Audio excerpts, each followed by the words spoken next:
Good morning, ladies and gentlemen. Welcome back to the home of champions, Karting Genk in Belgium for finals day for the 2021 Rotax Max Euro Golden Trophy. Alex Goldschmidt in the commentary box, and during the day we'll have Esmir Osman down in the pit lane.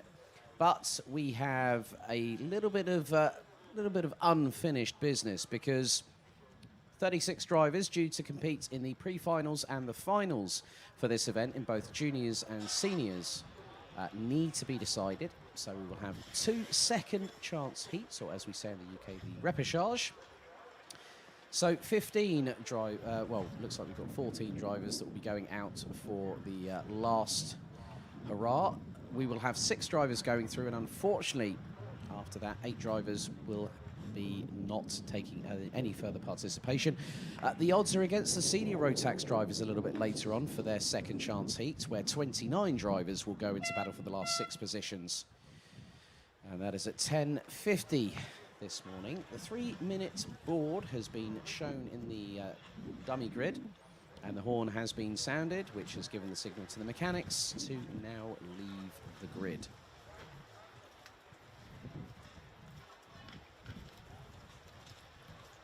So just a bit of information as we see a few waves from the mechanics as they walk past one of our moving cameras here at the circuit.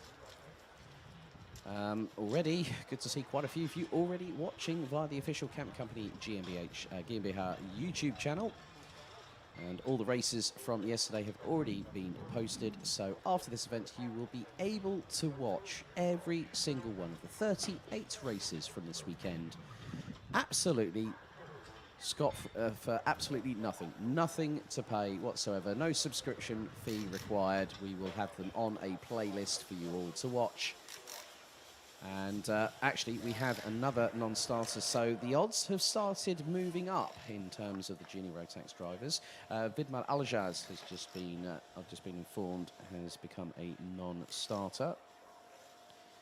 So 13 drivers will vie for the 6 positions available, top 30 in junior Rotax yesterday. The points leader after the ranking after heats was led by the 227 of Thomas Strauver from Strawberry Racing, representing Belgium.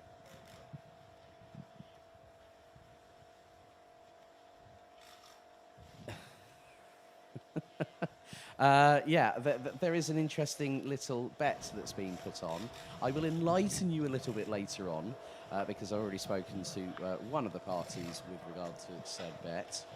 And if it happens, it's going to be an interesting one because it involves one driver and one person of the organisation. If you've already seen some chatter on Facebook, you might know who I'm talking about in terms of the 2 respective parties. But that is not the most important thing right now.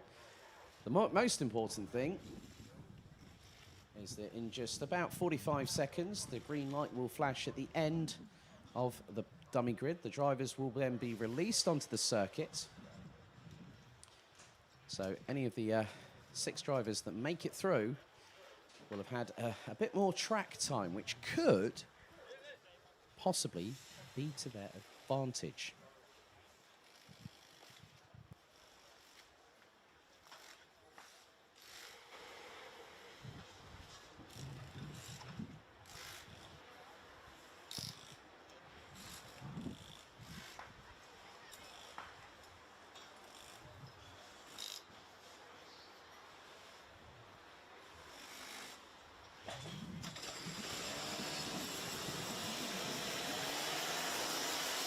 So the green light flashes at the end of the pre-grid as the drivers for the junior Rotax second chance heat, aka the repechage, make their way out onto the circuit. Let's take you through the starting grid.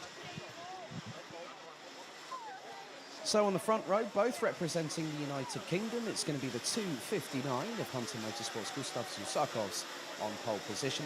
Alongside him will be Mikey Porter from Jax Motorsport in the 256. Then it's Greta Rosen from Sweden in the 219. On the inside of row 2 with Valentin Hervas from France in the 278 alongside.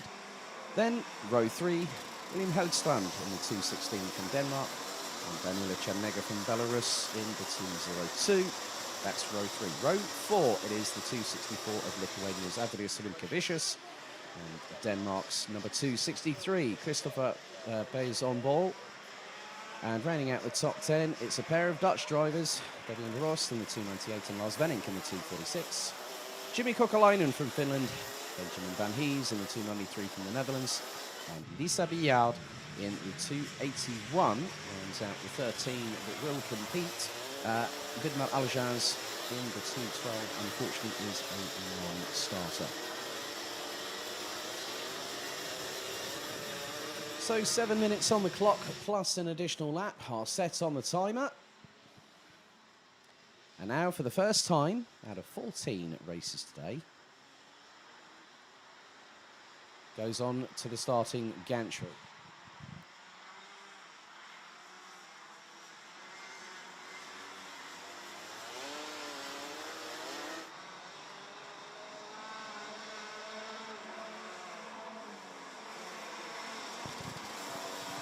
And the sunshine, just like yesterday around this time, is trying to break its way through the cloud cover up above. So thankfully that will be bringing a bit of welcome warmth to the circuit. However, it has been declared a wet race meeting by our organisation team. So race director, race control and clerk of the course.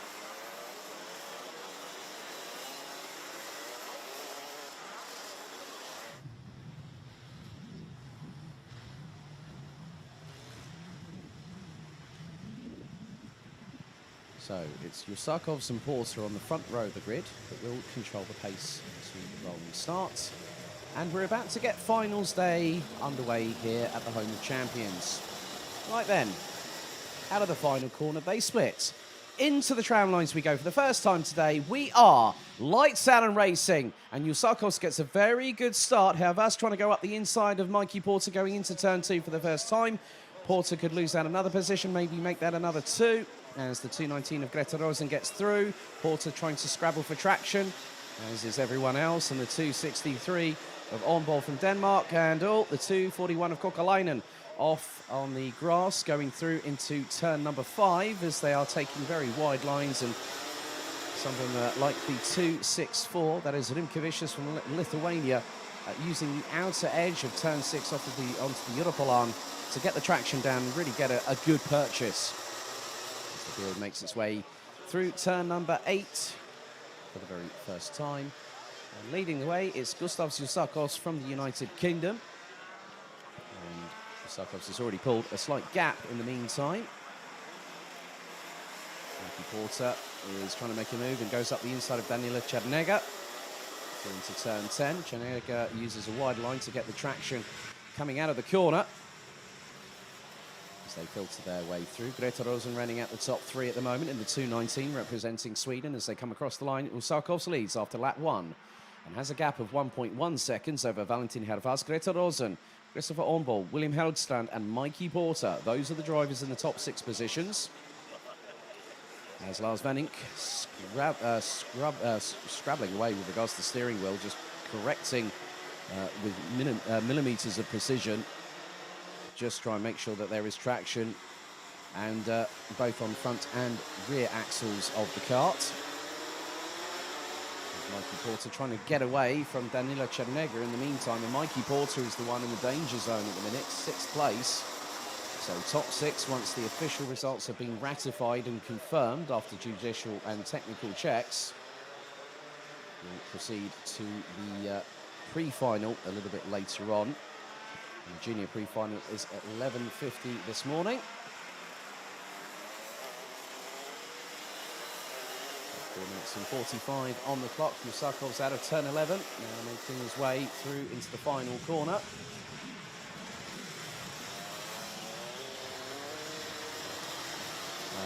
Lisa Biard now up into 12th place, ahead of Jimmy Kokalainen, who went grass tracking coming out of turn 4 and into 5. Now moved by Helgstrand on Rosen, who has now dropped to what is now 5th position. So Yusakovs leads from Hervas from France, Ornball from Denmark. Then it's Helgstrand, also from Denmark, and Rosen and Porter, both representing Sweden and the United Kingdom as they make their way through into turn 6 onto the Europolan. Hervas using the curbing there to help rotate the kart into the corner and get some purchase going onto the Europolan. Some of the drivers, including Hellstrand, open up the radiator flap to get as much air as possible into the radiator. And there has been a change for second position as on-board from Denmark gets past Hervas from France. There's Hellstrand, not too far behind, as is Rosen and Porter. 3 minutes and 30 still to go, and Usakovs has pulled a gap. The gap last time around was 2.2 seconds. Maybe make that more north of 2.5 at the end of what will be lap number 3, as there's going to be a change. Devian Ross gets past Danila Chernega. Gap now is nearly 2.8 seconds between Christopher Ornball and Gustav Usakovs, both second and first respectively. The top 6 might have swapped positions here or there. Nevertheless, they are all in the top 6 at the moment. Everyone's just, it's like they're treading on eggshells at the minute, or skating on an ice rink, because the track is very, very damp indeed. So everyone's got wetsuits on, and Mojo wet weather tyres. Livetiming go. A little bit of a tail happy cart on the 263 of Ornball from Denmark, who's still running in second ahead of Valentin van Hervas. William Hoogstrand, Greta Rosen keeping pace with the Dane, and Mikey Porter just staying in proximity. And that's the best thing that Mikey Porter can do right now, because there is an absolutely big gap between him and Devian Ross to the tune of nearly 1.9 seconds. So the top 6 have managed to break away from the rest of the field, and there's been a drama, and that has involved, Greta Rosen and Mikey Porter. They both went onto the grass. Rosen went sideways coming out of turn 11, and that has given a bit of an advantage. So now Rosen and Porter need to fight back, because Porter had absolutely nowhere to go when Rosen went sideways coming out of turn number 11, and that's how quickly the pendulum can swing. And now Chernega spins on the outskirts of turn number 2. So Danila Chernega was running in 6th when crossing the line, but now it's all the way down to the back end of the field, I'm afraid. So Usakovs, Ornball, Hervas, Helgstrand. Then there's Devian Ross. Greta Rosen has still kept herself in the top 6. Great work from the young Swede. Mikey Porter's a couple of positions away. He's down in what is now 9th position. It's all just about keeping your eyes on stalks. There's Lisa Billard behind. Adrius Rimkavicius from Lithuania. Both respectively 8th and 7th, with Mikey Porter still within earshot of the top 6.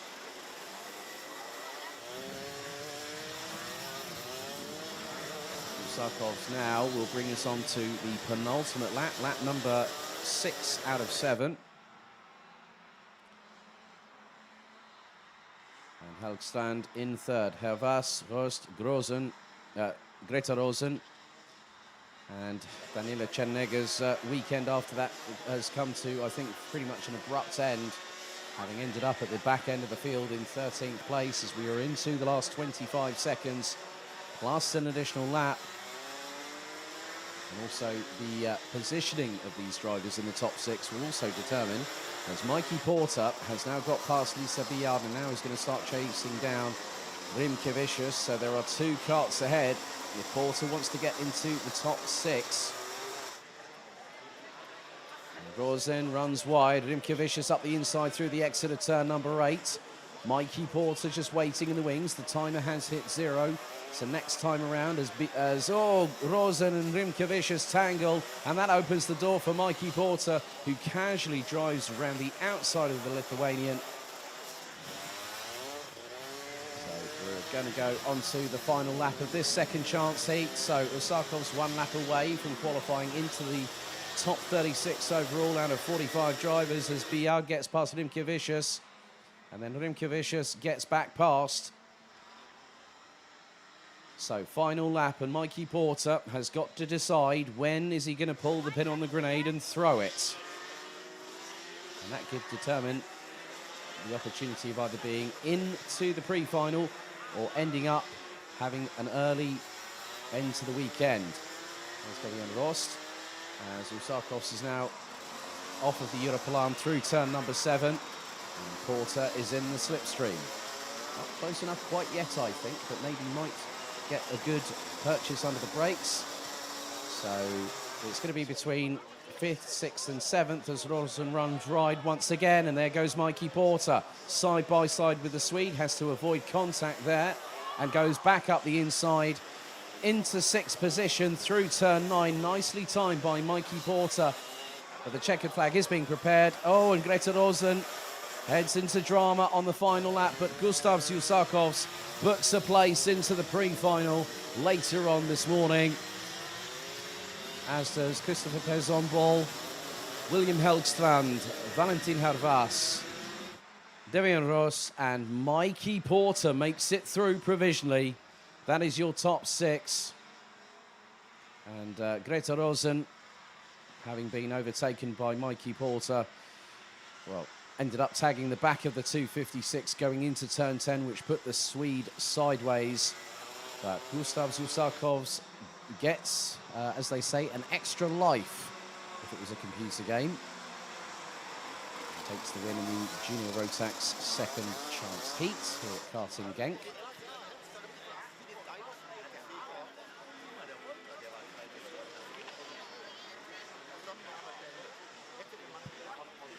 So, as I said earlier, all results are provisional, pending any judicial and technical checks post-sessions.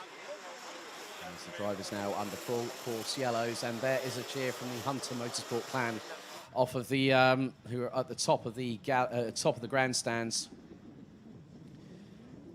So the second chance heat for Junior Rotax, won by Hunter Motorsports, young UK hotshot Gustav Zusakovs in the 259. And provisionally joining the Brits is going to be 2 Danes in the form of Christopher Pezonbol and William Helgstrand, both under the RS competition awning. They round out the top 3. France's Valentin Harvas, the Netherlands' Devian Rost, and the UK's Mikey Porter provisionally make it through to the pre-final at 11:50 this morning. Unfortunately, we have to say goodbye to Adrius Rimkevicius, Lisa Biard, Greta Rosen, Benjamin Van Hees, Lars Venink, Danila Chernega and Jimmy Kokalainen.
So after the Junior Rotax second chance heat, we now turn our attention to Senior Rotax.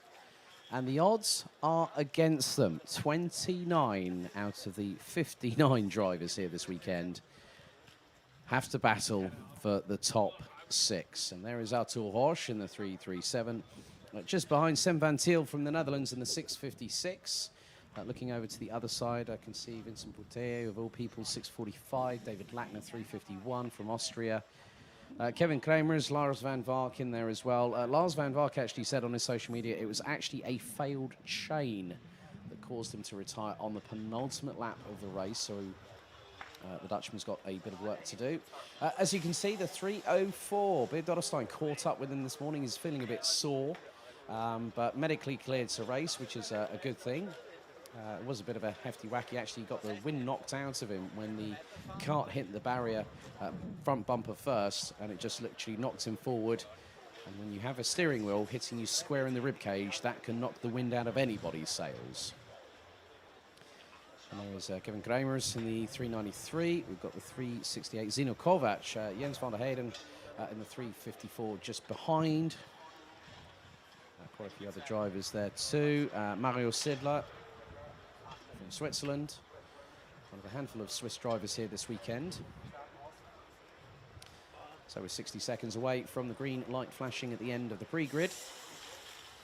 And again, this will be the same duration as the heats yesterday, 10 minutes plus an additional lap, with 29 drivers from, well, predominantly, most of them are from the Netherlands. And the Netherlands, I think, from my memory, had the best part of around 40 or so drivers here this weekend in total. Only a handful of countries actually brought drivers from all 6 classes. So we have France,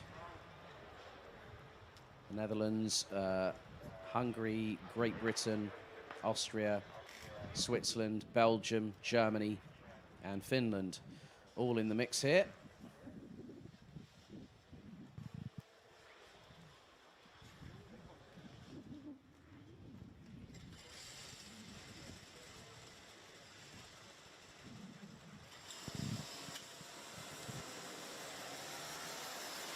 So the ante goes up another level as we head into the Senior Rotax second chance heat, aka repechage. Here's your starting grid. So Arthur Roche leads them from pole position. Alongside from the Netherlands will be Kevin Kramers. Sem van Thiel, Lars van Vark, row 2. Max Stemmerink and Zino Kovac, row 3. Emily de Huys and Jens van der Heyden, row 4. Nathan Schaefer and Vincent Bouteye running at the top 10, completing the top 20. It's Bendit Sabo, David Lackner, Dodderstein, Arnold Domingo, Justin Polman, Mario Sidler, Robbie Stoddard, Esther Ellenkamp, Axel Goes, and Louis Juin. Running out the 29 strong, it's Bennett Arends, Corentin Franchi, Mitch Heinert, Philip Keskik, Sven Rudenberg, Adrian Dobrich, Mats Johan Overhoff, Jericho Kalainen, and Germany's Tim Prinzler. Running out the 29 strong. 10 minutes are set on the timer, plus an additional lap.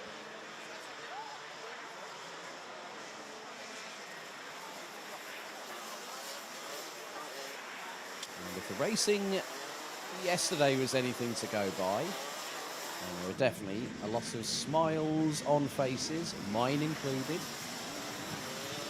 So for those on the live stream, we are going to be playing some, we did an official press conference with some of the drivers last night, myself and Ismail Osman. So for those watching at home, you'll have an understanding of how the drivers are feeling coming into today.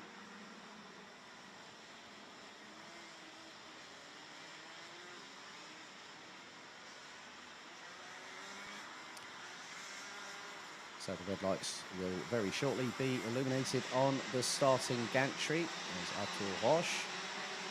He's pretty much most of the way up the European and now slows. Kevin Kramers to join him.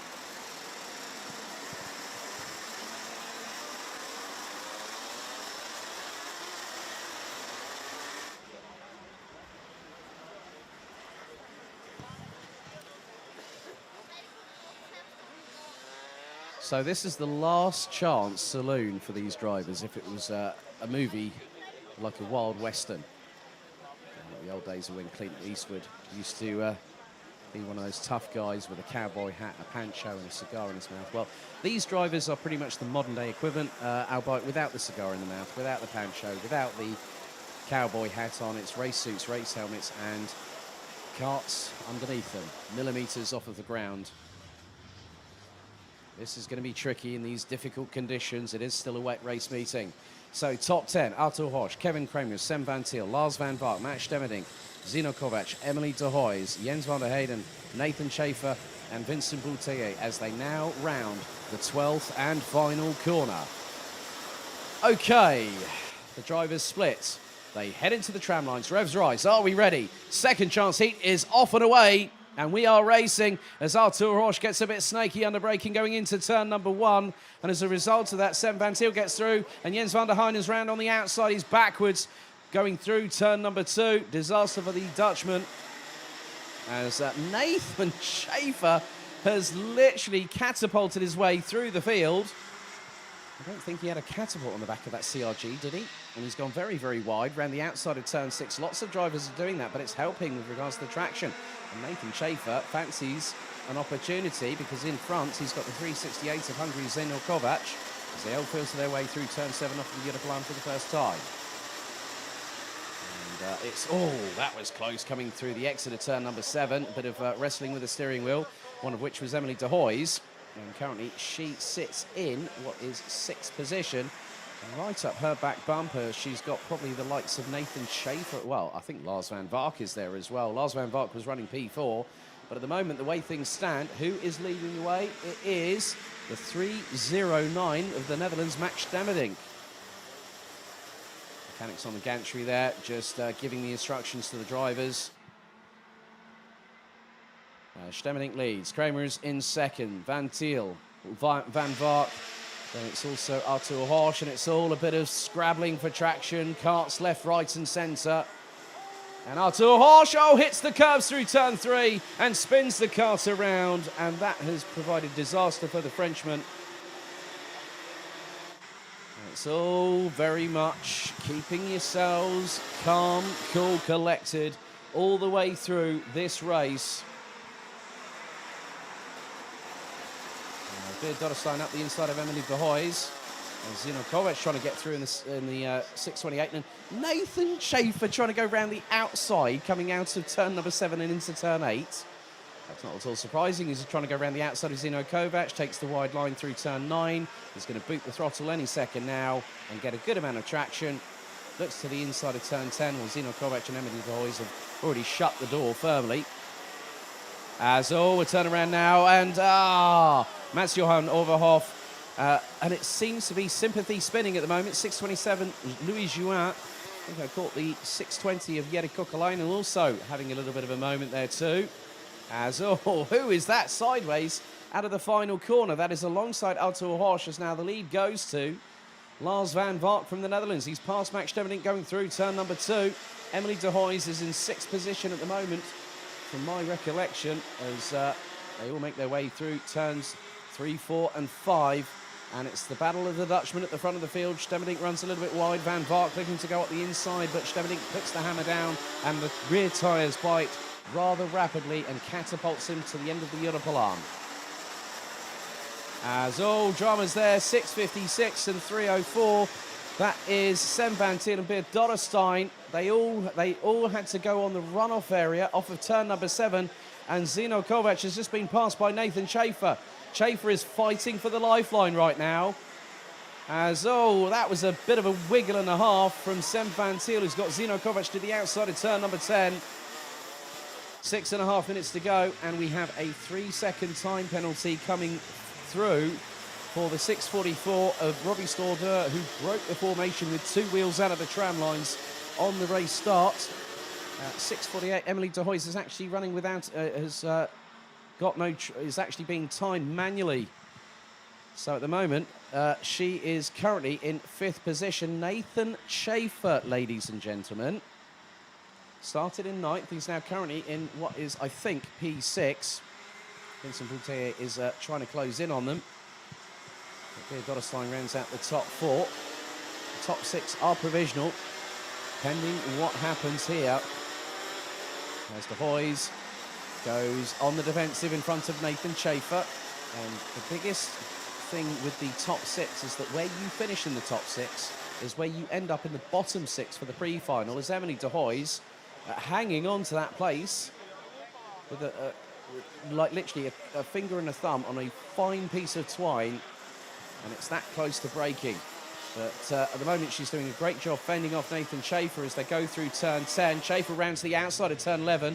Won't get through there, I'm afraid. Can he get the switch back? Looks to the outside of turn 12. De Hoys goes defensive. And leading the way in the second chance heat, Lars van Vaart crosses the line to complete lap number 3. Max Stemdink, Kevin Kramer, Beer Dorrestein, Emily De Hoys and Nathan Schaefer are your top 6 at the moment. And Schaefer round to the outside. He got past De Hoys, and there is Bouteille. Round past up the inside of the pair of them, but Nathan Schaefer with the most almighty of switchbacks gets past the pair of them as De Hoys is now in 7th and has got Zino Kovac closing in on the 6:48 from the Netherlands.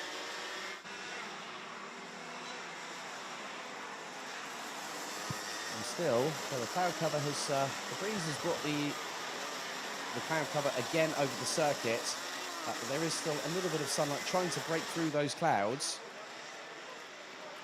And Emily De Hoys loses another position, this time to Zino Kovac, who is also fighting to get into the top 6.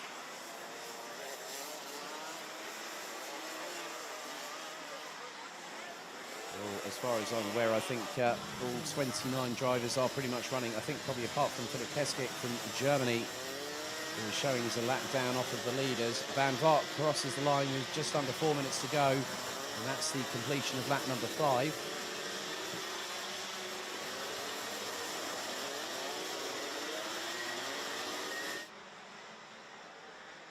So the good thing is that at the end of the day, there's a move from Emily De Hoys up the inside of Zino Kovac. She retakes 7th position, and then Kovac up the inside with the assistance of the curbs through turn 3. Gets him back past, and De Hoys fast running out of time. We've got just over 3 minutes and 20 still to go in this race, plus an additional lap as Nathan Schaefer. Okay, so that's Philipp Keskik they've just managed to get past. So Keskik has decided, well, I'll still circulate, however I'm going to have to keep out of everyone's way. So the Germans' race weekend will come to its conclusion in just a few moments' time.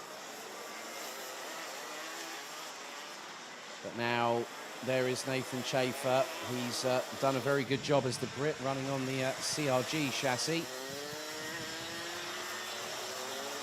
So this puts him in a prime position to get into the pre-final. Vincent Bouteille is in the danger zone because behind you can see Zino Kovac and Emily De Hoys. There's Sem van Thiel, who was in the top 6, as Kovac again keeps in front, but Bouteille ahead of Schaefer. And look at the audacity!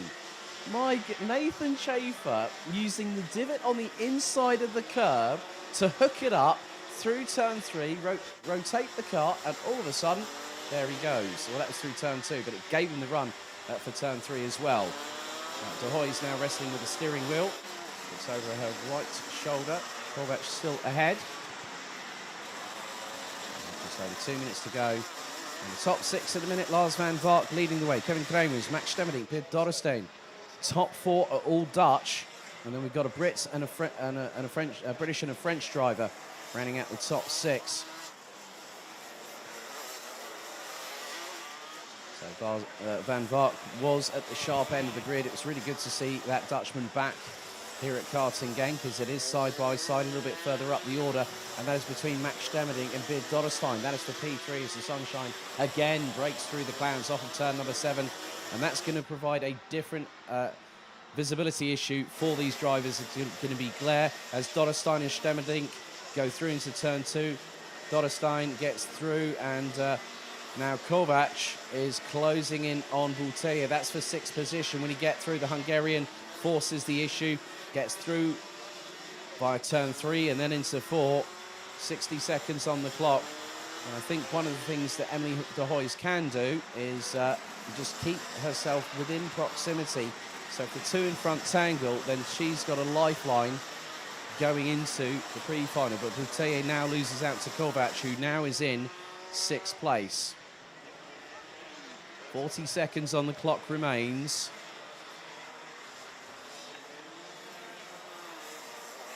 And it has sort of stabilised somewhat at the sharper end of this field. Mitch Haynett, unfortunately, has retired as of lap number 4.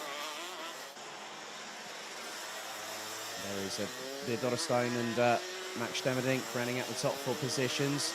Vincent Buteye is in what is now going to be 7th position. There's Emily de Hoys. There's you've got the likes of Artur Horsch, who's been on the comeback trail all the way through the race. But if the Frenchman had a couple of more moments in the pocket, then that could have been possible. But the timer strikes 0 now. That is it. 10 minutes are up. Next time around, we will get the final lap board for these drivers. Sam Van Thiel and Artur Horsch go side by side, and Sam Van Thiel up the inside of the French driver through turn number 4. Tim Prinzler started down in 29th position, now up into 20th. And Nathan Schaefer coming under fire from Zino Kovac as they go through turn number 8, but the leader now making his way. As Lars van Vaart through into turn number 10, now through turn 11.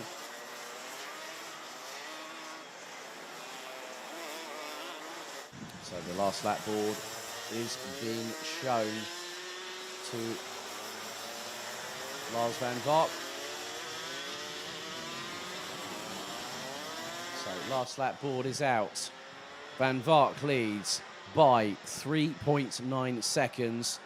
Ahead of Kevin Kramer is Beer Dorrestein, Max Demerdink, Nathan Schaefer and Zino Kovac. The latter two battling away over what is 5th position as Kovac again using that curbing. And he's got past Schaefer, but Schaefer just knows that if he stays away from the French driver behind Vincent Buteye, he's got a shot at being in the pre-final. He's done a nice little move there as Kovac goes sideways out of turn number 6 and Schaefer puts the hammer down. Comes out of the corner at turn 6 and fires it down the Europolan. As Lars van Vaart makes his way through into turn 10 for the 10th and final time in the Senior Rotax second chance heat here at Karting Genk. So the checkered flag now being prepared.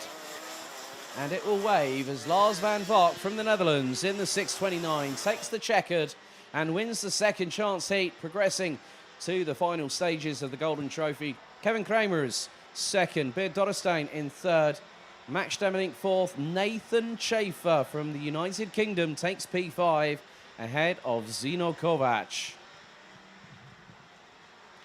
So a very, very tricky track to drive around here. Mario Sidler finishes in 13th.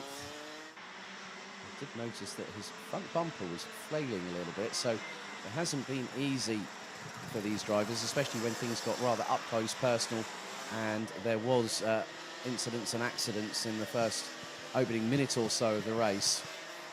But full course yellows now employed here at Karting Genk, as that is it for the Senior Rotax second chance heat with your winner, Lars van Vaart, coming back from a disastrous end to the day, a mechanical failure through a broken chain on the kart as he makes his way through into Parc Fermé and scrutineering.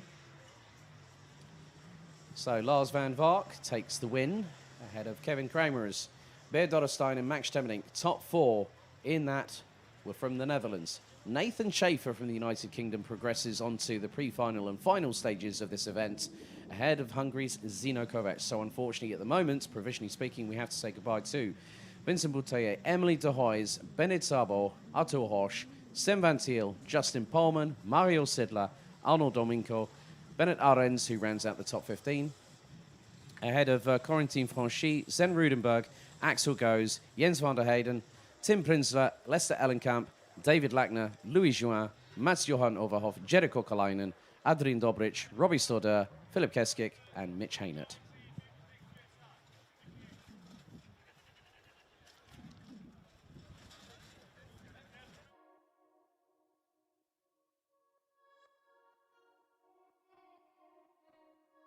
Hello everyone, welcome to the official press conference for the Rotax Max Euro Golden Trophy here at the Home of Champions Karting Genk. Alex Goldschmidt alongside with Esmir Osman. We've got we've got some of our drivers from Micro, Minimax and Junior Rotax. So we welcome along Boris Maximov in the number 30 from the Netherlands, Mies Huben from the Netherlands for Mini, and Thomas Strauver from Belgium in the 227. Boris, really good start to the weekend.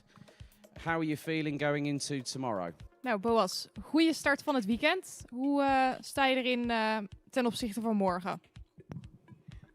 Ja, ik sta pole position, dus prima. He's on pole position, so he's feeling fine. Now, you had a very good couple of starts in the opening two races. Got from 7th to the lead of the race and controlled everything. But race 3 was a little bit different. How were the conditions for the third race here at Genk? Race 3 was wat anders dan de eerste 2 races die je hebt gereden. Hoe waren die condities in race 3 ten opzichte van de andere races? Nou, het begon natuurlijk te regenen. Ik stond in de park van mee. Ik dacht, geen regen, alsjeblieft, geen regen. Het ging het hele weekend goed. Geen regen, geen regen, geen regen, alsjeblieft niet. Het gaat regenen, maar het ging nog best wel goed. Dus ik ben tweede geworden op 0,08 seconden. Yeah, so Boas was waiting on the pre-grid and it started to rain and he was like, please no, please no, please no rain. It has... There were a few thank yous in there as well.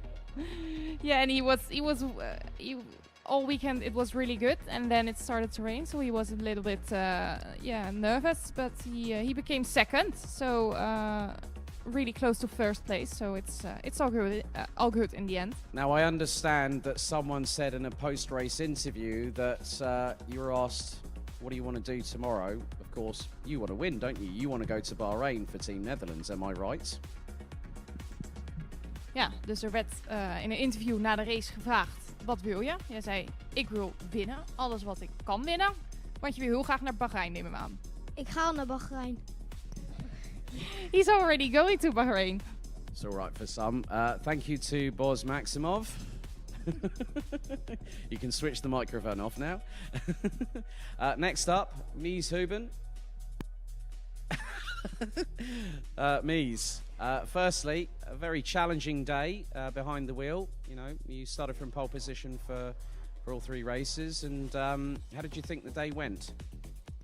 The first 2 races, didn't go as I wanted that it go, but and the third race, I was going, and at the start there was a little bit of a touch with me and the third, and then I go wide.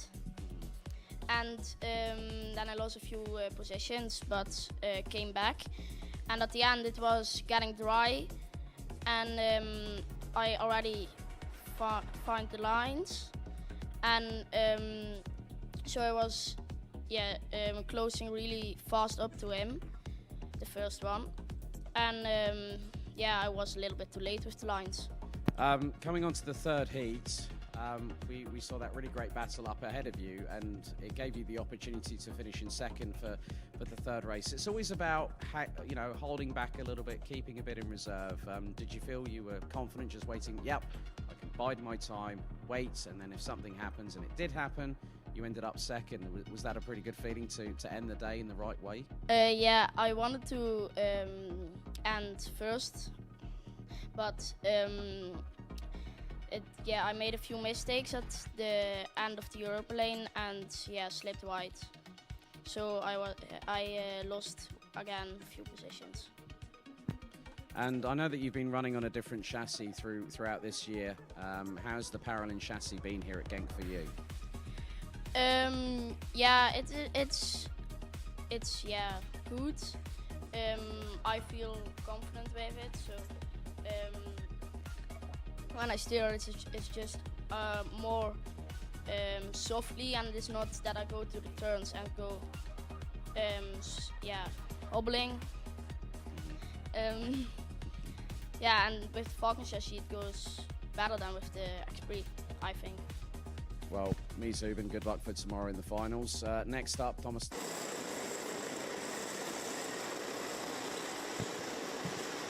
Well, ladies and gentlemen, we're back, and we have 27 junior Micromax drivers. So the grid is as follows: Boris Maximov, Noah Janssen, Albert Friend, Lucas Sell, Kenzo Craigie, Branislav Remka, Uros Bogdanic, Rory Armstrong, Jensen Chalk, Ivan Chanega, Jente Moonen, Vanessa Silkonaite, Najas Mazinas, Lucas Stoder, Vita Koza, Christoph Killer, Boris Verhaag, Ivar Vetenrata, Nikita Zhubimov, Antoine Grisel, Jack Freeman, Philippe Reyes, Marcel Zibo, Didier Krieft, Christian Stefanov, and Liam Sokol. Not too sure where. I think Viti Salmi will be released after the start is given. There is Viti Salmi.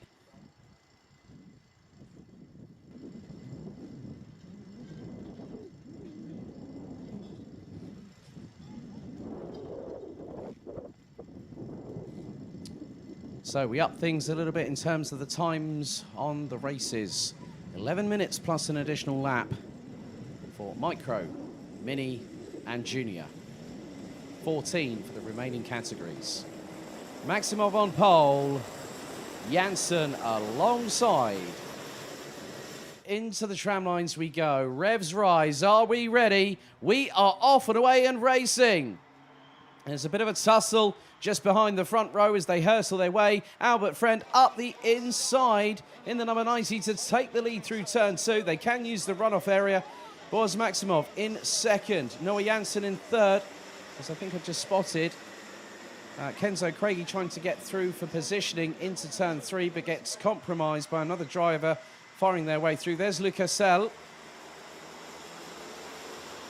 There's now Albert Friend using all 2 wheels on the grass, and it's 4 abreast. I've never seen that down the Europolana. And through into the lead goes Boris Maximov. And there is Albert Friend in second, Noah Janssen third, Lucas Sell in fourth, and there has been absolute pandemonium at turn 7. Multiple carts involved, the number 37 of Christian Stefanov amongst them. Right at the end of the Europolan, as Janssen and Lucas Sell's battling away. Kenzo Craigie ends up going in. And then all of a sudden, it has just literally... the fireworks have been reignited here in the morning at Karting Genk, the home of champions. But Boris Maximov leading the way. Kenzo Craigie musters his way past Lucas Sell going through turn 12. But it's Maximov that leads the way. Friend in second. Janssen. And it's Craigie, Sell, Armstrong, Chalk, Bogdanic, Stoder, Killiard that rounds out the top 10 positions as Lucas Sell gets past Kenzo Craigie. As they make their way through into turn numbers 4, 5, and now into 6.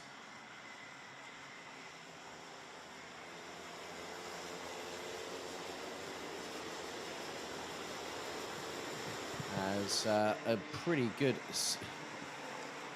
run around there by the 81 of Uros Bogdanic. As Kenzo Craigie back battling away with Lucas Sell, and they have swapped positions for P4.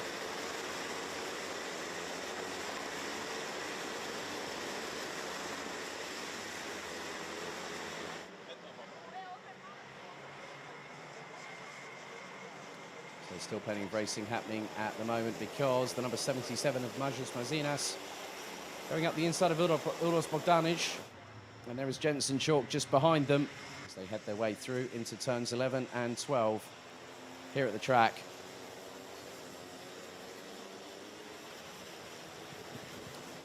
And some drivers using an aggressive lean strategy going through some of the corners just to get the purchase down on the tarmac with these conditions. But Boris Maximov leads them with 8 1/4 minutes to go. Noah Janssen up into second. Majas Mazinas ahead of Uros Bogdanic. There's Jensen Chalk.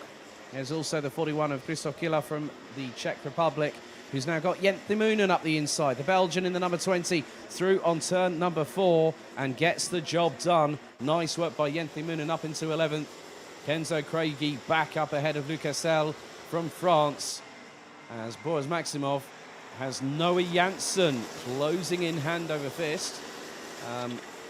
Boris Maximov has already booked his place to Team Netherlands for Bahrain this year for the Grand Finals.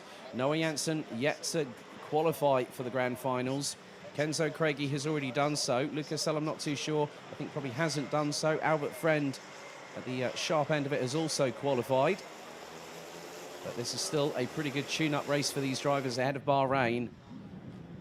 But at the moment, Maximov sideways coming through turn number 11, and so is Albert Friend. And there goes Noah Janssen up the inside. There's some of the Minimax drivers watching along as they're waiting in the pre-grid.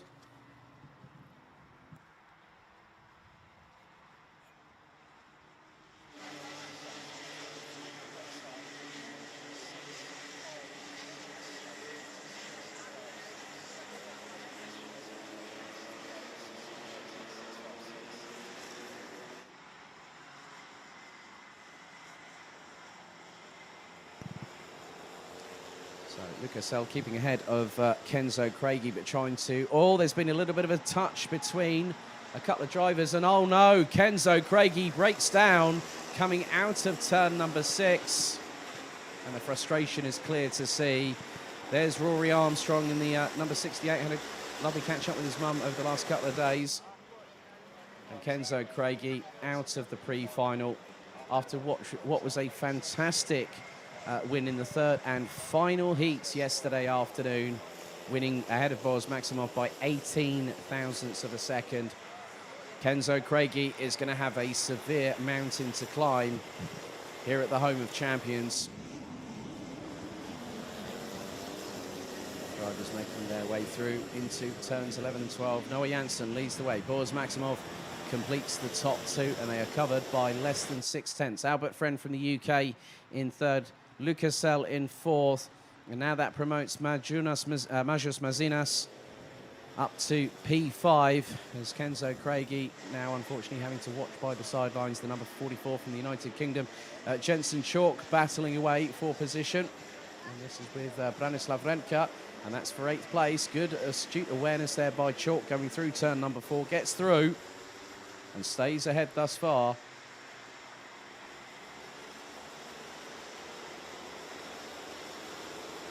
And also, I've just had a look at the timing screens, and Branislav Renka has been given a 5-second time penalty for leaving the tram lines with all 4 wheels. That's a 5-second penalty. And the number 47 is we've had more dramas up at turn number 7 off of the Europolan, and with the glare coming off of the tarmac, it is difficult to see who exactly was involved. The other driver that's had a penalty for the start is Ivan Chernega in the 47, leaving the tram lines with 2 wheels.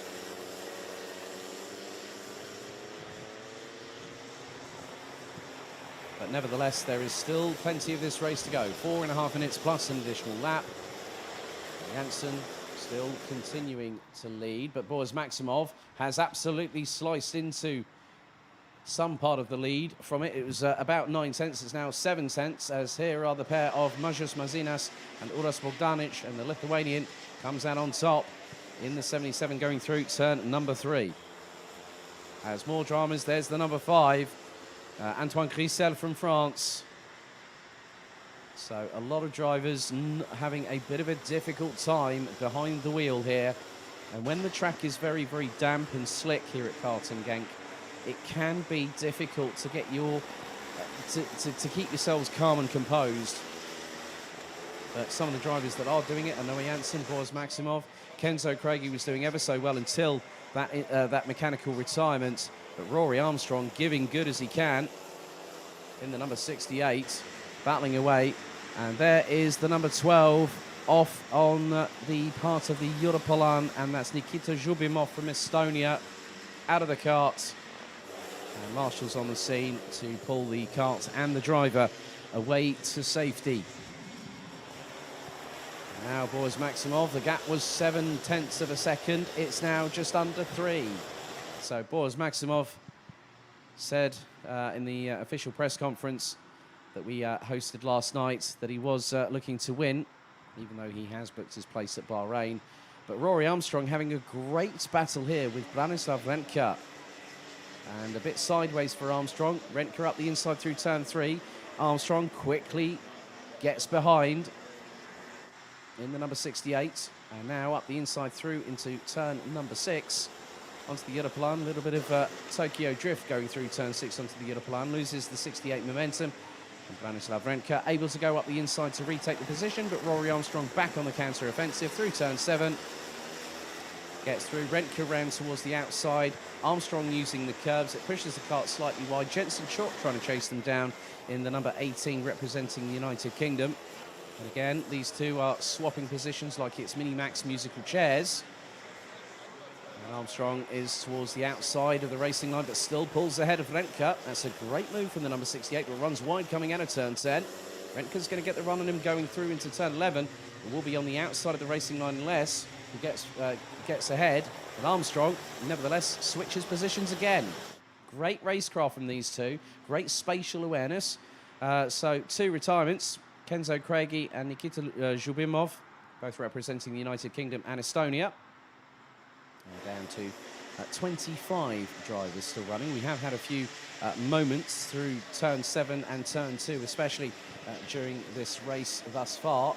But the way that the way that the grid will be set for the finals later on will be that the results from the pre-final are the grid for the final. As again, Armstrong and Rentka having a great battle here. And one of the things that Rory Armstrong's mum said to me this morning, she said it's so nice because like everyone will come over and just do a bit of a fist bump or a shake of the hand, just say well done, great work. And Armstrong and Rentka, this is one of the best ways of just showing, even with the younger drivers, they are providing one hell of a great battle. And Rentka and Armstrong are making this one an exemplary one at that.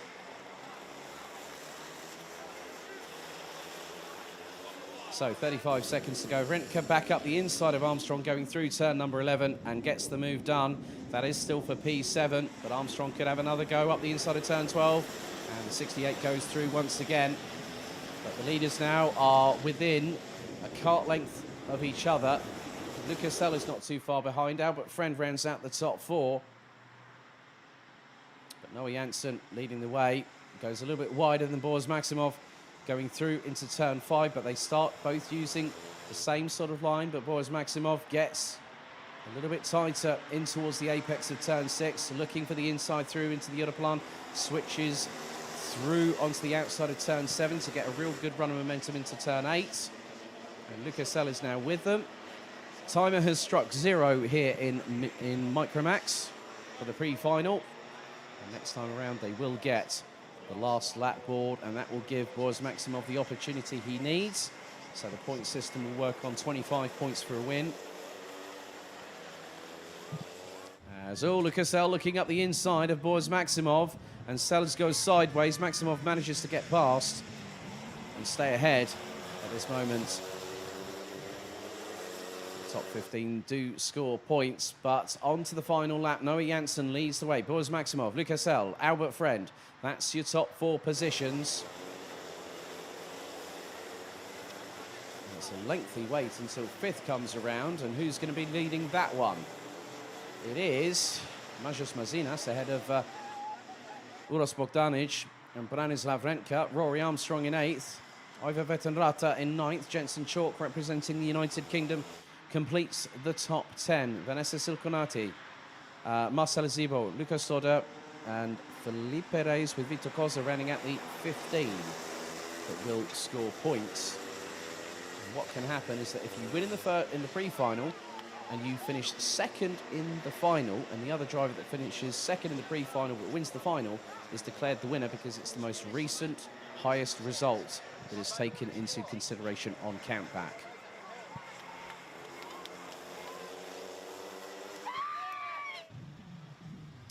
So through we go, and Maximov trying to push the envelope alongside Janssen as they're going to go through into the final corner. Switch back from Boris Maximov, right on cue, but Janssen back up the inside. Checkered flag's going to be waving, and it's going to be a photo finish. It is Boris Maximov by 16 thousandths of a second that wins the Micromax pre-final here at Karting Genk, and boy is he happy about it. He got the run on Janssen. There's another drag race. This is going to be for 5th place, and it's going to go to Branislav Rentka by 25 thousandths of a second. 2 positions decided by thousandths. That's how close it can be coming out of turn 12. But Boaz Maximov from the Netherlands, jubilant, euphoric, and happy, a happy chappy is that young man, that young Dutch driver. That pips Kenzo Craigie's winning margin on Boaz Maximov by 2 1,000ths from yesterday in Heat 3. So the first of 6 pre-finals now concluded. Boaz Maximov wins it ahead of Germany's Noah Janssen. So let's have a look at the rest of the results. So Boaz Maximov wins by 16 thousandths of a second ahead of Germany's Noah Janssen. Ahead of Lucas Sell from France, who rounds out the top 3. Albert Friend, Majus Mazinas rounds out the top 5, ahead of Ulas Bogdanic. Rory Armstrong, Oiva Vetanrata, Jensen Chalk, Branislav Rentka, Vanessa Silkonaite, Marcel Zibo, Lucas Stoda, Vito Koza, Felipe Reis, Christoph Killer, Boris Verhaag. We've got Jente Moonen, Christian Stefanov and Jack Freeman rounding out the top 20. Ahead of Didier Krieft, Antoine Crisel, Viti Salmi, Ivan Chernega, Liam Arsbeck, Sokol, Nikita Zhubimov and Kenzo Craigie. The latter 2, unfortunately, retiring from the race.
So a slight delay whilst we wait for the recovery crew to bring a couple of the carts back.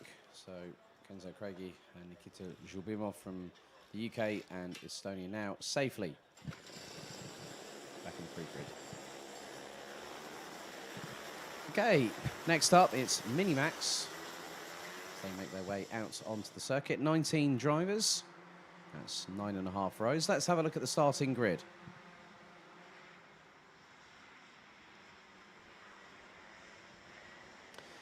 So Matej Radenkovic will start from pole position ahead of Mies Huben. Tom Strehler and Lawrence Herboz rounds out the top 2 rows ahead of Romeo Roussel, Marcus Silkunas, Ryan Bourguignon, Tom Langlois, Mats van Rooyen, and Matthias Jararup from Denmark, rounding out the top 10, completing the 19-strong carts, as we've got the 199 of Jakub Kubera, who was due to start 18th, but will start from the dummy grid once the field is released, is as follows. Jakub Gasparovic, Paul Grisel, Jules Avril, Jake Menton, Nick Vandenberg, Nikita Nikishov, Igor Krushinsky, and Aloysius Sekavicius.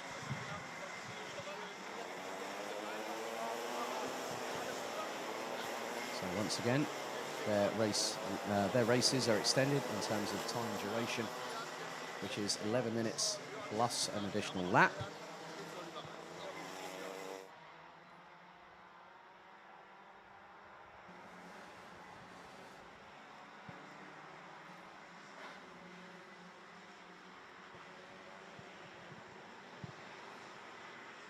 So the sunshine is very much apparent up in the air, with some cloud cover and a bit more blue sky, which is quite nice to see.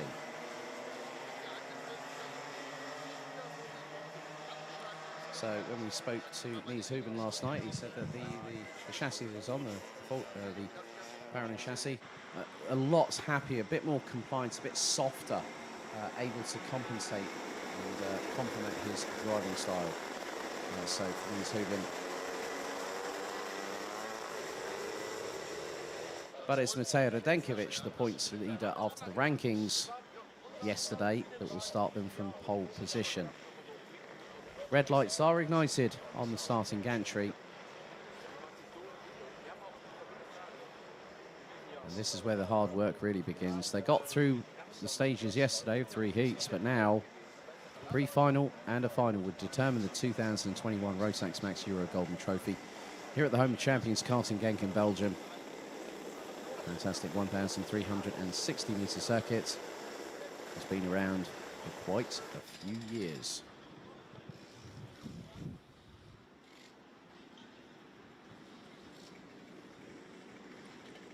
So it's Radenkovic on pole, Houben alongside, Strehler, Herboz, row 2, Roussel and Silkunas, row 3, Bourguignon and Langlois, row 4, Van Rooyen and Jararup, that is row 5, completing the top 10. Out of the final corner they go.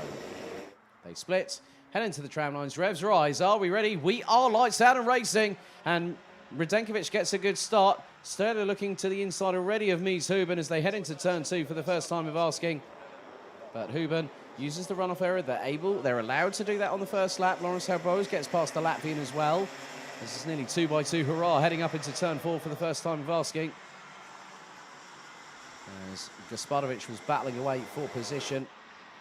Running a little bit wide round the outside. Could have been maybe someone like Jake Menton. And there is Jake Menton. Nearly got a bit of a rude awakening there to the Dutch driver, courtesy of the 1 and 3 of Mats van Rooyen. They make their way through turn 8 for the first time.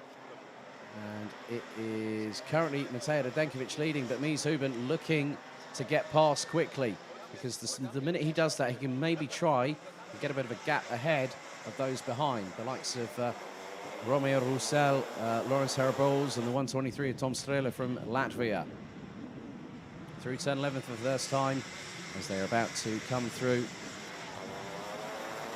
into turn 12. And with the way that the track has evolved, there is a distinct dry line, and the pace could be reflecting that as it starts to evolve.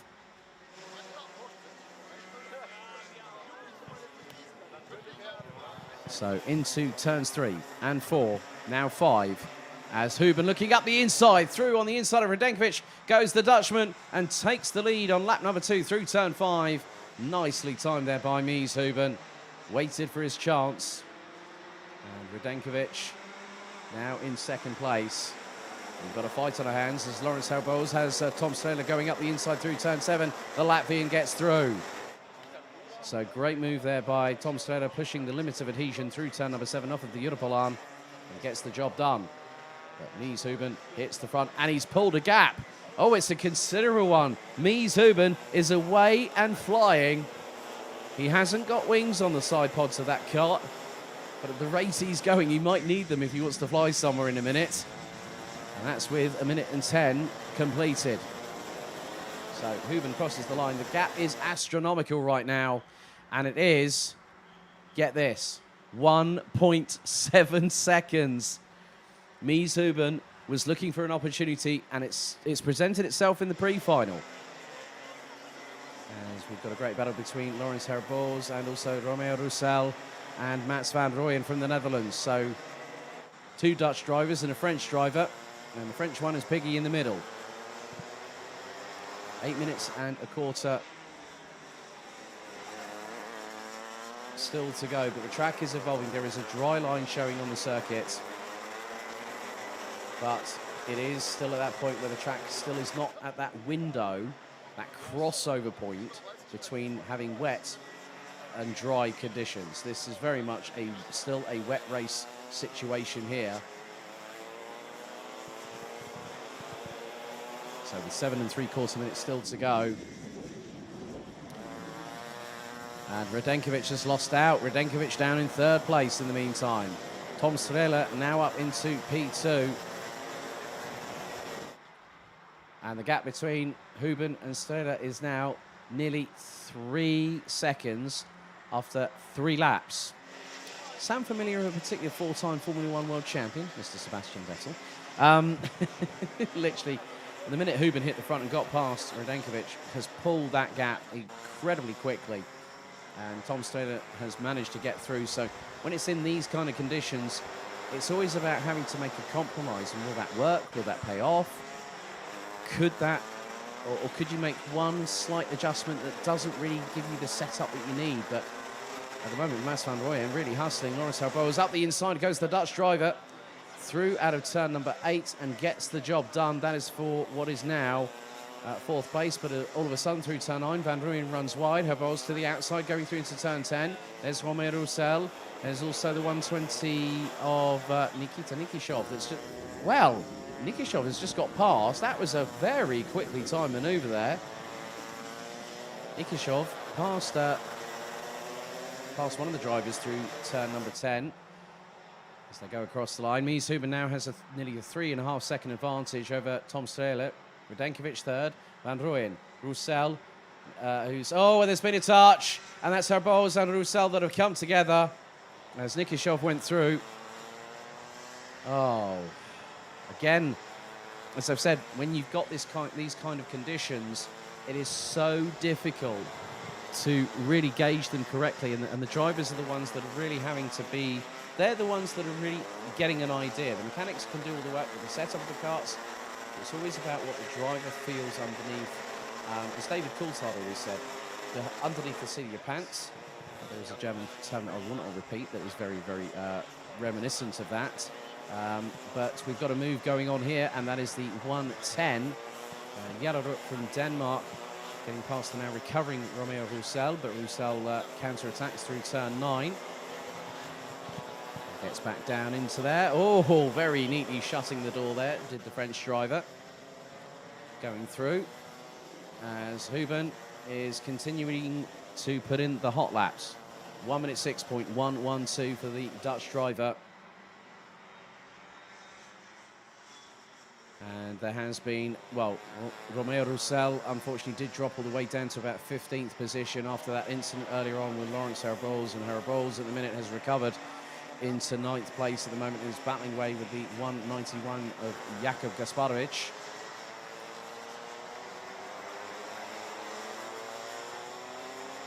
And Gasparovic based out of Slovakia. Nearly had an opportunity going through turn 7 there.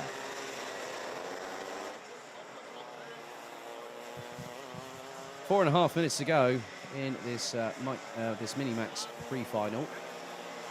Mies Huben is only doing one thing. He's like a primed racehorse, a pedigree racehorse with the blinkers on, looking forward, not looking back, knows that he has daylight and then some to spare at the end of the tunnel, and has a gap of 4.3 seconds after 6 laps completed. As behind Matej Radenkovic, we've got Mats van Rooyen and Nikita Nikishov representing the Netherlands and Spain. And Nikishov has signalled to Van Rooyen saying, right, let's just get on with it. Let's catch up to those in front. Come on, let's go. Don't fight me. Van Rooyen You try and say that to a rival driver, the first thing they're not going to want to look at is you saying, come on, let's go. They'll have other ideas. And also in the meantime, Ryan Bourguignon in the number 145 representing France is actually closing in on them at the minute. Bourguignon running under the Dan Holland Racing awning this weekend.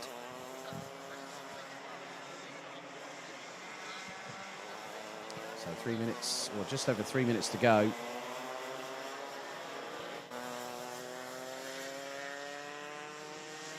And Huben now goes on to lap number 8. The pace he's been setting, last 2 or 3 laps, he's been running in the 106s.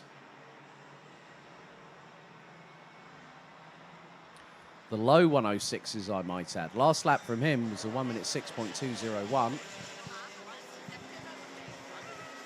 There's a little bit of a run wide through turn 3 from Mas van Rooyen. Bourguignon from France saw the inside line open, but Van Rooyen was quick to just make sure he got the traction down coming out of that corner, and then managed to get through. And now the think gesture here is being shown to Bourguignon. Bourguignon decides, well, I want to go faster than you. I want to get in front of you, and promptly obliges by going through on the inside of the 103 from the Netherlands through turn number 7. So Jakub Gasparovic up into 8th place now in the 191, representing Slovakia. So Mies Huben from the Netherlands continues to lead. He has now gone on to lap number 9. Tom Strele from Latvia in 2nd position. Belgium's Matej Radenkovic in the 196 rounds out the top 3, and over the line he comes, and there is Nikita Nikishov from Spain, the sole Spanish entrant here this weekend, running on the Xpree chassis. And Bourguignon now up into 5th. Mas van Rooyen, Mick Vandenberg, Jakub Gasparovic, Lawrence Herboz and Marcus Silkornas round at the top 10.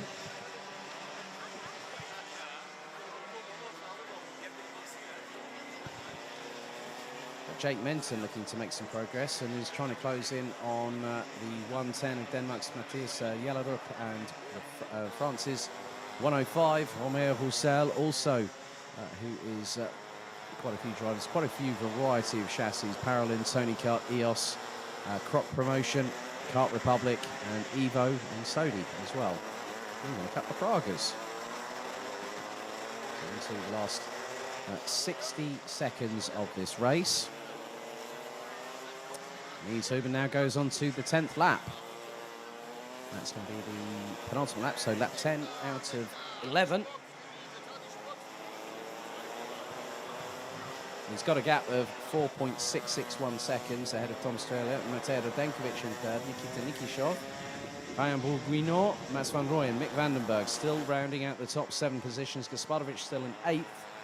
No changes in the top 10. But Mies Huben, who is currently making his way through turn 8 as we speak.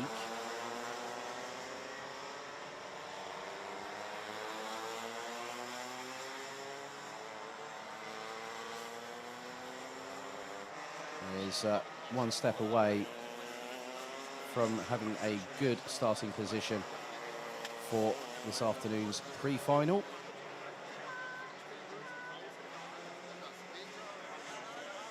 The afternoon's final thereof, which will start later on today, and it will commence at 14:05 local time. But Radenkovic being pressurised now. There's Nikishov and Bourguignon. So the battle is on as we are on to the final lap. And Mies Huben, as always, 3 abreast, and Bourguignon trying to go up the inside through into turn 1. Radenkovic now is in the middle of all of this, but Nikita Nikishov from Spain up into P3, and the Spaniard came all the way back from 16th position. We've seen great comeback drives from the back of the order, and Nikita Nikishov is one of the drivers that has really, really come alive with these inclemental conditions. But Mies Huben is currently very shortly away from a victory, and he's about to come through to turn number 12. On the 11th and final lap, the checkered flag will be prepared.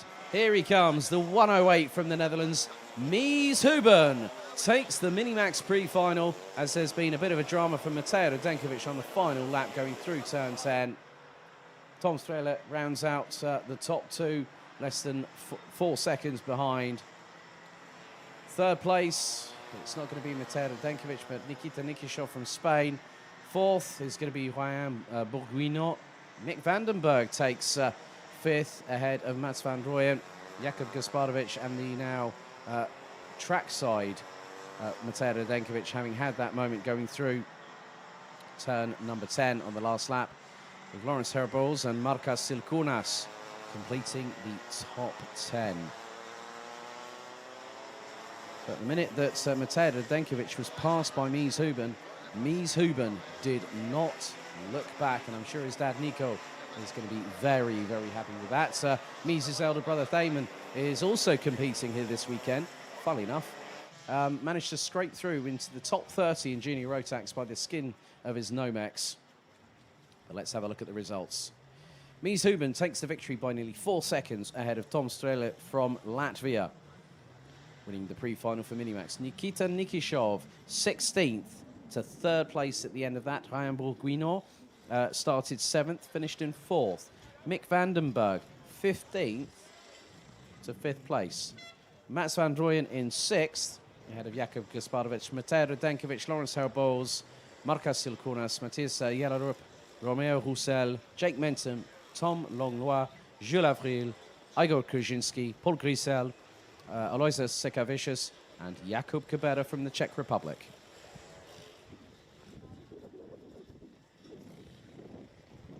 Finals next up, Thomas Strauve, the 227 from Belgium, ranking after heat's leader. Thomas, great job. You've been firstly, you've been racing in the United Kingdom quite recently. How was your trip over there? Yeah, quite good. I did like 4 races there, and it came like better and better and better all the time. So yeah, good. Today's been very interesting. You know, you've been battling with the likes of Bruno Mulders, Vinnie Phillips, Ethan Jeff Hall. Obviously, Vinnie and Ethan are with you at Strawberry Racing. The competition has been rather fierce, hasn't it, today?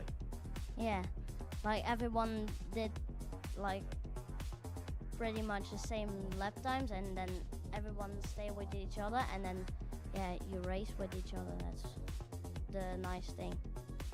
And you know, you've had 2 third places and a victory today, so that puts you at the top of the rankings for tomorrow. How's your confidence going into the pre-final and the final, knowing that you don't have to worry about being in a second chance heat where we have 15 drivers doing that tomorrow morning? It gives you a bit more time to relax, doesn't it?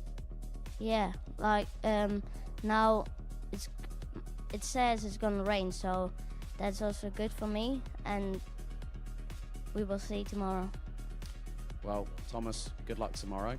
Thank you, guys.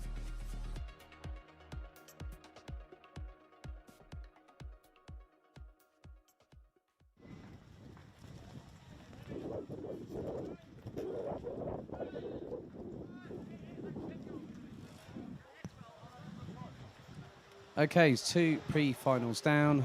We now head to pre-final number 3, and it is Junior Rotax.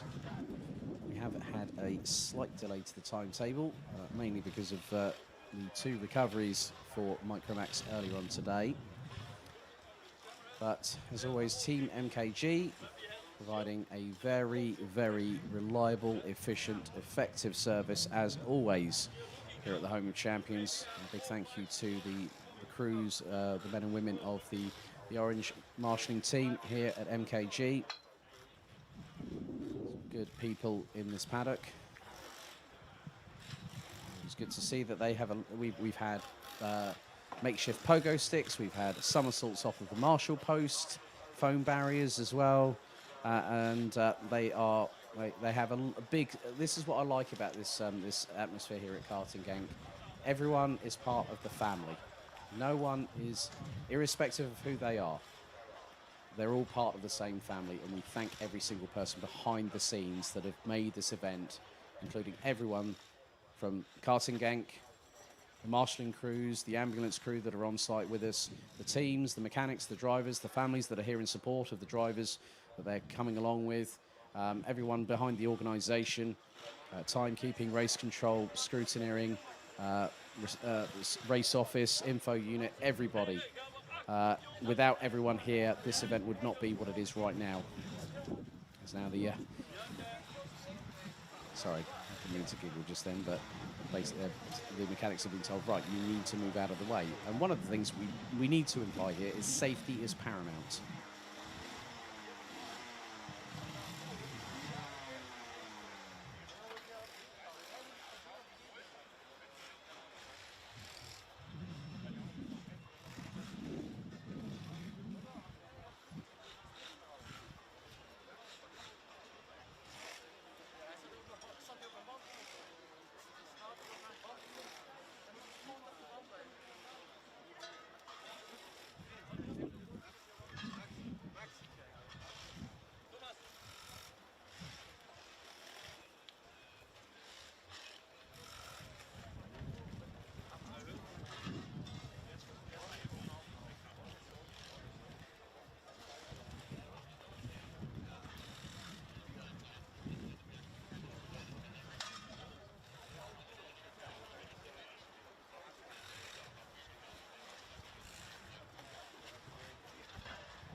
So just a slight delay here at the moment as we are waiting for the green light to flash at the end of the pre-grid.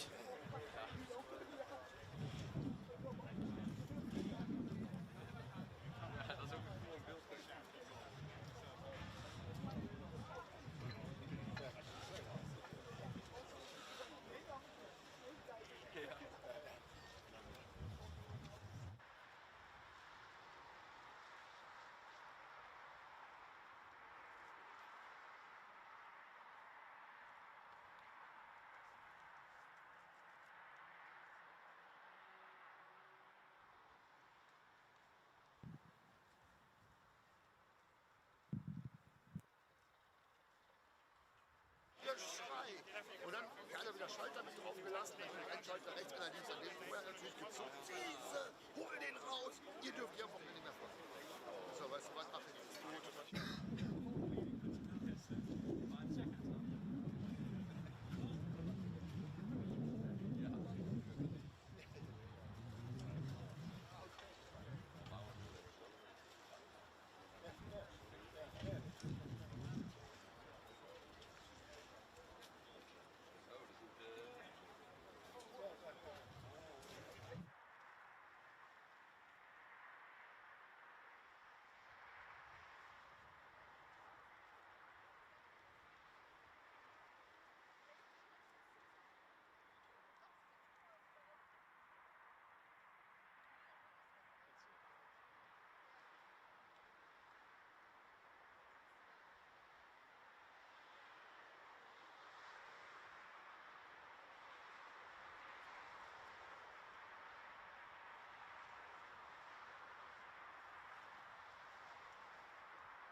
So an interesting development.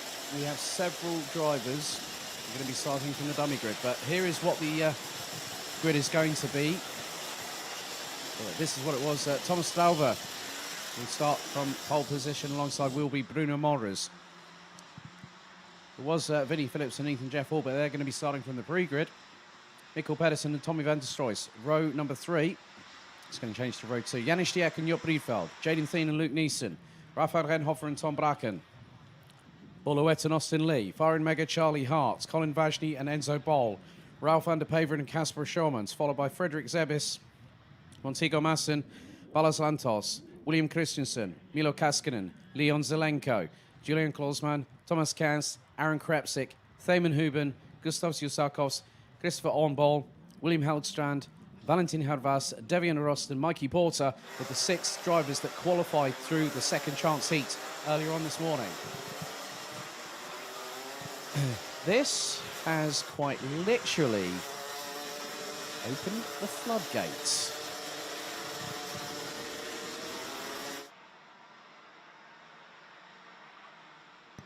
So, well, she hasn't been able to do any interviewing today, but Esme Rosman, very interesting developments. But from a driver's perspective, you've been doing some karting yourself personally. What are the drivers thinking right about now? Well, to be fair, I'm not really sure what they are thinking now. I'm really excited to see what they can do from the back of the grid. Yep. Especially with the drivers coming through the second chance heat. They've been driving very well during that heat, and I feel like they really want to fight for the positions. So they can move up altogether, but yeah, they might be very unlucky in the first corner. Who's going to say? Indeed, the red lights are on the starting gantry. Esme, one final thought from you. If you were in this grid, what would you be thinking right now?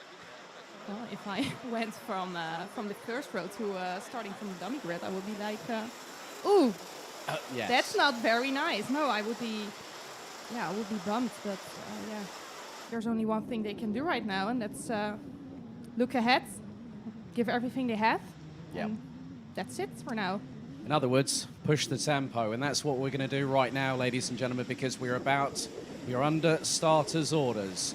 Junior Rotax, pre-final about to get underway. It's Belgium versus the Netherlands. Thomas Strauver and Bruno Molders on the front row. Into the tram lines we go. Revs rise. Are we ready? Full start has been called. So once around they go again. And the nerves are... So a full start was called. And there was no start. Yep, so it was not really a start there. They were putting them round for another lap. And, as myself and Esme designated yesterday, when there's a full start, have a swig of your drink. Cheers.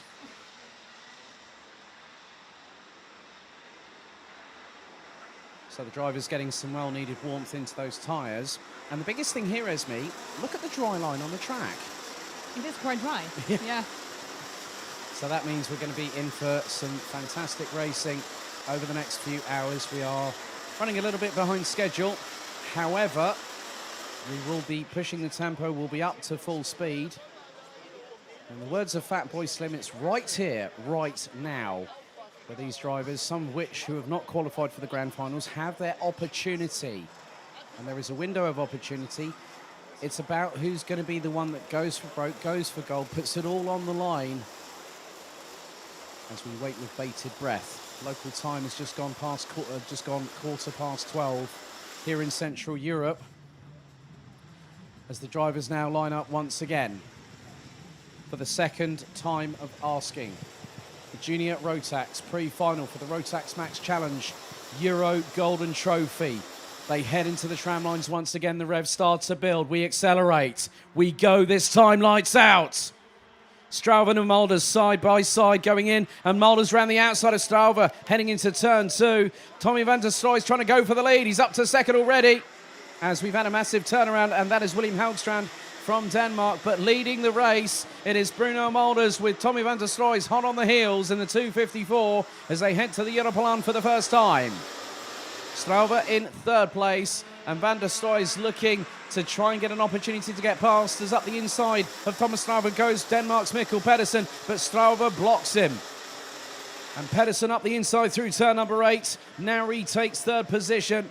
And oh, touch from Job Breedveld sends the Dutchman spinning. And he's literally having to wait anxiously for everyone to get past. Too bad for you. Yeah, I know, that's the thing, these split-second decisions. But I know that Martin van der Stroys will be jumping out of his raincoat at the moment, because Tommy van der Stroys is now leading the 2:59. Gustav Zusarkov's unfortunately out of the pre-final early. And Tommy van der Stroys hits the front of the field. And van der Stroys has been making his way, steady progress, started 16th. Or 15th and 16th in the respective heats he qualified in yesterday. There's Jaden Thien, along with the 2:75. That's Luke Neeson, and they've just got past Thomas Stauber. There is Austin Lee, who's made his way up from what it is, 14th position. And the 13-year-old from Germany now makes it out up into the top 10, gunning for 7th at the moment with, well, he's actually at 9th at the minute, behind, I think, possibly Raphael Renhofer, as the drivers make their way through turn number 10 and through into 11. And at the moment, no penalties for any excursions out of the tram lines on the start. But Tommy van der Stroys has pulled a gap. 6/10 to the better for the 2:54 from Combi Kart Racing Team, representing the Netherlands. And now he's got to put the pedal to the metal. He's put in the fastest lap of the race, 58.468 from the 2:54. Bruno Malders, Mikkel Pedersen, Jaden Thien looking up the inside of the Dane, going through into turn 6. And there is Luke Neeson there as well. Thomas Stauber trying to keep on board, and now Austin Lee joins the fight, as does Janis Diak. 2 German drivers at the back end of the field. What a way. This race has absolutely exploded here, Esme, isn't it? Yeah, you were talking about fireworks yesterday, but we're having fireworks today as well. Yes, indeed. As they say in the United Kingdom, remember the 5th of November, and that was at qualifying. But here on the 7th of November 2021, it has really gone biblical with the fireworks. Any type you can think of, the big rockets that go up into the skies and shoot off multiple fireworks, the Chinese fireworks that you light off in the middle of the street and they start scaring people. However, there's no one scared here. Everyone is fighting. And now Thomas Stauber having to fight with Austin Lee. Mikkel Pedersen battling away with Luke Neeson, and Austin Lee up the inside of Thomas Stauber. And there goes Janis Diak. Stauber is dropping. Keeping an eye on some of the other drivers now. Ethan Jeff Hall and Vinnie Phillips started from the pre-grid, as there goes Austin Lee up the inside of Mikkel Pedersen. Austin Lee alongside Luke Neeson as he goes sideways on the brakes through into turn 7. Another great performance from Austin Lee. And he's already, that puts him into, ladies and gentlemen, the top 5. And now the hunt is on. Oh, it's side by side between Raphael Renhofer and Janis Stiak coming out of turn 9. Renhofer gets through, but Stiak had 2 wheels touching the grass. And Farin Mega from Germany in the 2:76, rounding out the top 9. Fastest lap of the race, 57.554, as Austin Lee starts pulling a gap from those behind, which includes Mikkel Pedersen. But Tommy van der Stroys at the moment, Esmir Osman, is doing a fantastic job, leading Bruno Malders by just over 7.5 tenths of a second. Tommy is looking so steady this race. He has been delivering all weekend. He really, like you said, he climbed up. And I feel like it really has helped him build some confidence. Yeah. And I feel like this is the race where it might come all together for him. And might secure him a good spot in the finals. Definitely, if he gets pole for the finals, he'll be one step away for qualifying for the grand finals for Team Netherlands. And then a bet has to be honoured, but we'll get onto that later on. Austin Lee trying to pull away from Mikkel Pedersen in the battle for what is 4th on the road. So Austin Lee up 10 positions, and now we'll start hunting down the top 3. The youngster, just 13 years of age, based out of Eisendorf in Germany. Has both American and Filipino heritage. Last year's RMC Germany champion in Minimax, as Jaden Thien up the inside of Bruno Malders through turn 2 to take 2nd position. Malders on the counter attack, gets through on turn 3. Nice switch back between the pair of them. Great racecraft, great racing respects, and Esme all above all as Jaden Thien goes back up the inside. Clean racing, great respect from these drivers, and that just showcases how competent they are. Yeah, and that's something I noticed all weekend long. Yeah. Of course, I did some interviews, post-race interviews yesterday. And everybody is just so in such a great mood. Oh, sorry to cut across you there. That is Boulouet, the young Belgian from Dams Racing, out of the race, unfortunately. Austin Lee has dropped a couple of positions, but like you say, you've been speaking to some of the drivers this weekend, and it's really good to see how passionate, how motivated they are. That's it. And of course, there's a lot to win this weekend. I mean, everybody wants to go to Bahrain, but I know, I think they know that at the end of the race, only one can go, and they have so much respect for each other. That just goes to show how welcoming the family of the Rotax racing family is, as Jaden Thien continues to battle away with Bruno Mulders. Mikkel Pedersen rounds out the top 4. 5th, it is Luke Neeson. 6th, it's Fahren Mega. Thomas Strauber back up into 7th. Austin Lee, in the meantime, running as high as P4 a little bit earlier on, a couple of minutes ago. Now down into 8th place, but still a very, very good work rate from the 2-2-3 out of JJ Racing. Rafael Renhofer and Janis Diak ran at the top 10. Kasper Schormans, Enzo Bol, Ralf van der Pevert, Monty Gomassen and Croatia's Leon Zelenko complete the top 15. We've got just over 4.25 minutes to go, and Tommy van der Stoys has started pulling away from Bruno Mulders. Jaden Thien now, because that gap is now 1.5 seconds. It was 1.8 as there goes Fahren Mega up the inside of Luke Neeson. That is the positional change for P5. Thomas Strauber is with that battle, and Austin Lee just has the ringside seat. So he's hopefully going to factor into this as Strauber up the inside of Neeson, going through into turn 6, and now Austin Lee is starting to get a little bit of a slipstream. And the slipstream down here on the Europolan, Esme, very, very important, especially in these kind of close battles. Yeah, we saw it all weekend. You really have to use the slipstream. It can really make a difference at the end of the Europolan. You can brake very late. Some drivers, from the commentary booth, we can really see the drivers closing in at the end of the Europolan. So it's a really important corner, important part of the track to know. Exactly, when speeds are approaching 120 kilometers an hour, especially if you are in the tow down the Europolan here at Karting Genk. The lead now is down to 1.3 seconds with just over 3 minutes plus an additional lap to go. Tommy van der Stoys, the youngster from the Netherlands,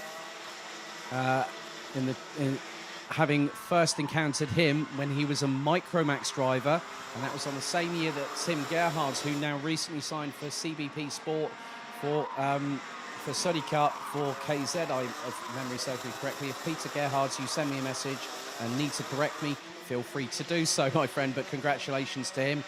Tim Gerhards won the Minimax title back in 2019. Tommy van der Stoys won the Micromax title. Tom Braken is also a former B&L Karting Series title winner, won the same championship and same class as Tommy van der Stoys back in 2018, the first time when I actually was here in the B&L Karting Series back in October 2018. Great shots from what we're seeing on the stream live here on the in the commentary position. But the gap has now started to stagnate. Thomas Strauber, now the fastest out there, 56.461 seconds from the 227, who has also been, who's also collected some silverware this year in the United Kingdom. Jaden Thien holding on to second, soaking up the pressure from Bruno Mulders, and now Mikkel Pedersen. Then in the background, you see the likes of Fahren Mega, Thomas Strauber, Luke Neeson, Austin Lee, Janis Diak and Rafael Renhofer round out the top 10. We have had a couple of retirements. Unfortunately, both Boulouet and Gustav Zusakovs will be lining up on the back row of the grid for the final a little bit later on this afternoon. But Esme, I mean, Job Breedveld, having to wait until everyone went past on turn 9, kept his cool, held the brakes, and composed himself. And that's what you've got to do in these kind of situations. You've really got to make sure that you're, as Mulders up the inside for the thing, going through into turn 2 on the start of lap number 11. It just goes to show, even with these drivers being the age they are, they've got very mature heads on young shoulders. Yeah, for sure. And especially Joep, I spoke to him yesterday. He's also from the Netherlands. I'm from the Netherlands. Yeah. So I asked him, so do you want to do the interview in Dutch or in English? And he was very confident. English, and he just stole the show. He was so confident. And now in the race again, of course, getting frustrated won't bring you nowhere. Exactly. He knows it. he's very confident. Yesterday I spoke to him. He was very mature, very nice guy. Yeah. Just wish him all the best. Yeah, the Yobster is more commonly known between his friends and his fan club. The battle for second rages on as we're under 30 seconds to go, plus an additional lap in the pre-final. Tommy van der Stroys is leading. How big is the gap? It's now 1.3 because Mulders, Pedersen and Thien have been squabbling like three young children in the playground, battling over the last swing. And at the moment, it is Bruno Mulders that is leading that at the minute. Mikkel Pedersen third. Jaden Thien in fourth. Thomas Strauver in fifth. Farin Mega now up the inside of Strauver through turn 6. Pushes the Belgian wide and Luke Neeson. In he goes and clashes side walls. And Austin Lee has got the ringside seat. Time has hit 0. One more lap after this one. And Tommy van der Stroy is now out of turn number 9. The three behind are trying to close the gap. It was 1.3 seconds between Mulders in second and van der Stroy, who leads the way as Farin Mega leads a 4-kart battle for 5th position. So the last lap board this time will come out, and Tommy van der Stroy looks over his left shoulder, now knows he has a significant advantage as it's Pedersen versus Mulders going into turn 2. They clash! Oh no! Top part of the exhaust goes off of Bruno Mulders' kart, and that gives Jaden Thien second position. Farin Mega manages to get past Mikkel Pedersen around the outside of turn number 3, and here comes Strauver and Austin Lee going through on the inside. Drama has happened right there. Bruno Mulders not having the best run of luck because Mikkel Pedersen was too close for comfort. Austin Lee looking towards the outside to get the switch through. On turn 7, on Thomas Strauver, and that is 4th position. That's for 6 on the road, but Tommy van der Stroy now heading down to turn 10 for what is going to be the 13th and final time. They say that the number 13 is lucky for some, and in the Junior Rotax pre-final, out of the final corner, Tommy van der Stroy takes the checkered flag and wins ahead of Jaden Thien. It's a Dutch 1-2. Make it a Dutch 1-2-3 with Bruno Mulders.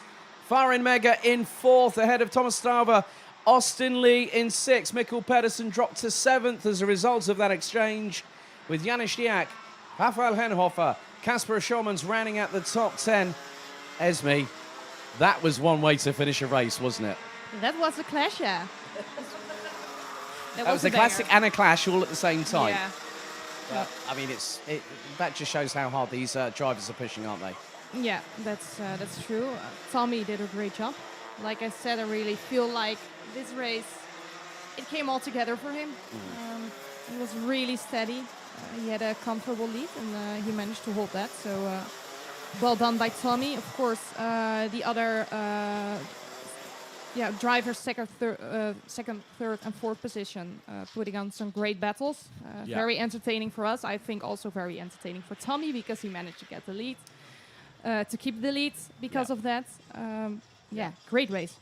Okay, Tommy van der Stroy wins the Junior Rotax pre-final here at the Golden Trophy by 1.3 seconds ahead of Jaden Thien. Bruno Mulders in 3rd, Farin Mega, Thomas Strauver, Austin Lee, Mikkel Pedersen, Janis Diak, Rafael Henhofer, and Kasper Schulmans round out the top 10. Following that up, rounding out the top 20, it is Enzo Bol, Ralf van der Pevert, the recovering Job Briefeld, Aaron Krebsik, Leon Zelenko, Montego Masson, Ballas Lantos, Vinny Phillips up to 18th from the pre-grid after that one. Good run from him. Milo Kaskinen and Tom Bracken round out the top 20. Then it's Charlie Hart, Julian Klausmann, Thomas Cass, Mikey Porter, Colin Vashni, Thaman Huben, William Christensen, Christopher Ornball, William Helgstrand, Ethan Jeffel, Frederick Zebis, Valentin Harvas, Devin Rost, Luke Neeson, Boluet, and Gustav Zusakovs.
Okay, here is your lineup for the 36 drivers that have gotten through to this stage. Reese Hunter and Luca Larini, that is your front row. Clayton Ravenscroft, who won the final heat yesterday under the nighttime sky, starts third alongside Nicolas Picot. Zsombor Kovac and Matthew Higgins. Lewis Gilbert and Sebastian Bailey. Dylan LaHaye and James Johnson ran at the top 10. Kai Hilitz and Mads Rees, row 6. Paul Fokema and Kai Hunter, row 7. Milan Coppens, Ruben Volt, row 8. Mathis Parlot and Noah Hipp rounding out the top 9 rows and completing the top 20. It's Enzo Caldajas and Nick Coppens, who has shown his love for Leffe Beer on his livery, which is a good one. I asked him about that. Ilian Brunstils, Linus Hansen, row 11. Sam Bergstein, Flint Schuring, row 12. Row 13, Lars Zanen, Andrei Petrovic. Christian Klein and Luca Koster, row 14. Miska Kaskinen and Alexander Abkazava, row 15, completing the top 30. And qualifying through the second chance heat, Lars van Vark, Kevin Kramers, Max Demerdink, Nathan Schaefer, Zeno Kovac and Vincent Bouteille.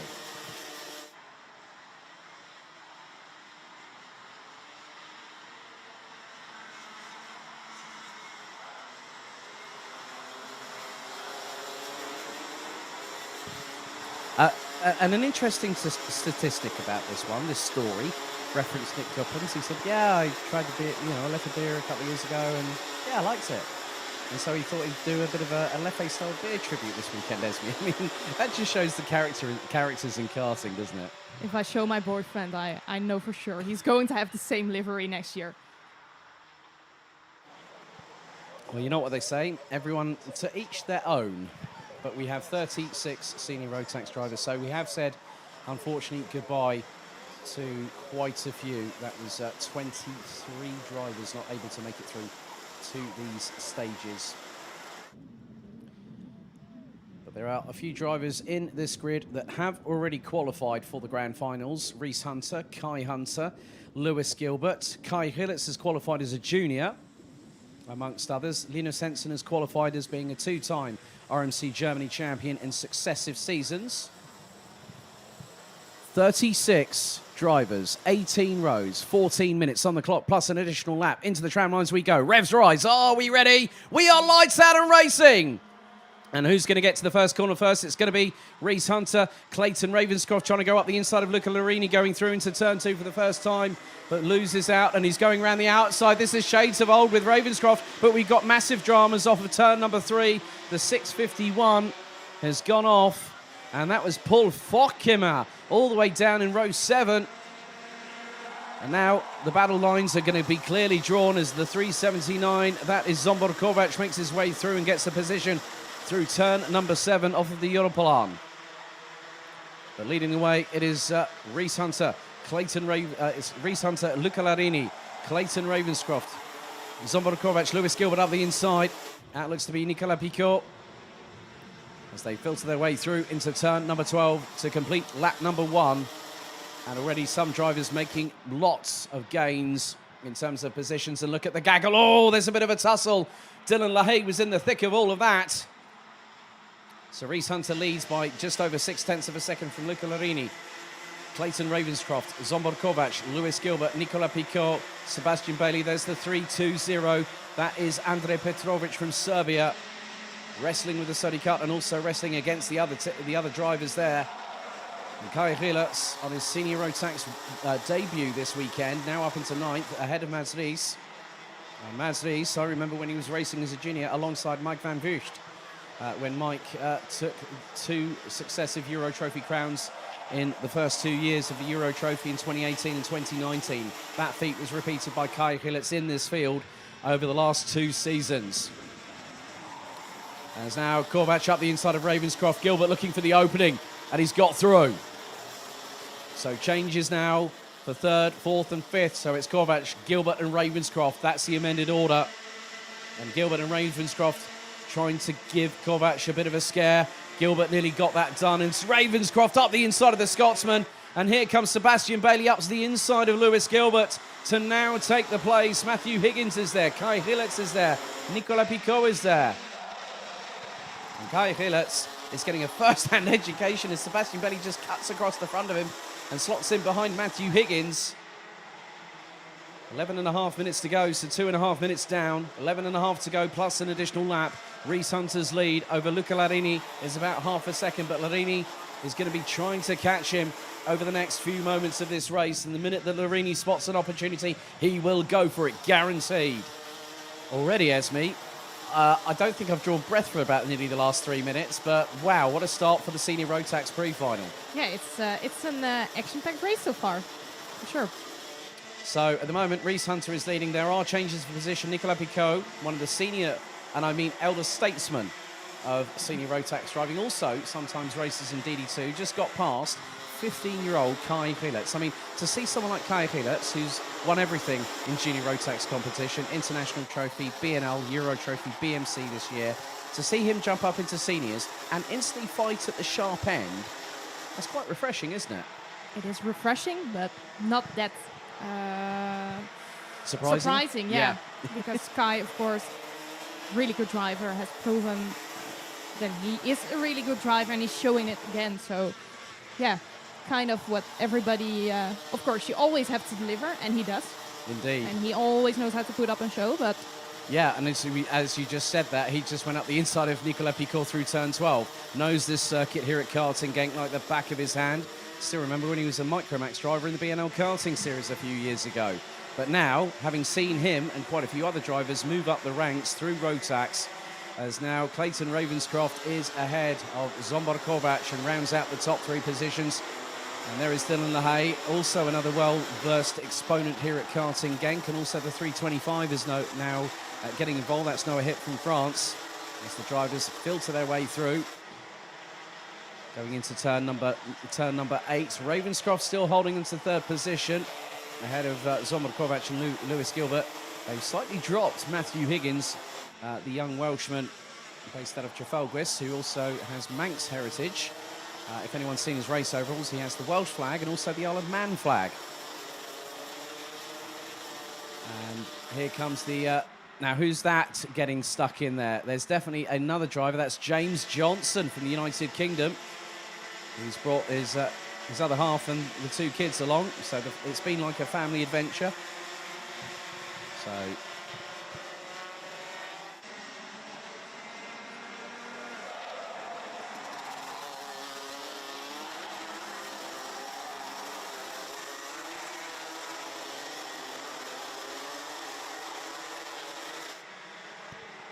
So just under 8 minutes and 45 seconds to go in this senior pre-final.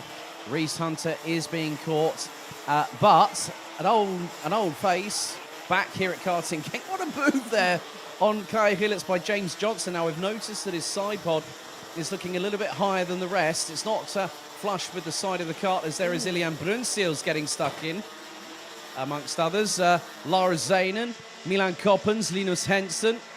They're all scrabbling for positions on the track, and this is where it all comes down to who wants it the most. Nathan Schaefer has made his way past Kai Gilets, and that, I think, well, Nathan Schaefer qualified 4th in the senior Rotax second chance heat, and now he has filtered his way from 34th position.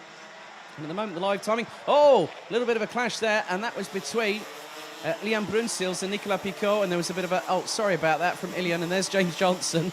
It's all kicking off here at the Home of Champions.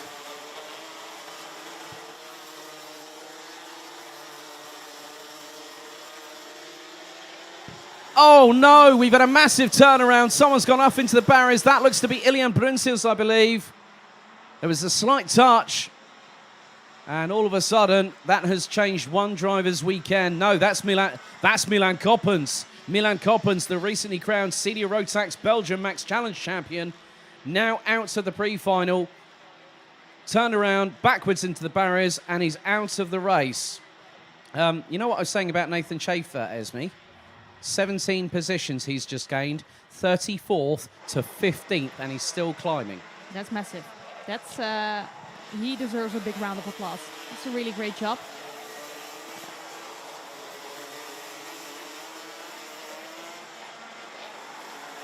Yeah, I mean, like, he really flourished in the second chance heat, and now with these different conditions. You know, it's partially wet, it's partially dry at the circuit.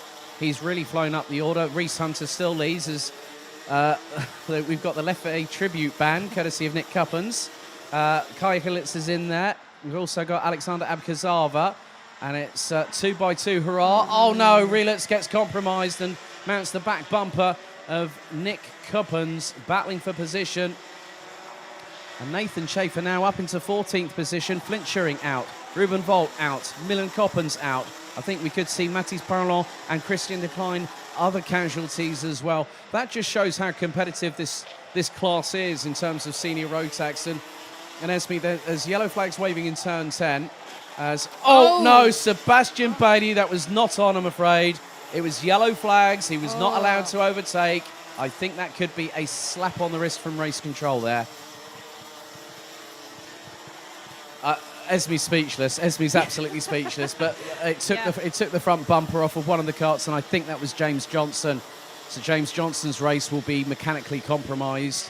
But that was a lunge, I think, from Sebastian Bailey, or it could have been Alexander Abkazava. So Abkazava might be the one, or Johnson might be the one that ends up having the mechanical black flag. I am waiting for any sort of confirmation. But Lewis Gilbert battling away with Clayton Ravenscroft. These two know each other very, very well indeed, having raced in Rotax circles for many a year. Both of them are well-known alumni within the B&L karting series. Both of them have been at the sharper end of the grid, as up the inside of Lara Zanin goes Kai Hunter in the 380. Linus Henson is not that far behind, I believe. But again, that kind of incident going into turn 10 where, you know, you've got yellow flags, you've got no other alternative, but you accidentally do something like that. It just shows that how hard the drivers are pushing, aren't they? Yeah, they're just, I think that's it. They are just pushing so hard. They might, lose track of the other conditions, like the flags, but yeah, it's just, Red mist, that's what it is. That's what it is. It does happen. These drivers are fueled to the brim with adrenaline, and with 4 minutes and 13 still to go. Reese Hunter still leads, but he's only 4.5 tenths of a second ahead of Luca Larini. Here's the battle for P3 on the road. Lewis Gilbert versus Clayton Ravenscroft. Both very well skilled in the art of Rotax racing. And also other karting classes as well. Both raced as juniors and seniors. They have made their way through the ranks. And I also remember that Clayton Ravenscroft did a test with the Winfield Academy. There is a driver that has just gone into the pits. So that might be, that looks to be a Dan Holland Racing livery there. So Mathis Parlon out, Christian Decline out, Milan Coppens out, Flint Schuring out, Ruben Volt out. And Peter Gerhards has just messaged me and said, thank you for mentioning Tim. So, not a problem at all. Not a problem at all. Peter, good to see that you and Tim and hopefully Nick are also watching. Tim and Nick Gerhard's two twins, twin brothers that were actually featured on Dutch TV. And funnily enough, myself and Frans Langenberg were on commentaries on when the guys were actually racing out on track. So that was a really nice touch for that side of things. But nevertheless, there's the two leaders coming through. Reese Hunter and Luca Larini are close, and they are just under 3.5 tenths of a second apart as they come across the line. It's now lap number 13 underway. 2 minutes 50 plus an additional lap still to go. Clayton Ravenscroft waiting for the time to get past Lewis Gilbert, and Matthew Higgins was the driver. I think Matthew Higgins is the one that might have had a front bumper come off, and he's pulled it into the pit. So the youngster from Trafalguis.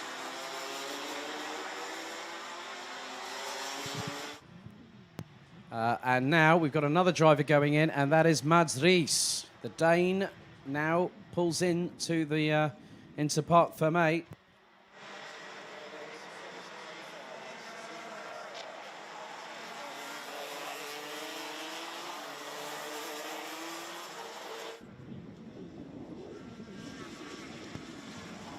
One of the interesting things, though, Esme, have you noticed how dark it started to get? Well, not until you just told me, but yeah, the clouds are packing up together at the circuit. So I don't know, are they forecasting any rain for this afternoon? I haven't looked at any weather applications at all today. I haven't done at all. The thing is, I don't want to chance fate, but it's 12 degrees Celsius at the moment. And the good thing is these drivers are carrying on. They are on slick tyres. That is the biggest thing here. So the pace has been unrelenting. Liam Brunsils has been the fastest driver out there, 55.157 seconds. And good to see him back. So we are down to 29 karts, and the last driver out on circuit is currently on. Is currently Luca Costa, who was so happy he got through by the skin of his teeth through into the top 30, so did not have to go through the rigmarole of the second chance heat. 1 minute to go on the clock, and the leaders now currently on lap number 15. It's just over half a second between Hunter and Larini. Gilbert in third, Ravenscroft, Zombor Kovac battling away on screen with Dylan LaHaye. Noah Hip in seventh, Ilian Brunsils, James Johnson and Kai Hunter round at the top 10. Linus Henson up into 11th ahead of Lara Zanen. Nathan Schaefer has put in one of the most dominant drives of determination, true grit, and trying to give yourself an opportunity. I did say earlier on that there's going to be one driver that might have that chance to go up through the field, and Nathan Schaefer has made up 21 places from 34th. That now puts him 13th on the road, and he is 3/4 of a second behind Lars Zanen. Driver of the weekend, I think, Esme. Yeah, Nathan is really proving that he has, that he's earned his position in the finals. Great job. Yes, indeed. The driver on the CRG chassis, the 633, as the timer has struck 0, and the leaders now are heading their way down the back straights through the Europalan for what is going to be the 16th and final time, 16th and penultimate time out of 17. But Reese Hunter, and there is a little bit of rain heading onto the track. There is a little sprinkle, there's a little shower coming in. But the good thing is that it's at that point where the drivers still are on their current tyres. And it could be a bit of a game changer for the rest of the afternoon here at the Home of Champions. As now Reese Hunter gets the final lap board. He took 2 victories in a second yesterday. Fastest in time qualifying practice. Lucarini in second. Lewis Gilbert, Clayton Ravenscroft, Dylan LaHaye now gets past Zombor Kovac for P5. Ilian Brunsils, Noah Hip, James Johnson, Kai Hunter, Linus Henson, Lara Zanen, Nathan Schaefer, Alexander Abkazava and Miska Kaskinen are the top 15 at the moment. And there have been no penalties for either jump starts or braking formation as Reese Hunter makes his way through into turn 9 for lap the 17th and final time out of turn 9. Down the short blast through into turn 10. He's one step away from getting onto the top step of the podium. And the 323, based out of the Republic of Tynan Weir, out of the final corner. Reese Hunter wins the pre-final commandingly. Luca Larini has helped himself no end by taking second. Lewis Gilbert in third. Clayton Ravenscroft and Dylan LaHaye round out the top 5 positions. And Esme, 29 out of 36 drivers, pretty good ratio. We did have some unfortunate retirements, but that race just really had it all, didn't it? Yeah, it did. It had clean racing, it had action. One of the things I like about the senior classes is that, of course, the Micromax, the Minimax, the junior classes, they are all just the youngsters. And this is the place where the youngsters get to show what they can do against more experienced drivers. So it's always fireworks in the senior class, I believe. Yeah, really great race. Yes, indeed. And let's have a look at the results provisionally for your senior Rotax pre-final for the Rotax Euro Golden Trophy. So Reese Hunter wins by just over 7.5 tenths from Belgium's Luca Larini. Lewis Gilbert and Clayton Ravenscroft make it 3 Brits in the top 4. Ahead of Dylan LaHaye from Belgium, Zombor Kovac, Ilian Brunsils, Noah Hip, James Johnson and Kai Hunter ran out the top 10. Linus Henson, Lars Zanen, Nathan Schaefer, Alexander Abkazava, Miska Kaskinen, amongst others. And you can see that we had 7 retirements. Mads Rees, Matthew Higgins, Mathis Parlant, Christian de Klein, Milan Coppens, Flint Schuring and Ruben Volt.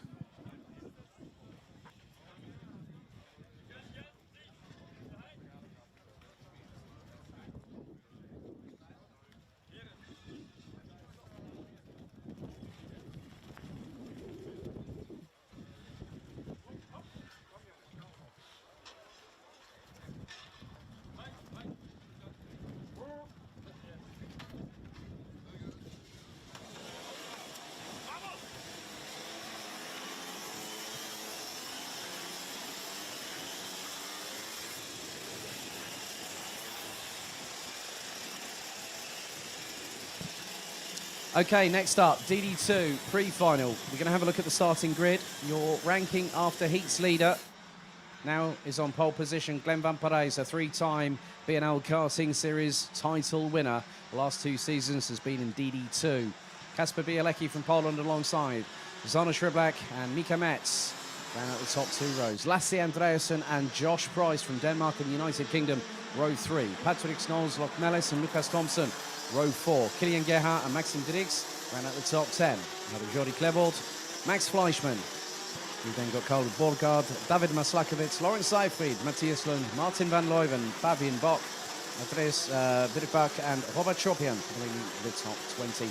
Running out the 30 strong, it's going to be Charlie Anderson, Hannes Bodder, Florian Breitenbach, Christopher Sachse, Jaro Dekkers, Dennis Thiem, Emmerich Gerhard, Mario Sabah, Hannes Morin and Jule Jungdahl. The 2 Swedes at the back end of the field.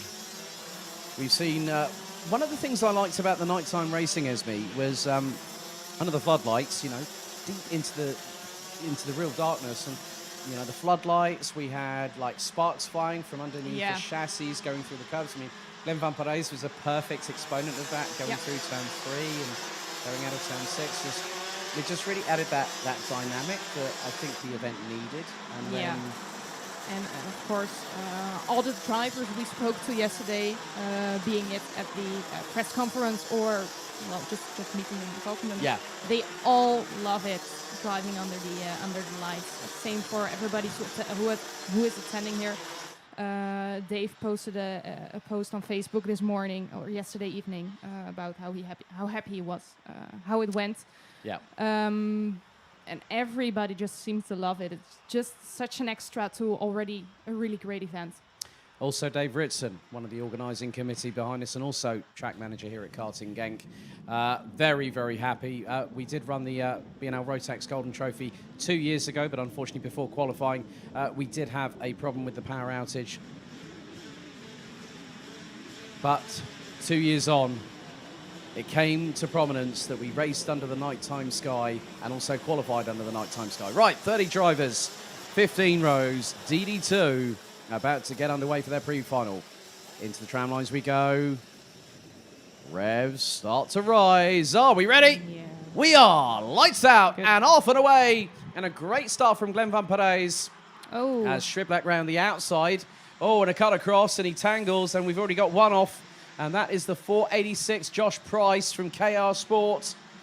Is right at the back, and that's the 464. That is Mika. That's the biggest casualty of them all. Mika Metz starting 6th as Josh Price, unassisted, pulls the car onto the circuit. So yellow flags going into Marshall post number 1. Josh Price. Oh, there's more tangling. Oh, there's a big coming together. Hannes Border involved in that, and the 468 from Germany. And that has caused bedlam. But the driver's now starting to build up a rhythm. But at the minute, Glenn Van Parijs and Sana Schriblak. This reminds me of the last round of the BNL Karting Series. These two were battling each other. Van Parijs had pretty much secured the title. And Van Parijs had booked his place with Team Belgium. Sana Schriblak represented Team Belgium at the Grand Finals at Sarno in 2019. But he won the Euro Trophy title, and up the inside goes on a Schriblak. And that was, you know what, that's what I like about Glenn Van Parijs, a true sportsman. Very, very noble, very, very honest, but also if he says, well, I think he's going to send it, I'm just going to get out of his way and just play the race how I want to. What do you say? Yeah, that's, you described him very well. He's also just a really nice guy off track. But a true sportsman, yes, and not only in karting, but also driving race cars. Yeah, Porsche Carrera Cup Benelux vice champion this year with EGT Racing. But now Sana Schriblak pulls away, and he's got a bit of a gap, nearly half a second. As Kilian Gerhardt and Lasse Andreasen swap positions, the Dane goes ahead of the French driver. Maxim Dirix, this time last week, secured Belgian Max Challenge Championship victory. As we've got more dramas, that is the 473 Karl Borgard from Denmark. And it's pulled to the side on the inside of turn number 3, so another driver falls by the wayside. In the words of Queen, Unfortunately, another one bites the dust. But Hannes Morin last night was able to capitalise, and there we saw him scything his way like a rat on a drain pipe past Lawrence Seyfried going through turn 8. That's why Hannes Morin is a force to be reckoned with. You put him in a car. He's the youngest race winner in the STCC, the Scandinavian Touring Car Championship, in history, beating Matthias Ekström's old record in an Audi, no less. But Hannes Morin was the inaugural 2008. He was the inaugural senior Rotax champion in the Euro Trophy history books, and it all came down to the perfect weekend at Wackersdorf in September 2018. And it's good to see him back in the fold. He's going to be racing on the Project T20. I know Ellis Spiezia and family, the family of the Electric Renegade. I know you're watching. I saw it on your Instagram feed this morning, Ellis. You can't hide that one from me, my friend. They're going to be racing at Bahrain on the Project T20, which is effectively a DD2 chassis bolted with a fully electric drivetrain. And they are quick. They're very comparable on lap times with the DD2s that are out on circuit. But Zana Schriblak is starting to pull away. Martin van Leeuwen from the Netherlands now puts in the fastest lap of the race. A 55.2. He started 17th, so really good job. 17th position. And at the moment, he is currently sitting in 5th place. So 12 places for the Flying Dutchman. And he's closing in on Maxime Dirks. And one of the biggest things is that they are teammates as Max Fleischmann in the 426. Oh, massive moment there. That is Kylian Gerhardt from France. That was coming out of turn number 2. And so, unfortunately, Kylian Gerhardt drops down the order. Carl Borgard out of the race. Josh Price is still circulating. I haven't seen the 486 come through to cross the line. He has done now, as there is the 439 of Lasse Andreasen. Now, he's just keeping an eye on the rain intensity on the window just off of the timekeeping. And I think it's getting... Not too sure if it's intensifying, if there are raindrops falling by the right-hand side of the commentary box. And the other side looks fine. Yeah. Blue sky, a little bit of clouds, but... Sounds a bit like Spa-Francorchamps. It could be dry in one place, wet in another. But it's just all about just keeping things calm. And Glenn Van Prijs is using this weekend and last weekend to test the Birol Art chassis. Said last night in the press conferences, there goes Martin van Leeuwen, and there is Kasper Bielecki. Kasper Bielecki was on the front row of the grid and now gets himself past Maxime Dirks, and that now puts him up into 5th position behind Martin van Leeuwen. But I think one of the things that Glenn said when I asked him about the Birol Art chassis yesterday, he said, you know, very different to the Tony Kart he normally uses, and it's quite interesting to see how a driver adapts to a different chassis, isn't it? Yeah. From my experience, drove a few chassis, and of course, I'm not nearly as talented as these guys. Yeah. Let's put that out first. But the first time you drive in a new chassis, it's just, for me, it always was like completely different. It can be completely different. Yeah.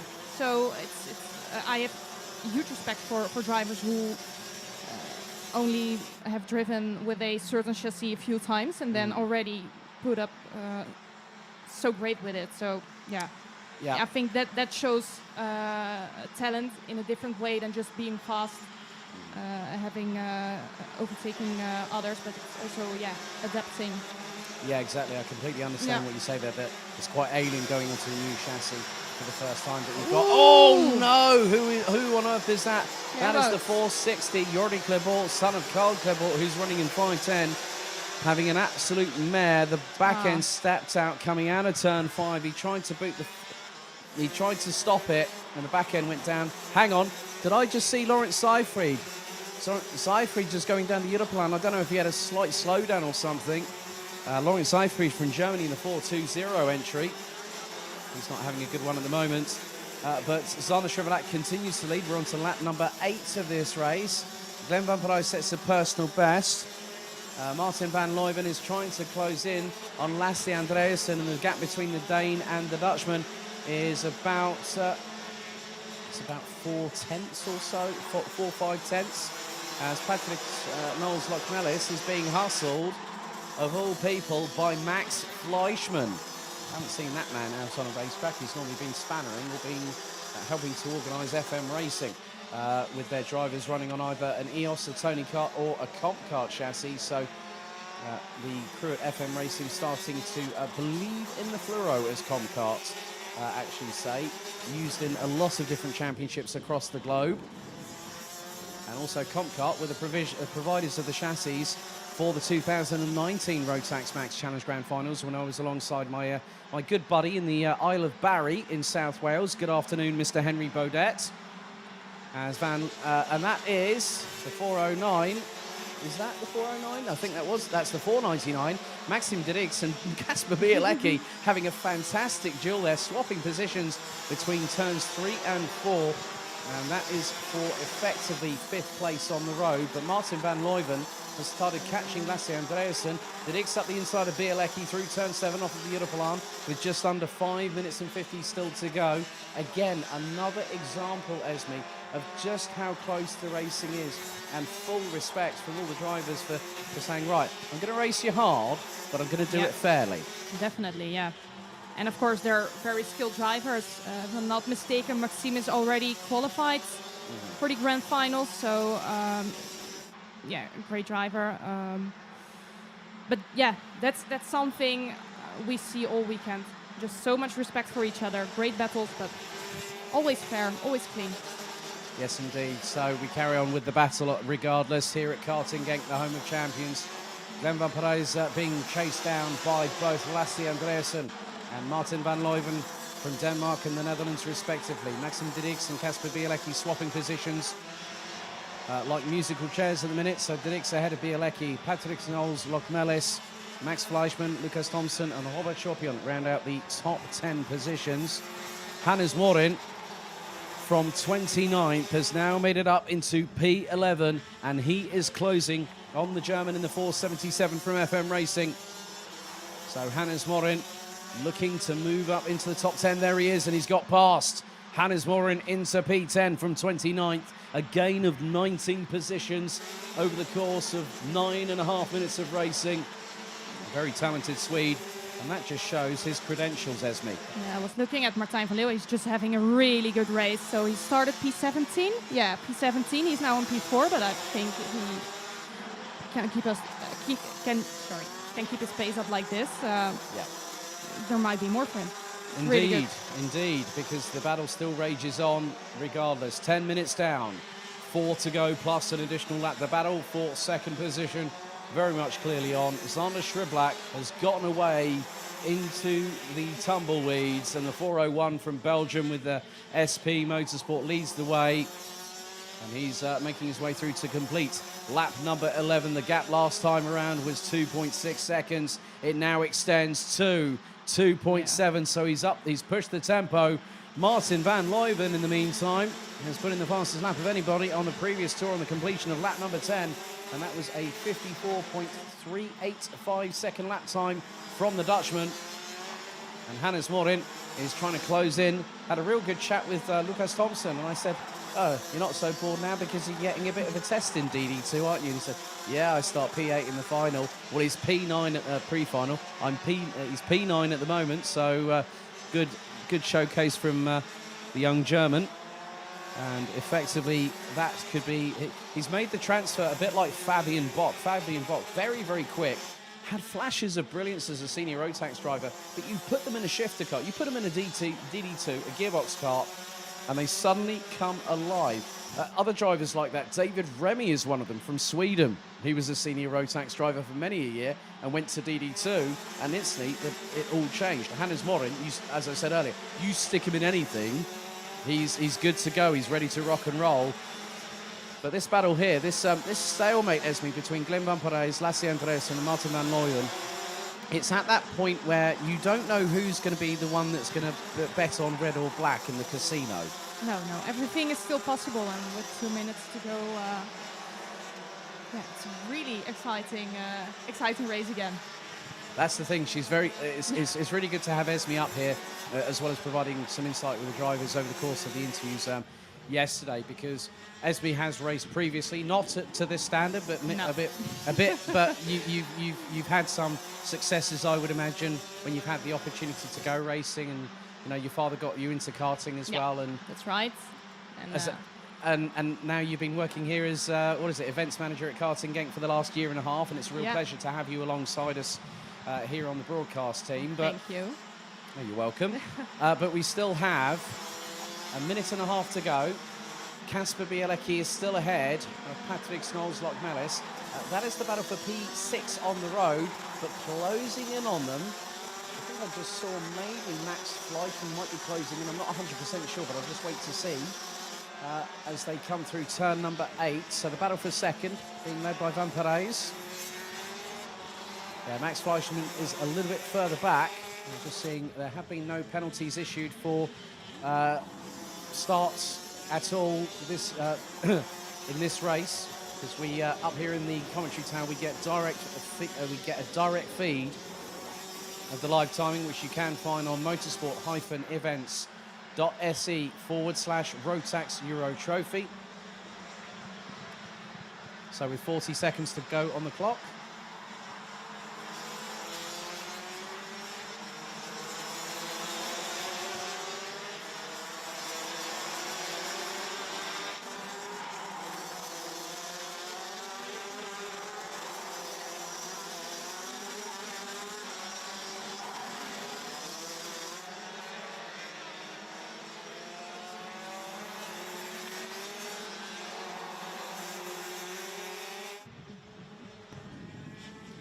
Okay, so we're coming down to the last few moments of the race. And the timer is about to hit 0. Shriblak now, did he get the final lap board that time? No, he did not yet. He did. The board is out. So literally the minute that Shriblak was literally right across the line. So it's showing that there are still 2 laps to go. There is going to be a change to the timetable, which I'll enlighten you all on very, very shortly indeed for those at home and also here at the track. But Zana Shriblak, Esme, has done exactly what he needed to do. He's not qualified for the grand finals. He'll be one step away from doing so. And that to him is going to mean the world to both him and also his family as well, which has Polish heritage with the surname Shriblak. Yeah. That to him is going to speak volumes, because he was very competitive at Sarno for Team Belgium. Yeah, we have 2 seconds. No. Yeah, the last lap board is being shown to Zana Shriblak. Yeah. So next time around, but yeah, I mean, he's a very quick driver. Yeah, we haven't noticed him that much during this race, of course, being caught up, with this beautiful battle we're seeing right now. But Sander is a really skilled driver, really fast. He's, like you said, doing exactly what he has to do right now. And he knows the track very well. I think he feels very confident, and this puts him in a great position for the final later this afternoon. So I'm really excited to see what he can do there. Yeah, we'll see what he can achieve, because the checkered flag now is being prepared for Zana Shriblak, who is making his way through towards the final couple of corners out of turn number 11 through turn 12. There is the 401 from Stampex Motorsport. Zana Shriblak, one step away. He'll start from pole in the final later on this afternoon, and he takes the commanding victory. Glenn Van Parijs, will he get the drag race completed ahead of Lasse Andreasen? He does by 61 thousandths of a second. Martin van Leuven started down in 17th, finished in 4th ahead of Maxim Didix, Patrick Snolls-Lockmelis, Kasper Bielecki, Lucas Thompson, Hannes Morin. Gratis is all I'm going to say on that one. 20 positions gained. The Swede, he was very much flying up through the order. 29th to 9th at the end of that race, beating Max Fleischmann of all people. It's amazing. So Zana Shriblak is your pre-final DD2 race winner here at the Golden Trophy at Karting Genk, the home of champions. So let's have a look at the results as they start making their way through into scrutineering. So Zana Shriblak takes the victory. It's a Belgian 1-2 on home soil, courtesy of Glenn Van Parijs, Lasse Andreasen, Martin van Leuven, Maxime de Rix ran at the top 5. 3 Belgians in the top 5 thereof. Patrick Snolls-Lockmelis, Kasper Bielecki, Lucas Thompson, Hannes Morin, Max Fleischmann, Florian Breitenbach, Matthias Lund, Robert Schopian, Jule Jungdahl, Fabian Bock, Hannes Border, Christopher Zaxer, Amerik Gerhard, Mika Metz, David Maslakowicz, Mario Saban, Dennis Thiem, Andreas Birkbach, Kilian Gerhard, Yodi Klebort, Josh Price, Charlie Anderson, and Lawrence Eifried rounding out the 28 that finished. Unfortunately, Jarl Dekkers and Carl Borgaard from the Netherlands and Denmark did not finish the race.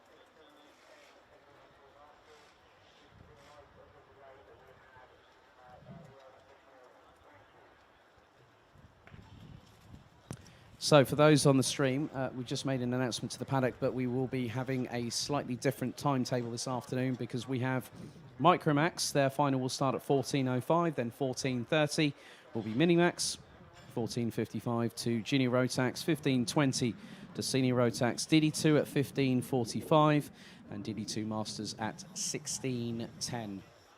This is in light of the delays that we've had earlier on, and to be very honest, Esme, it's been a very busy morning, and it's going to be an even more busy afternoon, isn't it? For sure, yeah.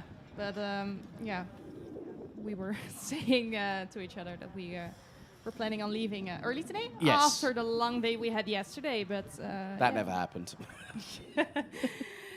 but yeah, like I was saying to you this morning, you jinxed it. Okay, I'm going to do this. You did. Touch wood. I might as well just knock on the side of my head. But this might spice things up because there's rain forecasted later in the afternoon. So Yeah. Okay, let's go through the grid for the last of the pre-finals before we head into the business end of the weekend.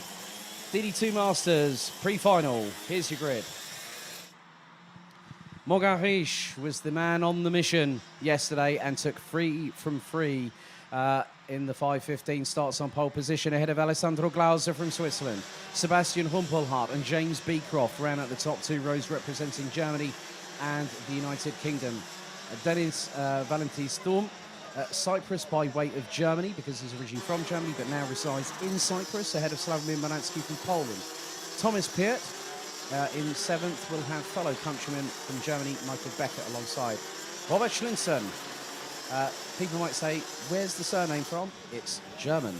It's part Danish, part German, as I found out from my good friend, Mr. Conrad Bayer, who came to pop by and visit me yesterday evening, and it was good to see him after nearly 2 years. Pritsai from Estonia in P10, Christoph Adams from the Netherlands, 11th, ahead of Christophe Capitan from France, Ian Getz and Tom de Seb, both representing Belgium in 13th and 14th, ahead of Bruno dos Santos and Thierry de Jong from France and the Netherlands, respectively. Then we got Nicolas Mazinas, Karl Klebort, Jörg Müller, Peter Gürtay and Maxim Shaposhnikov. That is your 21-strong grid. And one of the things I like about the Rotax racing family, Esme, is that there is a class for everybody. true, yeah. And of course with these Masters for... I think the Masters, yeah, of course they are the most experienced guys on the grid. Most racing experience, but they're still so eager to win. Very You know much, that. yeah, very much the case. One particular story from the other year, Christoph Adams went as far as South America. He went to the to Rotax Max Challenge Argentina, of all places. So like the Trofeo Nacional, to go and compete for a ticket for the grand finals. He's the most decorated qualifier. And he's going to be representing Team Netherlands this year. Okay, 14 minutes on the clock plus an additional lap. Morgan Riche is the man to beat here today at Karting Genk. Alessandro Glauser could have a shot at him. So could James Beecroft. Sebastian Humpelhardt. Keep your eyes on Dennis Valentin Sturm. Imagine if Robert Schlunzen comes through and becomes the party pooper, so to speak. It could happen. It's all to play for in DD2 Masters. Into the tram lines.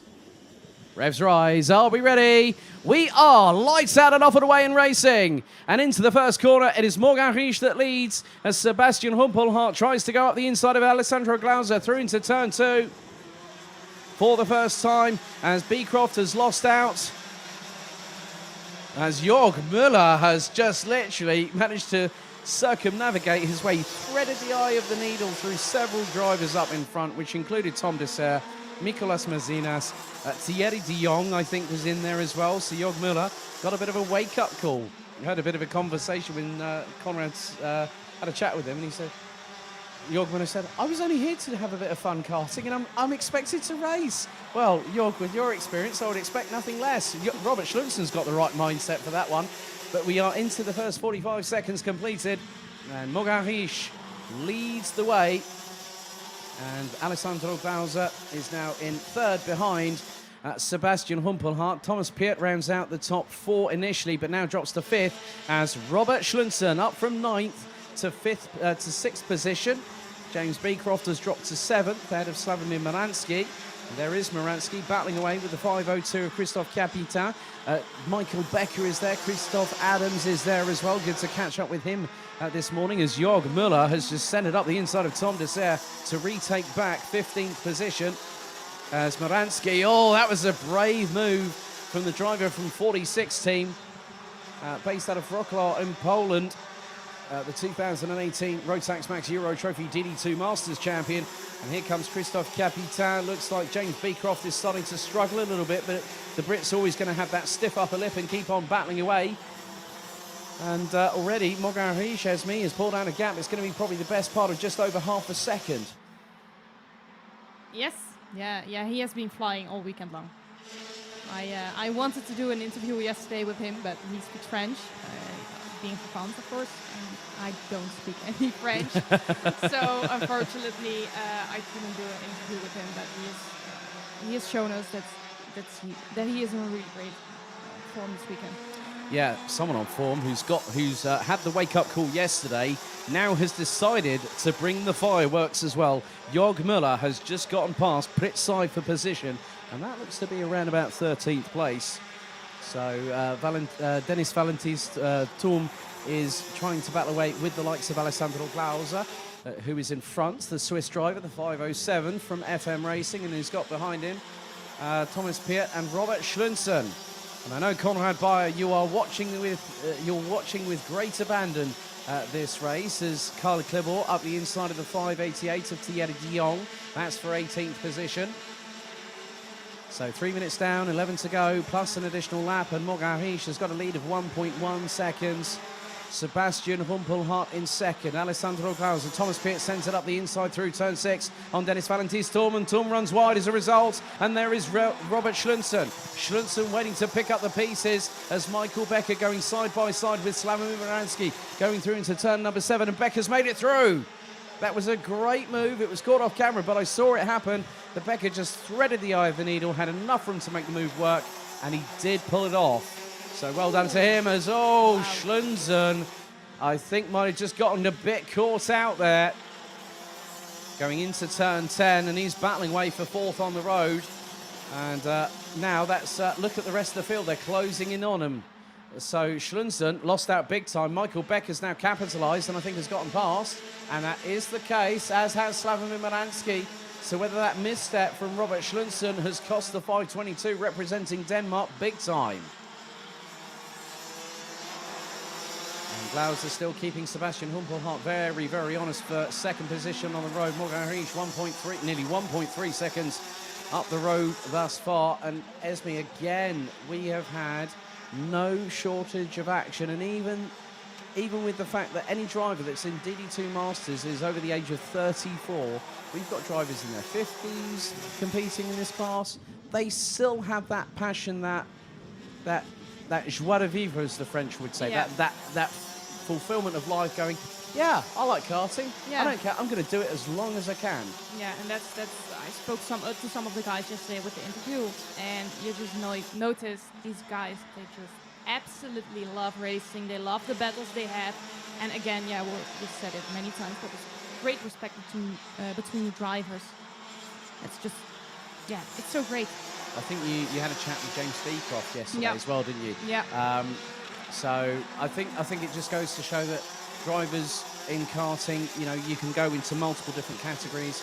You know, some people might want to go up to like Formula One or the World Endurance Championship, the latter which has just concluded its season, funnily enough, this weekend. And we have to say a very many congratulations to Ferdinand von Habsburg, world champion for the World Endurance Championship with Team WRT this weekend. So a bit of Belgian pride, courtesy of Vincent Voss and his team. They not only won Le Mans the 24 hours this year, they've won the World Endurance Championship in LMP2, so congratulations to them. Also, speaking of WEC champions, Pro-Am champions for 2021, Jumbo Team Nederland won the title in Bahrain. So Frits van Aert, Guido van der Garde, all those guys there, Job van Uitert, I think, as well, is in that crew. Done a fantastic job, and they've got a title to boot as well. So a lot of people within either the Dutch or the Austrian or maybe even the karting community, because we know that Guido, Job have all competed in karting through the years past. But with 7 minutes and 54 seconds to go, Mogarhij is still setting fastest laps.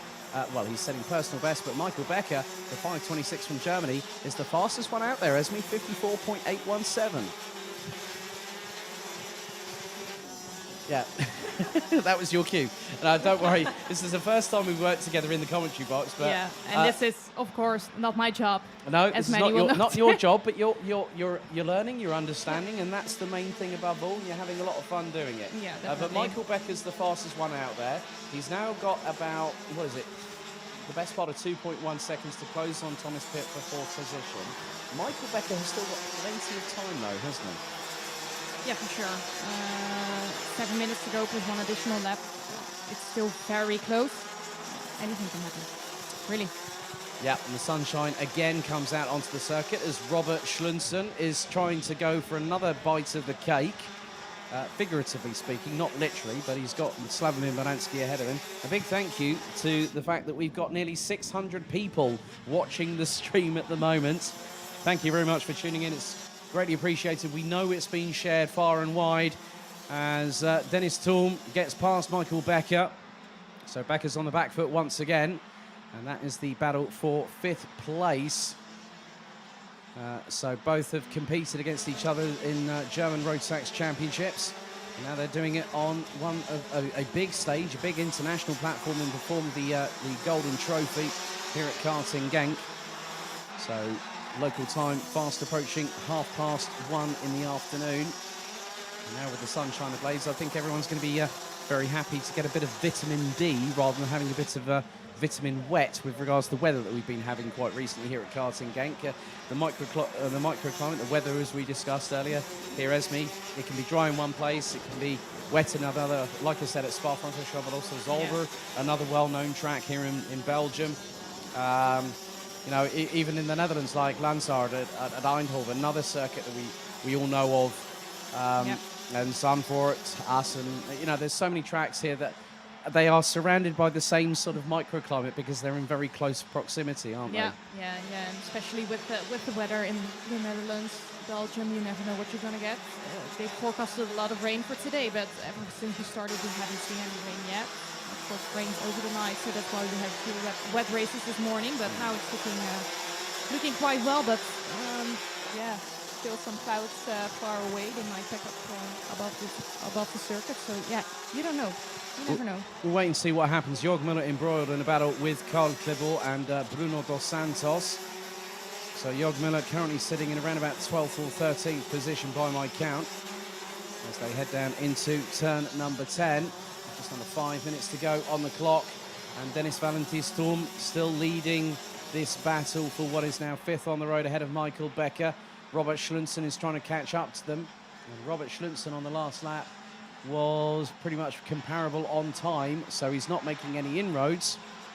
If you had like 2 or 3 tenths of a second in that previous lap, he'd be absolutely fine, and they would be looking over the right shoulders, they'd be looking over the left shoulders thinking, hang on, he's catching us. And that is happening because Robert Schlunsen now is, well, right, Thomas Pietz, you had a chat with him earlier on, and that is a wheel he's holding in his hand, and that is off of turn number 6. That's a real shame for Thomas Piet, who was running P4, and that is the left rear.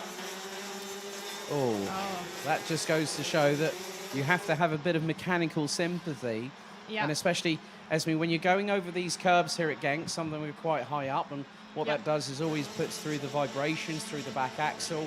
The nuts and bolts, through the vibrations, they can either unscrew themselves, or they can sometimes shear off, and not only do you get the wheel, the hub, you also get the bearing as well from the back axle on the wheel itself, don't you? Yeah, it's a lot of vibration, especially vibration. We always know this over the curbs.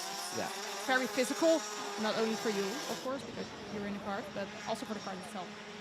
Yeah, so that just Can goes... be very tough. Yeah, Thomas Piet this year in the RMC Germany Championship has had some great performances, but there's also been, he's had a bit of trials and tribulations where hasn't quite worked out how it would be if there weren't any sort of like mechanical failures or things like that. But the sunshine definitely beating down on the track here at the home of champions.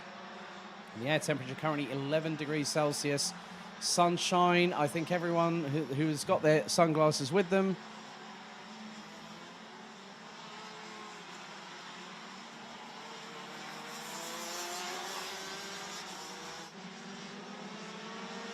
Reach very comfortable in the lead.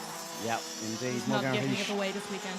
Yeah, indeed. Morgan Riesch nearly 3.3 seconds up the road from Sebastian Rumpelhardt. Alessandro Glauser in third. Now it's Dennis Thulm who has ended up fourth, courtesy of Thomas Piet's unfortunate retirement just a lap ago. Michael Becker trying to stay ahead of Robert Schlunsen. And I'm just going to keep an eye visually on where they are, as Jörg Müller is definitely having a battle of his own to contend with. He's battling with the likes of Bruno Dos Santos and Ian Gepps, and Jörg Müller hopefully will get an opportunity. But Bruno Dos Santos up the inside of Ian Gepps, who now does the switch back. Jörg Müller waiting in the wings, and he's got an absolute massive toe as Jörg Müller alongside Dos Santos. And they do a switch around through turn 2, but at the meantime, at the front end of the grid, Robert Schlunsen has caught up with Michael Becker and also Dennis Valentis Thulm. There's Slavomir Baransky, Christophe Capitan, Christophe Adams, and James Beecroft. There's Carl Clebot, Fritz Sai, Ian Gepps, Bruno Dos Santos, and also Jörg Müller.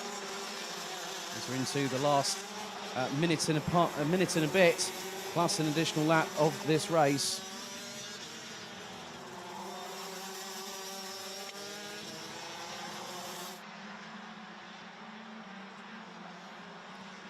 So Morgan Riesch's lead now extends to 3.8 seconds.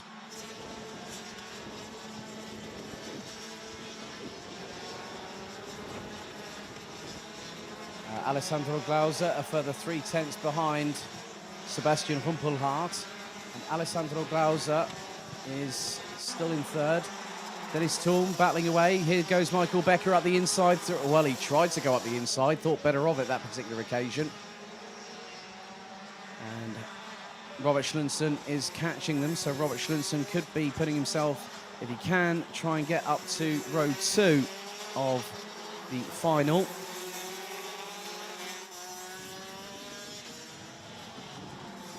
So 15 seconds on the clock to go as Morgan Riesch goes on to the penultimate lap. So we will have this and one more to go. We're going to be on lap number 16 out of 17.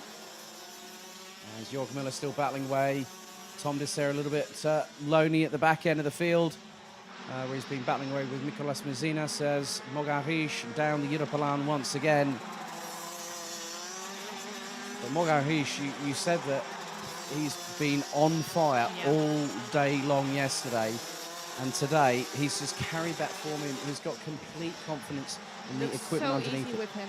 Yeah, complete confidence with regards to how he's been running. And to be completely honest with you, I don't think anyone can challenge him. The closest that could do so would be the likes of Sebastian Rumpelhardt and Alessandro Glauser, as now Morgan Riesch goes on to the final lap that brings us into the lunch break. So Rumpelhardt second, Glauser third, Valentis Thulm fourth, Michael Becker fifth, Robert Schlunsen in sixth. Slavomir Moransky, Christophe Capitan, Christophe Adams, Carl Klibor, James Beecroft, Prit Sai, Bruno Dos Santos, Jörg Müller now up into 14th position. Ahead of Ian Getz, Tom Dessert, Nicolas Mazinas, Thierry Dion, Peter Gyotai, and Maxim Shaposhnikov from the RAF. And that's the Russian Athletic Federation. Thomas Piet unfortunately retiring on lap number 10, but Morgan Riche really has done a number on the rest of the field as he comes out of turn number 11, and the Frenchman is one step away. He'll start on pole once again for this afternoon's final that closes out the Golden Trophy, and he takes the victory, and that lead is rather commanding. Sebastian Humpelhardt in second place, as Robert Schlunsen trying to close up to Michael Becker, but misses out on 5th place. Alessandro Glauser in 3rd position. But Esme, Morgan Riche, we've talked about this man, and when you don't talk about him enough, you know he's doing a damn good job, don't you? Like I said, it just looks so easy and so it's easy to mistake it from not being that special, but looking at he has a gap of 4.5 seconds. That's impressive.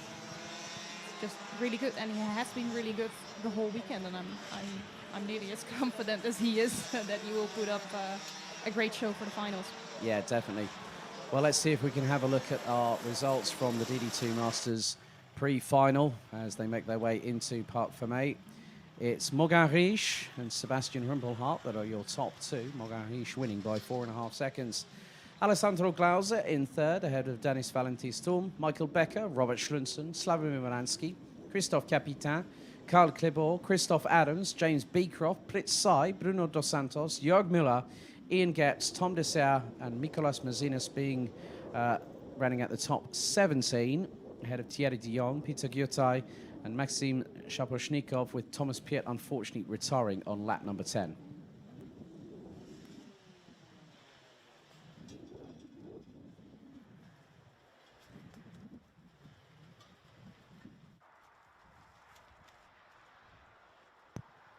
So that is the end of the slightly delayed morning's action. However, in just about 30 minutes' time, we're going to come back just before 2:05 this afternoon.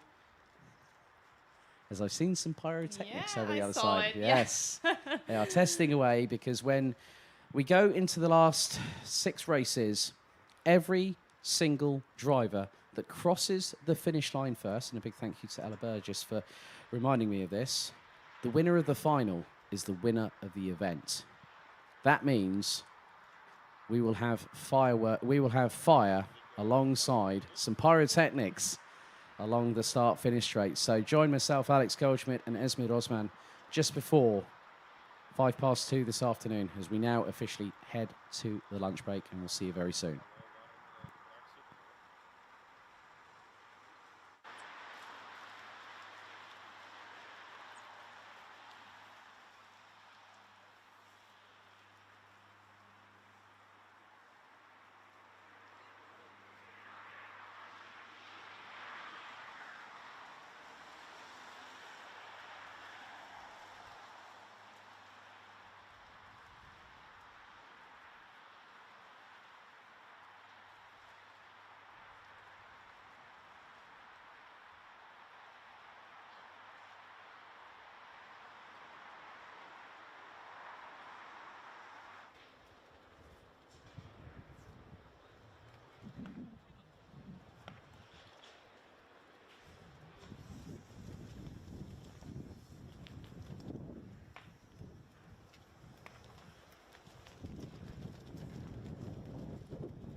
So welcome back after the lunch break. Alex Goldschmidt and Esme Rosman up in the commentary box. And Esme, we now get to the last 6 races. And at the end of it all, we'll have 6 new Euro Golden Trophy champions. The race winner of each one gets the chance. Yeah. It's looking rather exciting, isn't it? Yeah, it's very exciting. This is, of course, this is what counts for the drivers, and this is where they have to do their absolute best to deliver and hopefully put up a nice show for us. Indeed, the sunshine here at Karting Genk as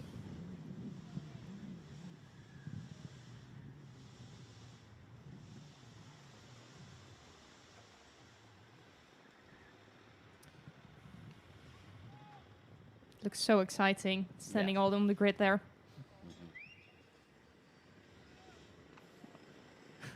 Boas is feeling very confident. Yep.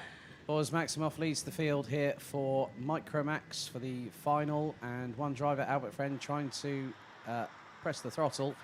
And the cart is not moving, I'm afraid. Oh, So a real shame for the number 90 from the United Kingdom. Albert. And he's got going, so let's have a look at the grid for this race. 27 drivers about to go into battle. For one final time, 11 minutes plus an additional lap. So, Boaz Maximov and Noah Janssen on the front row. Lucas L and Albert Friend due to start on row number 2. Majus Mazinas, Uros Bogdanic. Row 3, Rory Armstrong and Oiva Vetenrata. Oiva Vetenrata running at the top 8, ahead of Jensen Chalk and Branislav Renka. Vanessa Silkanati, Christoph Kilar, Boris Verhaag, Marcel Zibo, Jack Freeman, Lucas Toder, Vitor Koza, Felipe Reis, Jente Moonen, Christian Stefanov, Antoine Crucel, Viti Salmi, Didier Krieft, Ivan Chernega, Liam Arbeck-Sokol, and then Nikita Zhubimov and Kenzo Craigie rounding out the 27 strong. So they go on to their official formation lap, and Esme, 11 minutes plus an additional lap in prospect. Yes, The sunshine here at the home of champions. looks really good. That's one good thing. Yeah. You know, we had a lot of cloud cover. We had a bit of sprinkling of showers this morning, but the track. If we look outside, we can see some blue skies peeking through. So We have indeed. Yeah. We've got some grey clouds. We've got some blue sky. We've got some sunshine. We've got everything we need here at Karting Gang. Because one of the good things is that Boaz Maximov and Noah Janssen have both started getting everyone into formation rather early, and that's always a good sign. When they start getting ready early, it means that everyone's got a little bit more time to focus on the start, haven't they? yeah, and I think it's a bit of a mind game. Mm-hmm. They are showing that they are ready. That's the feeling I'm getting with these guys. They are ready to race, ready to show what they got. So yeah, just really excited to see how this is going to turn out. Yes, indeed. So 11 minutes on the clock plus an additional lap. And the red lights are on the starting gantry. A big thank you to everyone that has made this journey here to the home of champions Karting Genk in the Limburg region of Belgium. And now we get ready. 6 races still to go. This must feel so long if you're just so ready to go. They're all chomping at the bit, Esme, Yeah. as are we here in the commentary Yeah. box. We will hopefully get some driver interviews on the grids. But now, here we go. Micromax final for the Rotax Max Euro Golden Trophy. About to get underway. Revs rise. We are off and away, and it's go. Here we go. Down towards the first couple of corners. And Maximov has the initial advantage as they head their way through into turn 2. A little bit of a run wide from a couple of drivers, including the likes of Albert Friend and Noah Janssen. As Rory Armstrong gets a little bit of a turnaround, and there was Majus Mazinas, and it's caused a little bit of carnage behind. 41, Christoph Killer is off. Amongst others, the yellow flags waving at marshal post number 2. And there's more pushing and shoving coming out of turn 6 onto the Europolan a little bit further outside of the top 15 as they head their way into turn 7 for the first time of asking. But leading the way, it is the Netherlands' Boaz Maximov. Second is Lucas Selle from France. Third, it's Noah Janssen. Fourth, it's Albert Friend, Jensen Chalk, has also made a few inroads in the meantime as he makes his way through turn number 10 and is ahead of the 77 of Majus Mazinas, I believe. So 1 minute down, 10 to go plus a lap. And now Noah Janssen gets up the inside of Lucas L, going through into turn number 2 to retake second position a little bit further back. It's all concertinaing a little bit. The number 7, Felipe Reyes from the Netherlands. Behind is the number 33 of Boris Verhaag from the Netherlands as well as the number 15, Branislav Rentka, up the inside of Jensen Chalk going through into turn 5. Noah Janssen trying to get his head down as Lucas L is just behind. Albert Friend rounds out the top 4. Lucas Torder in the number 50 from Belgium up into P5, and already these drivers, Esme, they know that there has been quite a few changes. Kenzo Craigie started 27th. He now is up 10 places after the end of the first lap and could be increasing that, as well as Jack Freeman has also been making some welcome moves up the order as they filter their way through the chicane off of turn 7 and now heading through into turns 10 and 11. What a sight that is. These youngest drivers on the grid. Jack Freeman, one of the youngest out there at just 7 years of age. It just goes to show that they are full of adrenaline, aren't they? Yeah, for sure. It's always very exciting to watch these young guys. Yeah, of course, Boas, Noah, Albert being very strong throughout the entire weekend. Kenzo, of course, also he has been up in the top 5, I think, through the entire weekend almost. Yeah. Yeah, he's done. Yeah, he has a great weekend. Felt really bad for him when he couldn't finish the pre-final. Yeah. But yeah, he's showing again that he's able of doing great things. Yeah, we have a great lineup here. Yeah, we do. I've just seen a trio of Brits being led by Kenzo Craigie, and that has Christian Stefanov and Jack Freeman. They currently round out the top 17. Of course, Maximov is leading. Great move by Nikita Zhubimov from Estonia, who was also at the back end of the grid with Kenzo Craigie. They both retired from the pre-final, but they are making some headway. Maximov leads by 1.2 seconds ahead of Noah Janssen. Lucas L rounds out the top 3, a further 1.3 seconds behind. And it's Albert Friend, Lucas Storder, Branislav Rentka, as I just saw Christian Stefanov trying to go side by side with Kenzo Craigie heading into turn 2. As the number 7 of Felipe Reyes bumps over the curbing through the runoff area. Up the inside goes Kenzo Craigie. Christian Stefanov trying to go through as well. And one is round the outside of Christian Stefanov. So Kenzo Craigie did not make it through. But in the meantime, at the 99 of Lucas L has just passed Albert Friend, and so is Lucas Sauder. Here's the train behind, and it's a big one. And that is being led by the number 7 of Felipe Reyes. Kenzo Craigie's behind them, as is Jensen Chalk, who's up the inside of, looks to be Jenthe Moonen in the number 20, who goes bumping over the curbs.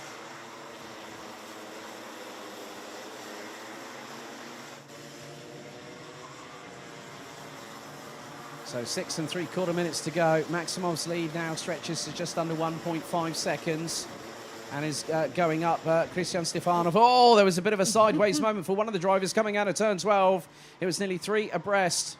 And oh, we've had another turnaround. And that is on turn 2. Who on earth is that? That looks to be maybe the number 17 of Vita Koza. As going through into the shot into turn number 3 was the 81.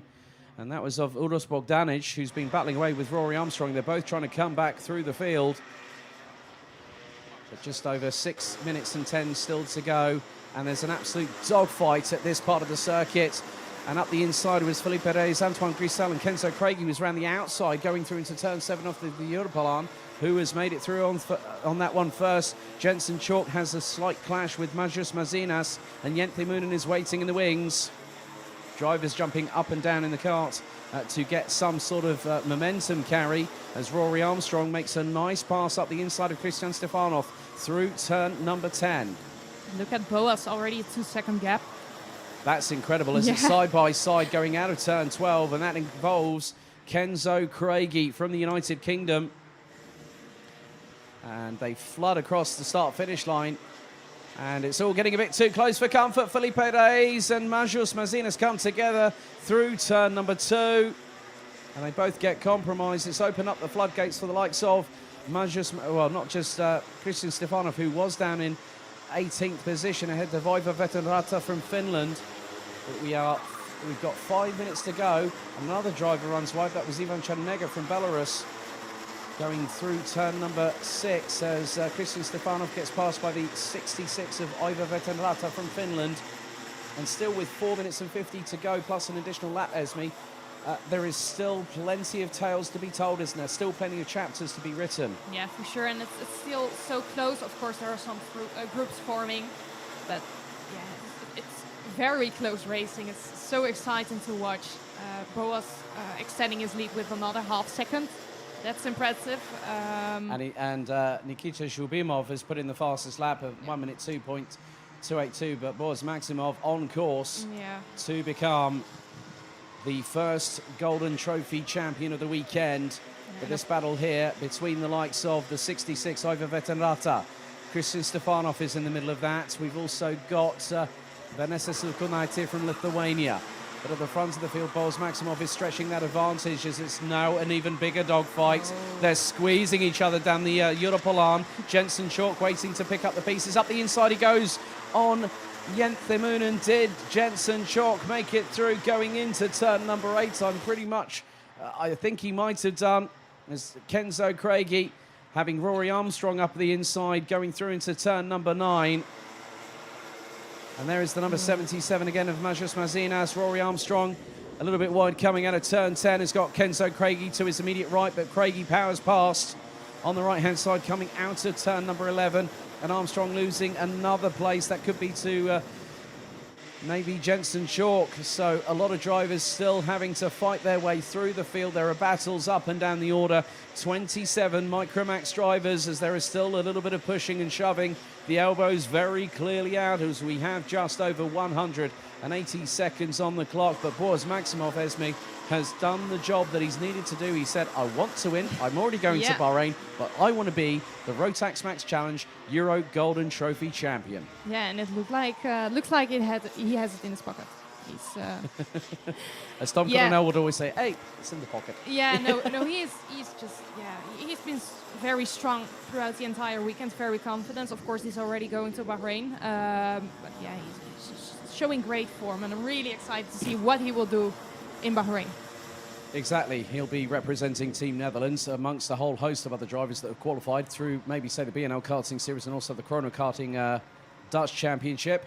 As a great move up again this time through on Albert Friend. That is the number 12 of Nikita Zhubimov, who has been from the back end of the grid. Now, if there was a couple more minutes in the pocket for the Estonian, there could be a chance as the number 7. That is Felipe Reyes. Great shot. Great shot by the camera crew here. We've got mobile cameras, we've got moving cameras, we've got static cameras. We've got everything here at the Golden Trophy this weekend. And that was the battle with Felipe Reyes and Ivan Chernega. And that was for 21st position on the road. But Albert Friend coming under fire now from Branislav Rentka. This will be for 6th position on the road, but with 1 minute and 3/4 still remaining, plus an additional lap. And wait for what a surprise we have in store for you every time we have a Golden Trophy final winner. It's going to happen 6 times. Blink and you will miss it, because that's going to happen in about 2.5 minutes' time. Zhubimov now closing in on Lucas Sell. The Estonian has been absolutely scything the way through the field like nobody's business. It's been like a hot knife through butter, Esme. It is. He's just very confident while he's driving. I'm going to get you. And he does. Yeah. It's like, you're on my list, you're on my list, you're on my list. Yeah, and look at the gap he already has. It's just so easy. It looks so easy. It's not easy, but no, it looks very easy. It looks harder than it actually is. No, it is. And that's very true. Kart, mechanic and driver must be one in mind, body and soul when it comes to an event like this, because you're at the absolute limit of adhesion. Looks like Rory Armstrong going side by side into turn 7 with Jack Freeman in the 73, and Armstrong has gotten past and now takes 13th position. Good running from Jack Freeman this weekend. He has been running in the top 10 when it comes to actual lap times during racing, but we're into the last 30 seconds. At the moment, I'm keeping my eyes on Boris Maximov, who's just exited turn number 2. We're on to the penultimate lap of the Rotax Max Euro Golden Trophy Micromax final. And there goes Lucas Sells up the inside of that is Branislav Rentka. Rentka gets the switch back through turn 3. The French driver gets through on turn 4. Great racing from these youngsters out there. They've done a fantastic show all the way through the weekend as the timer hits 0. There's Boris Maximov, and this time the young Dutch driver will get the final lap board of the weekend for Micromax for the Micromax drivers. Maximov was quick in qualifying, and also he was the leader after the ranking of the heats yesterday. And Boris Maximov now will get the sign he has been waiting for all weekend long. Last lap board is out for the Netherlands. Boris Maximov, who gets his head down. His gap was nearly 4.5 seconds over Noah Janssen, and looks to be extending 4.465 seconds. As you said, Esme, Boris Maximov has got it in the pocket. Yeah, it brings a smile to my face just seeing these young guys. Yeah, it brings a smile to your face as well. It does. Just amazing, and it might be a bit of a boring race for him. He hasn't had anyone to battle with, but it's amazing what they managed to do at such a young age. Indeed, Maximov makes his way through turn 7 for the final time off of the Europlan, through the sweeper at 8. This young man came here with one goal in mind. Out of 9 for the final time. He's got 3 more corners to go, including this one. He's celebrated in the pre-final. Now the final is going to be something altogether, because now out of the final corner comes Boris Maximov from the Netherlands, and he becomes the 2021 Rotax Max Euro Golden Trophy champion. Fireworks and pyrotechnics as they cross the line. Maximov wins in Genk. And I'm sure it now finally sinks in with the young Dutchman. He has done it. Yeah, he should be so happy. And well, congratulations to Boas. Amazing job this weekend. Really excited to see what he will pull off in Bahrain. Indeed, he's going to be representing several drivers, including the likes of Job Rietveld, who's also qualified for Team Netherlands this year. But Boris Maximov has done the business. He wins here at Karting Genk, and he becomes a champion at no better place than the home of champions, Karting Genk. And now the celebrations start. Dutch pride definitely showing there, Esme. Yeah, a bit, yeah.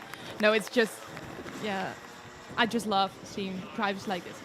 He's really good. He's really confident. He knew his mission, and he succeeded. And it sounds, again, it sounds so easy. It looks so easy, but it's not. It's not. Yes, indeed. Let's have a look at the results from the Micromax final for the Euro Golden Trophy here at Karting Genk. Provisionally your 2021 Golden Trophy champion in Micromax, Boas Maximov from Boeven Power, representing the Netherlands, finishes 4.7 seconds ahead of Noah Janssen. Nikita Zhubimov from pretty much the last row on the grid to 3rd at the end of it all. So it looks like a provisional podium for Estonia. Lucas Stoddard, Branislav Rentka rounds out the top 5 ahead of Lucas L, Albert Friend, Boris Verhaag, Marcel Zibo, Jente Moonen, Majus Mazinas, Jensen Schork, Rory Armstrong, Uros Bogdanic, Antoine Christel, Jack Freeman, Ivar Vetenrata, Kenzo Craigie, Vanessa Zulkunaite, Felipe Reis, Ivan Chernega, Didier Krieft, Vici Salmi, Vito Koza, Liam Sokol, and Christoph Killer running out the 26th that finished. Unfortunately, retirement on lap number 8 for Great Britain's Christian Stefanov.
Right.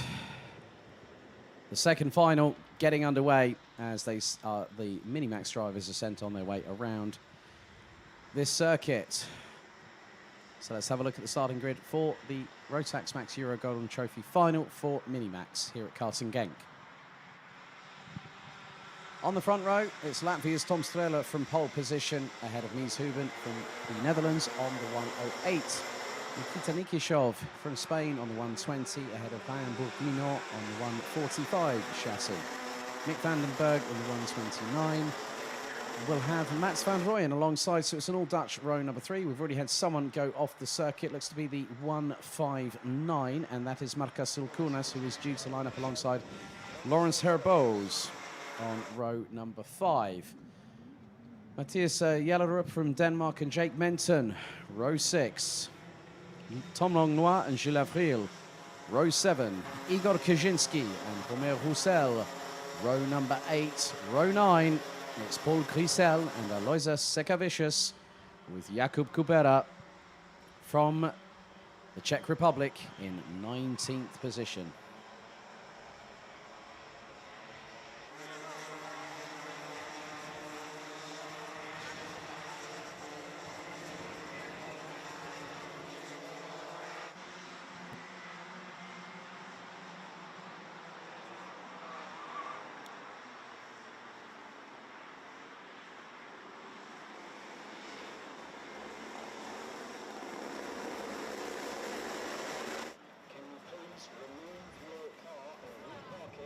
immediately as it is blocking traffic. So please make sure if it's 1XRS-579 for Tesla, and please remove your vehicle from its current location and move it immediately as it is blocking entrances for access. Thank you.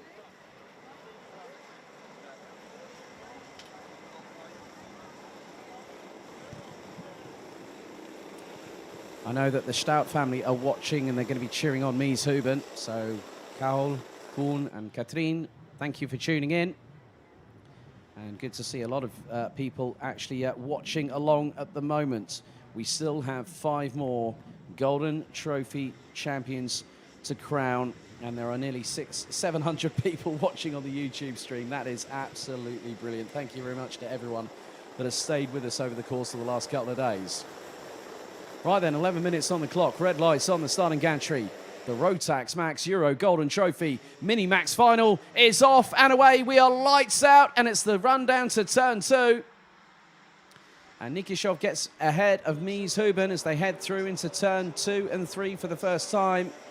The 103 of Mats van Rooyen using the runoff area very, very nicely indeed, and manages to make up a couple of positions in the meantime. But the battle for the lead is well and truly on. Nikishov gets passed by Mies Huben going through, and there is one driver in there. That is Marcus Silkunas, I believe, the Lithuanian in the pit lane. So the mechanic trying to assist to try and sort out the problem. The drivers making their way through into turn 8 and now into turn 9. So it's line astern between Tom Strela and Mies Huben from Latvia and the Netherlands. And Nikita Nikishov is following in close proximity, so it's a 3-way scrap for the lead. We're about to come across the start line to complete the very first lap of racing in the Mini-Max final. And now Mies Huben goes for the lead up the inside.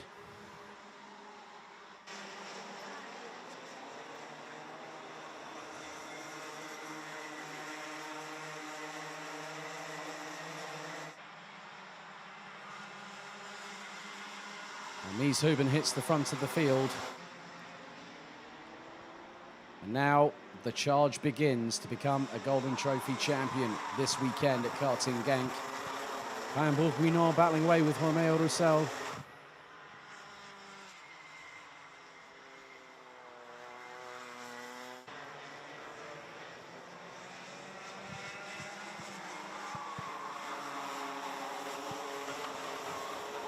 There's been a little bit of a tangle. Roussel and the 129 comes together. That's Mick van den Berg from the Netherlands. As we're on 9 minutes to go, plus an additional lap, as there's an absolute skirmish happening through turn number 12.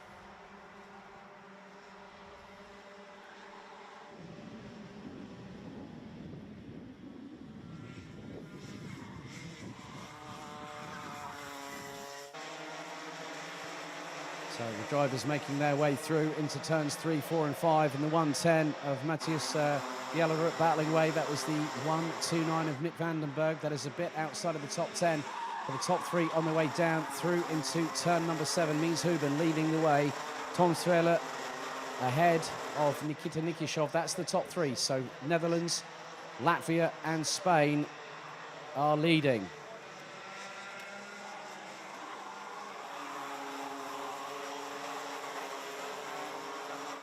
So through they go into turn 11, now into 12.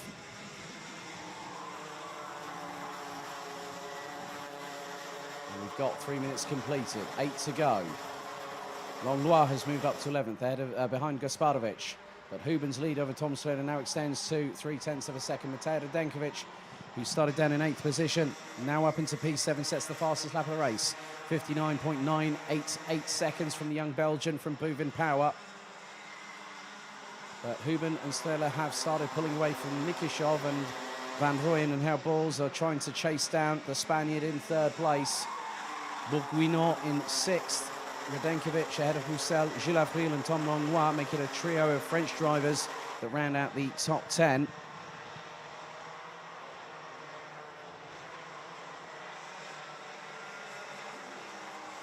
So 7 minutes and 14 still to go, plus 1 lap. Other changes, Paul Crisel past Mick Vandenberg for 12th position. Langlois past Gasparovic to round out the top 10. So 4 minutes are completed, 7 to go.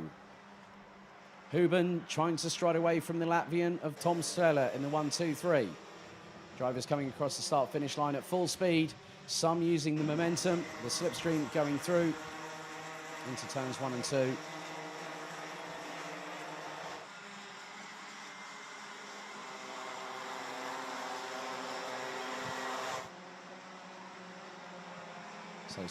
So we're getting towards the halfway point of the race in about a minute's time. And still Radenkovic trying to get past Bourguignon and Van Rooyen up ahead.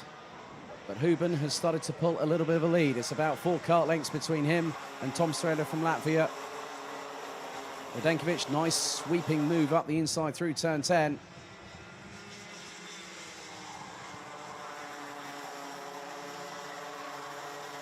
Radenkovic has already quickly closed up on Mats van Rooyen from the Netherlands, and he sweeps to the right-hand side, going down the start-finish straight into turns 1 and 2.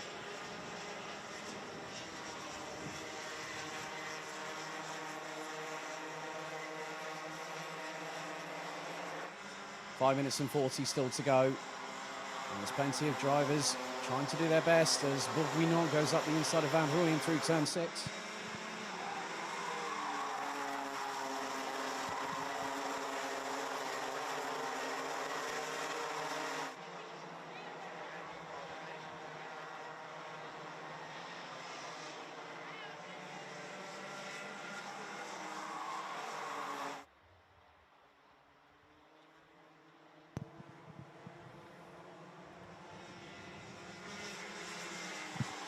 So 5 minutes to go.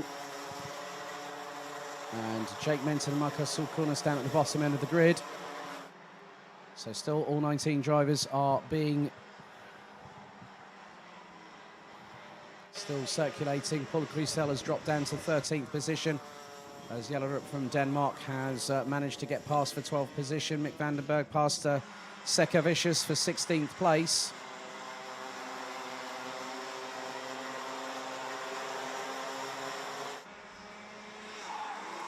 There's Matej Radenkovic. Race overalls flapping in the breeze as they head down the Europalan through into turn number 7.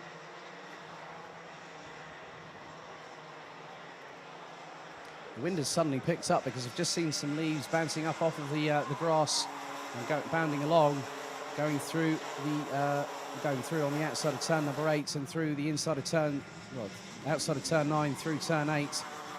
7 minutes have been completed and Mies Huben is starting to try and stretch a little bit of a lead, and his lead now was half a second. It's still half a second, and Matej Radenkovic has now managed to still have the fastest lap of the race. 1 of 2 drivers along with Romeo Roussel that has gone sub 60 in the latter stages of this race. But Mies Huben, it's his advantage. Right now, the youngster from the Netherlands was looking to get ahead and get into the lead early, and that's exactly what he's planned to do, and that's exactly what he's done.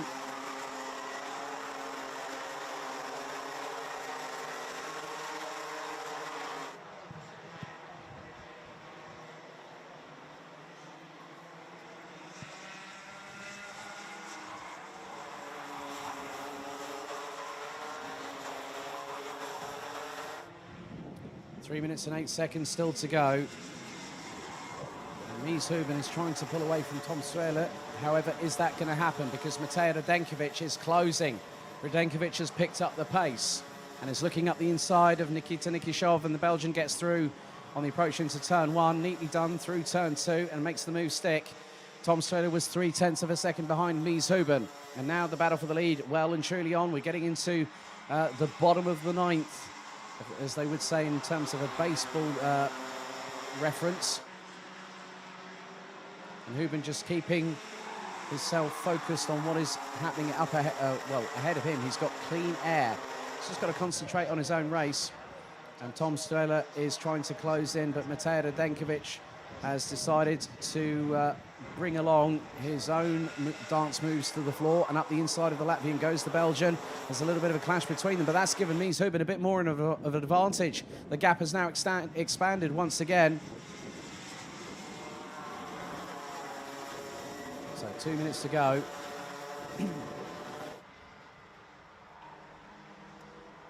the gap now is up to half a second. We've got 2 minutes remaining. We're on to lap number 10 of the race.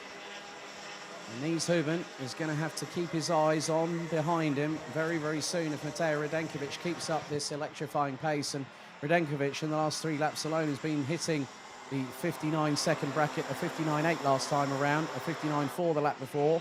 And he's also put in the fastest lap, 59.393. As Tom Strehler up the inside of Nikita Nikishov to retake 3rd position. 1 minute and 20 still to go.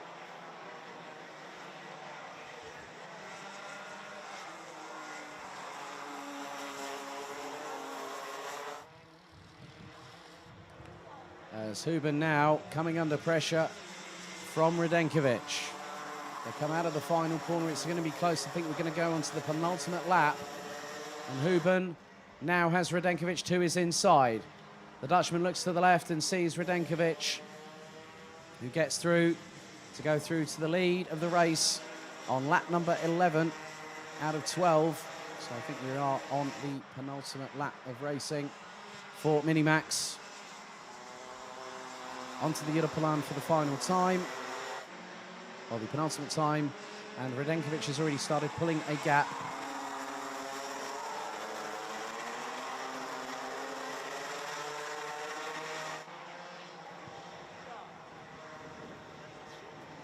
And Tom Strehler still battling away with Nikita Nikishov for the final step, the final step on the top 3. But time is about to expire as Radenkovic out of turn number 11. We are going to go down to the final lap, and Radenkovic has managed to pull it out of the bag here at Karting Genk. Last lap board is out. Just over 1,100 metres for the 196 to cover. So he makes his way through into turn 5. For the last time, Mies Huben about 0.6 behind. And Huben, for the majority of this race, had been leading it.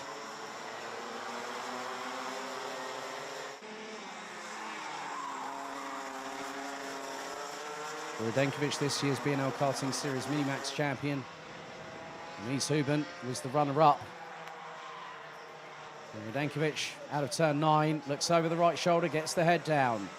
Into the right-hander at turn 10. 2 more corners remain as the checkered flag is being prepared as the fireworks and flames await our race winner. And out of the final corner, on home soil, Matej Radenkovic wins the Golden Trophy. Mies Huben finishes a gallant runner-up in 2nd position. 1 second adrift, and it was close between 3rd, 4th, 5th, 6th, 7th, across the line. There wasn't that much between them. Less than a tenth between drivers. But Matej Radenkovic, great sportsmanship, a big thumbs up and a bit of a fist bump from Mies Huben. And Mies Huben knew that he would have an opportunity to win this race, and Matej Radenkovic had gotten the job done when the people might have counted him out. And you never count that youngster out in the 196. He's now coming through into the pre-grid, into the dummy, into the Parc Fermé and scrutineering. Let's have a look at the results, shall we?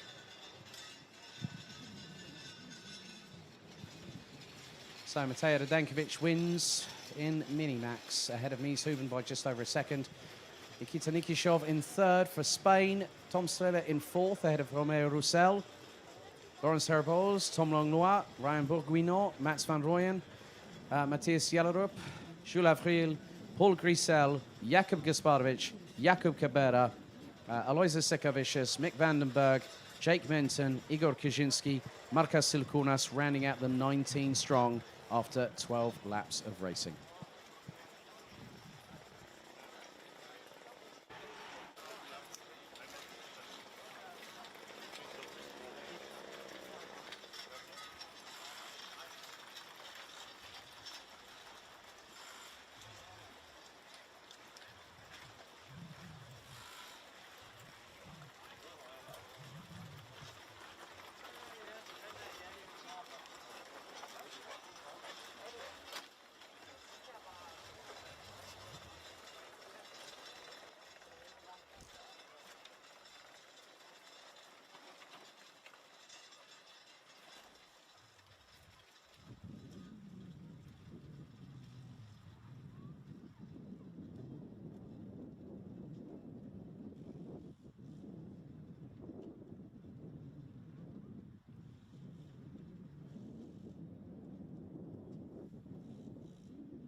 Okay, ahead of our Junior Rotax final, let's head to Esme Osman down on the grid. Esme, over to you.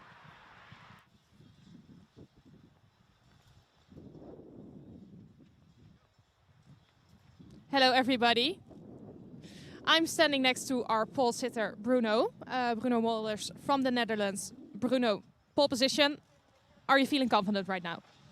Yeah, I'm feeling pretty confident. Speed is good. Yes, so Bruno's feeling really confident. Speed is really good. Any nerves, or are you just ready to race? Yeah, always a bit, but I'm fully ready. So Bruno, a bit nervous, ready to race. I wish you all the luck. Good luck. Let's do it. Back to you, Alex. Thank you very much, Esme. Down there with Bruno Molders, the 277 from the Netherlands, as Junior Rotax gears up, gets ready to go into battle for their last race. And it's been quite a busy schedule for everyone involved. including the drivers, the teams, the mechanics, everyone behind the scenes.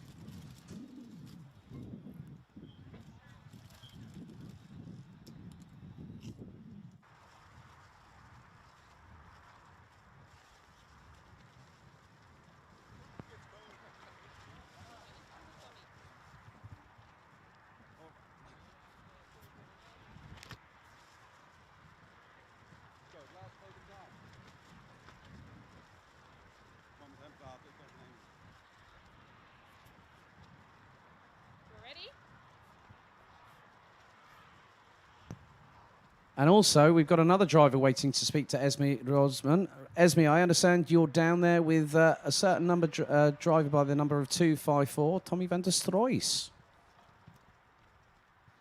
I'm standing next to Tommy, starting from P5 and his father. Tommy, how are you feeling? Pretty confident. I think I'll win. You think you win, and what happens if you win? I get a ticket to Bahrain. You get a ticket to Bahrain, and of course there's one other thing going on I've heard of. Dave will go bald. So if Tommy wins this race, he does not only get to go to Bahrain, of course, what's really cool, but he also gets Dave Ritson, my colleague, the organizer of this race, together with Mike, to shave his head. So, of course, I'm hoping for you to go to Bahrain, but I'm also hoping for you to get Dave cut his hair. Thank you, Tommy, and back to Alex.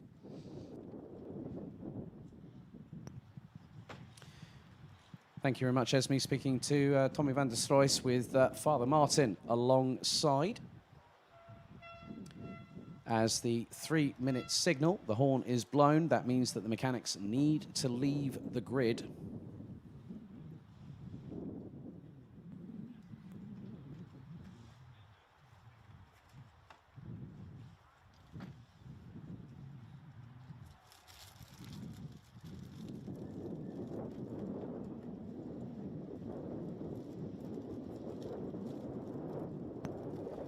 Yeah, so the mechanics are clearing the grid. Not too sure if we might get a chat with somebody else, hopefully before they let them go for their sighting and formation lap. But everyone is clearing the grid. So 36 drivers out of 45 made it through to the finals after the second chance heat this morning. There they are, Boluet and Gustav Susakovs on the 18th and final row of the grid.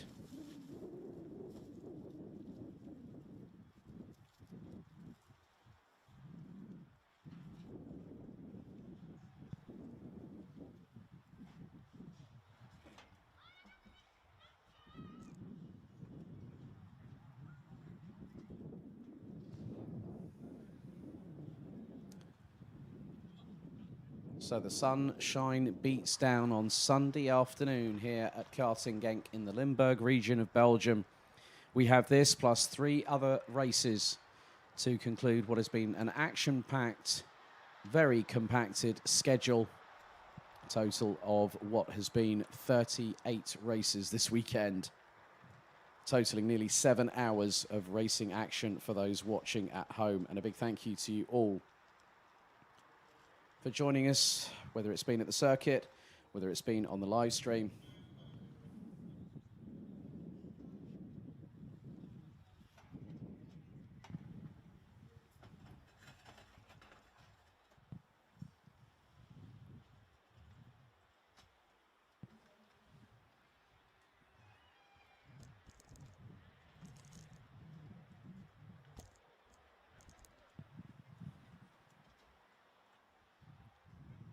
There is a palpable tension in the air.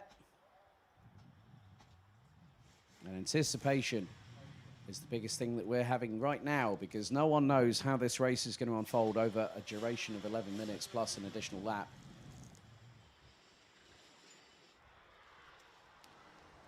So the green light flashes at the start-finish line, and we get things primed and ready. Here's your starting grid for the Rotax Max Euro Golden Trophy Junior Rotax Final.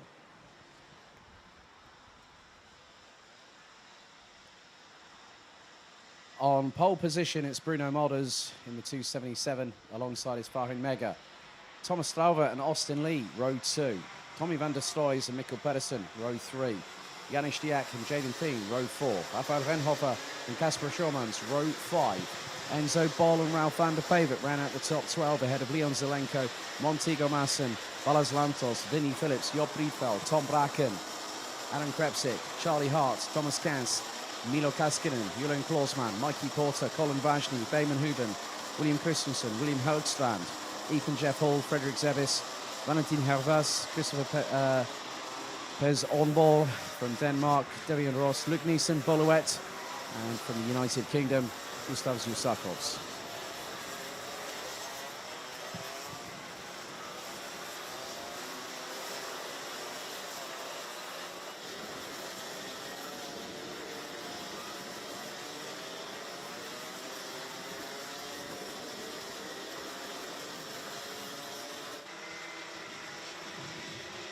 Comes down to one moment in time where one driver will rise above the rest. And today is that day. We've already had 2 drivers take Golden Trophy crowns. We've got another 4 to decide. And with DD2 Masters closing out the show at 4:10 this afternoon local time, it's the juniors who now bring us to the halfway point of the finals here at the Home of Champions. Drivers weaving from side to side to get some welcome tyre temperature and to help the pressures in their Mojo tyres as we will prime ourselves ready to go racing once again. 11 minutes on the clock plus an additional lap. The red lights are ignited on the starting gantry at the start-finish line.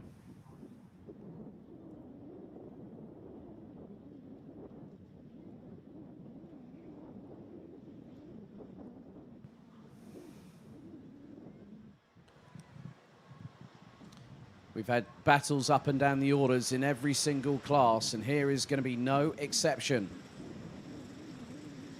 That's 36 drivers, that's 18 rows of junior Rotax competitors now feed their way through the 12th and final corner of this 1,360-metre circuit into the tram lines. The Rotax Max Euro Golden Trophy Junior Rotax Final is underway, and Bruno Molders gets a great start ahead at the front of the field, as everyone on the the left-hand side of the circuit gets a little bit of a run wide. Colin Vajny involved in an incident, as well as one of the drivers on a Billerart chassis. The drivers making their way through into turns 5 and 6 is Bruno Molders leading from Thomas Strauber. Tommy van der Sloys up to 3rd already, and he's trying to get past Thomas Strauber, looking to the inside down the Europolan. Van der Sloys has to back out of it. Austin Lee waiting in the wings. The 2-2-3 from JJ Racing rounding out the top 4 as everyone, we've had a turnaround, and that looks to be, could that have been either Mikey Porter or Charlie Hart? Wasn't 100% sure.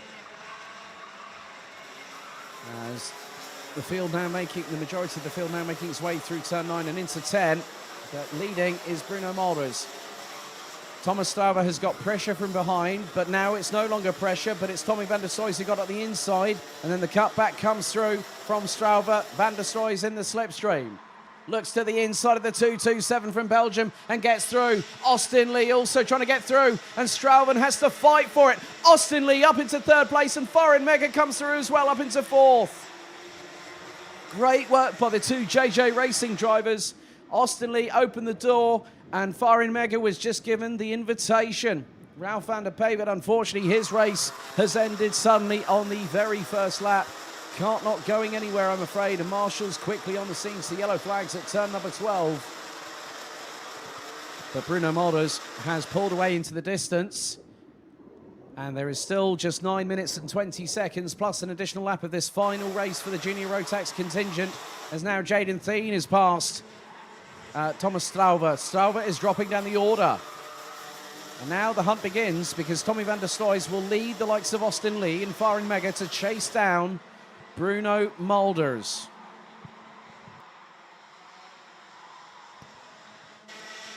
And the gap between first and second last time was 9/10, but with the pace that van der Sloys, Austin Lee and Foreign Mega have, Tommy van der Sloys fastest of anybody, 57.022 seconds. As now Jaden Thien has been passed by Mikkel Pedersen. A little bit further back, Enzo Bol is in a bit of a dogfight with Rafael Venhofer and Janis Diak to boot.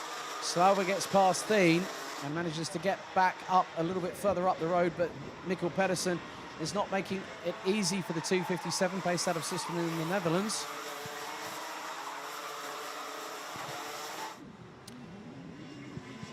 And now the battle for the lead continues to wage on.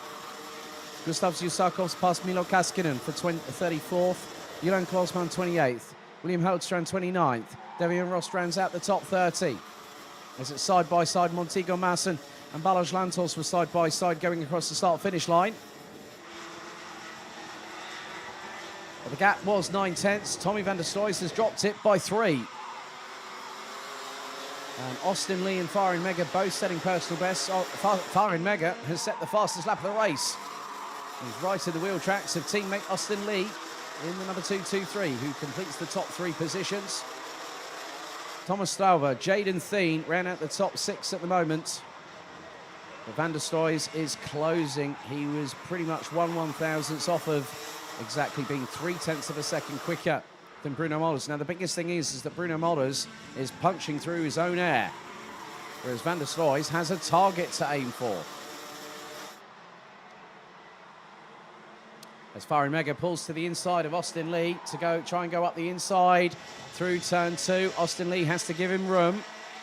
And Farin Mega had a little bit of a bump over the curb going through turn 1, but manages to get through and then signals to Austin Lee, right, let's go for it, let's go after them.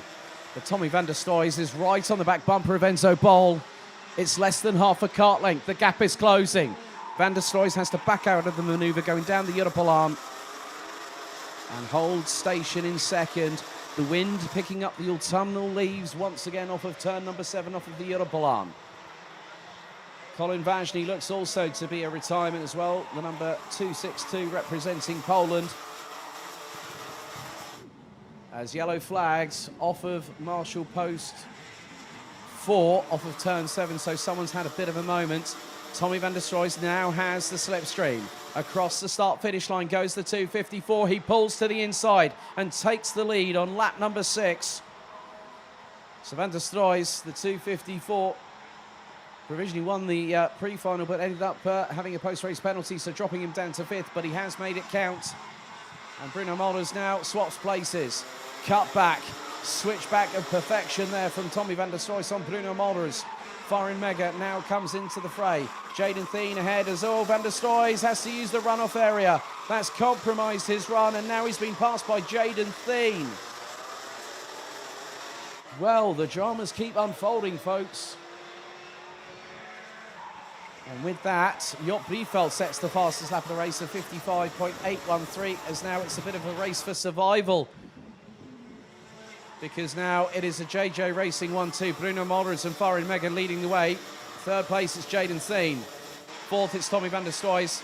And there's a moment there for Gustav Zusakovs, I believe. That was off of turn number 7.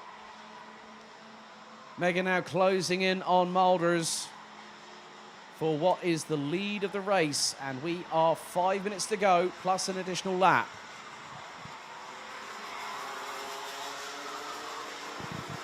And van der Stoys loses out of place now to, of all people, Rafael Venhofer. So Tommy van der Stoys, having that drama is going through into turn number 7 off of the Europolaan. It has changed things dramatically, but Molders has got Farin Mega closing in on him. Jaden Thien in 3rd. Tommy van der Stoys now drops to 6th place. Ethan Jeff Hall trying to get through this the pack that he's currently in at the moment. The Brit was sitting 14th place as of the previous lap. As we go on to lap number 8 with 4 minutes and 20 seconds to go, plus 1 lap. And Mega up the inside of Molders for the move. That is for the race lead. And Jaden Thien is starting to catch them. Jaden Thien was the quickest out of the top 3 last time around. Bruno Molders was a 57.047. Farin Mega a 56.949, and Jaden Thien a 56.722. Fastest lap of the race held by the driver in the 2:05, Job Briefeld. Running down currently in 16th position, but that might have changed with the pace that he has been showing in this race.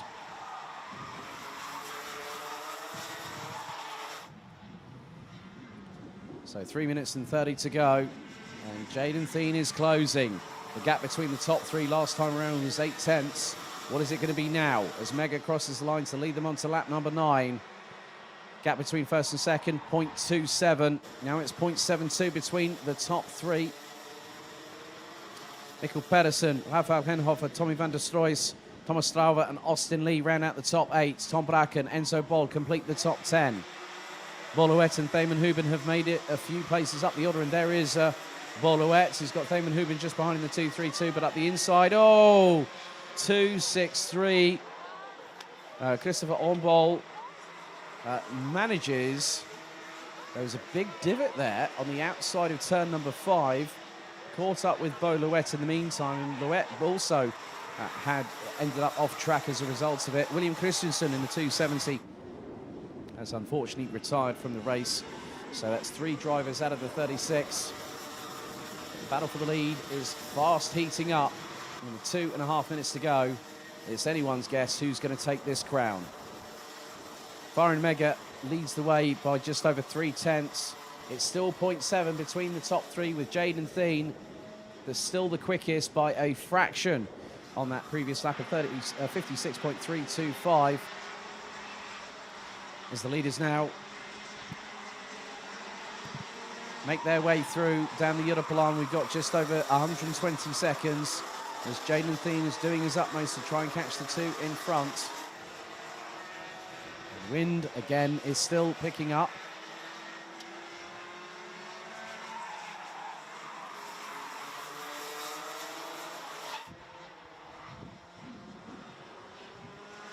So it is going to be a bit of a dogfight, and Jaden Thien has a chance to capitalise on whatever might transpire with the 2 in front. They cross the line once again, 90 seconds on the clock remains.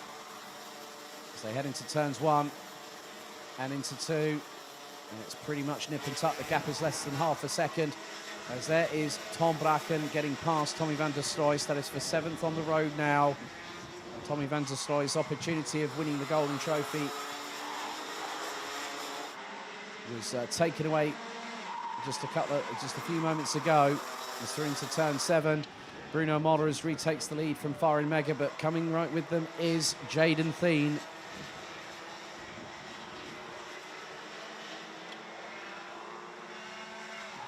So into the last 50 seconds of the race itself, and the top 3 cannot be separated. They are line astern. So pick a driver, any driver, and put your bet in on how do you think they're going to win. Well, Farin Mega's looking to put in his opportunity as Jaden Thien up the inside of Bruno Mollers, splits the 2 drivers through turn 2, and now has one more target up in front, and that is Farin Mega.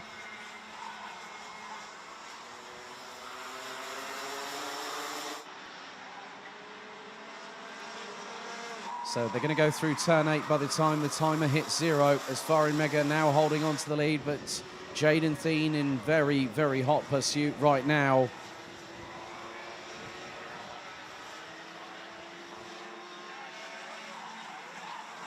So Jaden Thien will have just over 1,500 metres very shortly to try and find a way to get past Farin Mega.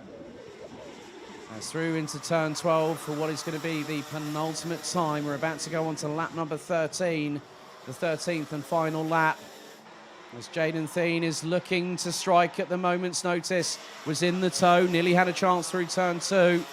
As now he's going to start winding it up to volume number 11, but then he's got to watch out for Bruno Mollers and Mikkel Pedersen, who are just behind, through into turn 6 as... that's not really good for Jaden Thien, but he's gone around the outside. Jaden Thien has done a monster move around the outside of turn 6. Is he going to get the lead into turn 7? He's not. Bruno Mollers denies him on the final lap of the race. But Jaden Thien, he could still have an opportunity. It all can sometimes come down to the final corner, because Pedersen, Venhofer and Mega are now battling over 3rd place. One more corner remains after this one. Is Jaden Thien going to do the impossible here? We're about to find out. Out of the final corner, Thien in the slipstream. Is he going to pull to the right-hand side? No, he's not. Bruno Mollers wins it. And it's a photo finish 46 thousandths of a second. Bruno Mulders takes it by a whisker at the checkered.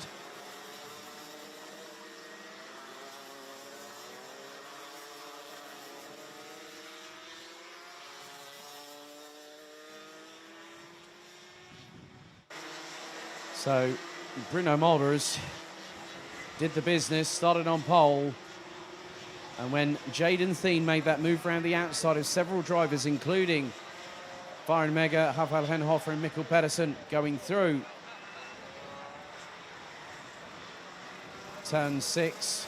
Well, he tried to make it count through turn 7, but Bruno Mulders was the driver to deny him.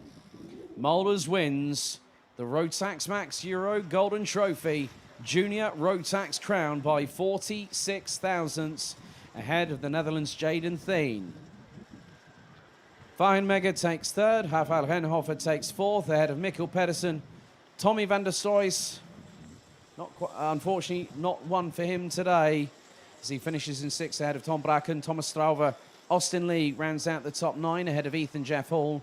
Job Rietveld, Leon Zelenko, Aaron Krepsik, Luke Neeson, Willy Phillips, Charlie Hart, Balázs Lantos, Montego Masson, Janis Diak, Thiemen Huben, Frederik Zebis, William Helgstrand, Devin Rust, Valentin Hervas, Enzo Bol, Kasper Schurmans, Boluet, Julian Klosman, Mikey Porter, Thomas Cass, Milo Kaskinen, Christopher Ornball. Gustav Zusakos ended up a lap off of the leaders. William Christensen retired with 8 laps to go. Colin Vashni with 11 and Ralph van der Pavert with 13. Well, literally retired on the very first lap of the race. But Bruno Mulders takes the Golden Trophy crown.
Okay, ahead of the Senior Rotax Golden Trophy final, let's head to Esme Rosman down on the grid. Esme, over to you.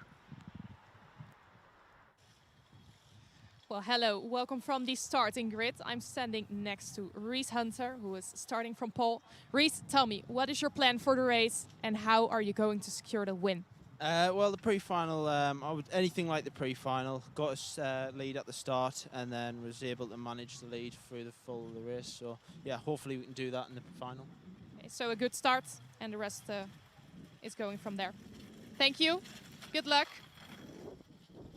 Thank you, Alex. Back to you.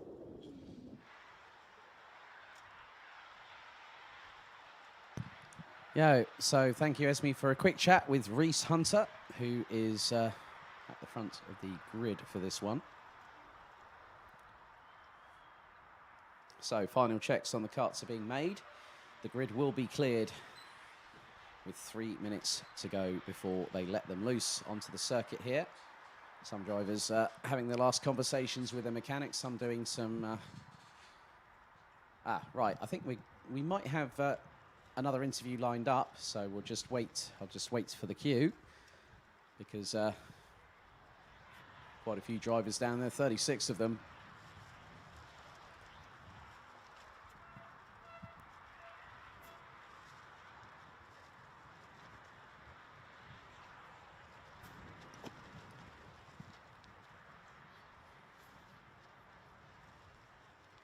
So the 3-minute board has been shown and the horn has been sounded, so the drivers now on their own. Mechanics are asked to clear the grid.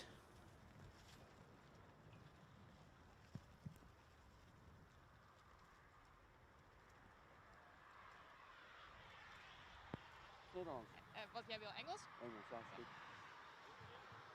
Is it live? Yeah. So I think we're ready now. Let's head to Esme Osman, who I think has got Luca Larini alongside her. Esme, over to you. I'm standing next to Luca Leistra, leaving from P2. Luca, you told me you were missing a little bit of speed in the pre-final. How are you making up for that right now? We watched a little bit of data, some stuff to get myself better and happy, but most I just want to focus on myself and see what we can do. Once again, you're looking very confident. Are you planning on winning this race? Yeah, I'm trying to win, yeah. So Luca's trying to win. Luca, good luck. Yeah, just do your best. And thank you. Back to you, Alex.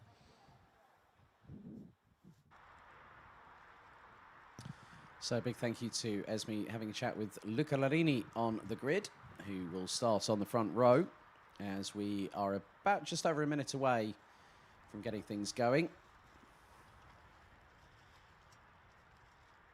So it's the final time for the drivers to get themselves into the zone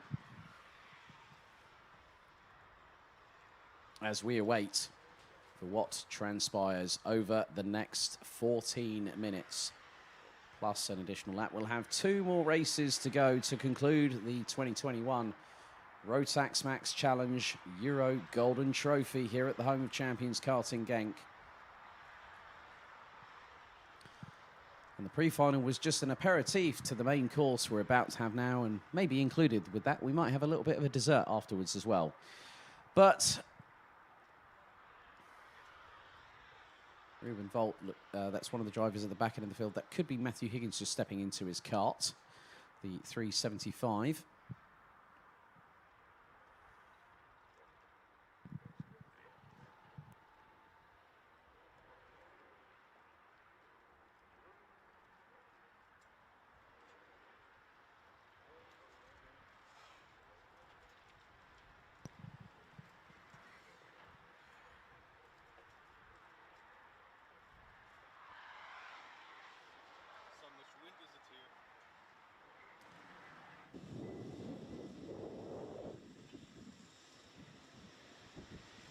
So the green light flashes on the start-finish line as the Senior Rotax final gets underway with the sighting and formation lap. Let's have a look at the grid. So in pole position, it is Reese Hunter, and alongside will be Belgium's Luca Larini. Lewis Gilbert and Clayton Ravenscroft on row number 2. Dylan LaHaye and Zsombor Kovac from Belgium and Hungary, respectively, row 3. Then it's Ilian Brunsils and France's Noah Hip, row 4. Row 5 is James Johnson and Lars Zanen. The top 20 are completed by the following drivers: Kai Hunter, Sam Bergstein, Enzo Calderas, Linus Henson, Nathan Schaefer, Kevin Kramers, Alexander Abkazava, Miska Kaskinen, Lars van Vark and Vincent Boutier. Rounding out the 36 strong, it's like this: Max Stemerdink, Nicolas Picot, Zino Kovac, Paul Fokema, Andrei Petrovic, Nick Gubbins, Luca Costa, Kai Relats, Mads Ries, Matthew Higgins, Mathis Parlon, Christian de Klein, Milan Coppens, Clint Schuring, Ruben Volt, and Sebastian Bailey at the end of the 36 strong.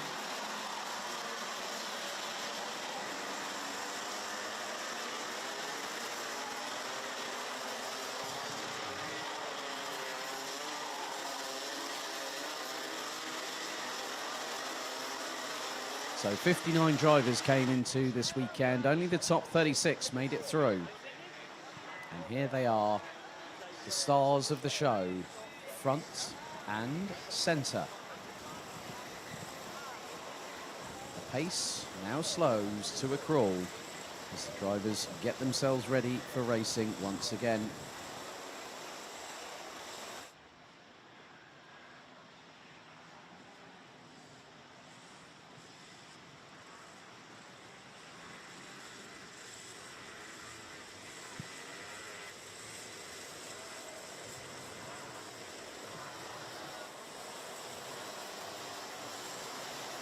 So out of the final corner, they split. They go into the tram lines. Revs rise. The Rotax Max Euro Golden Trophy Senior Rotax final is underway. And we're off and racing. And into the first corner. Who is leading? It looks to be Luca Larini.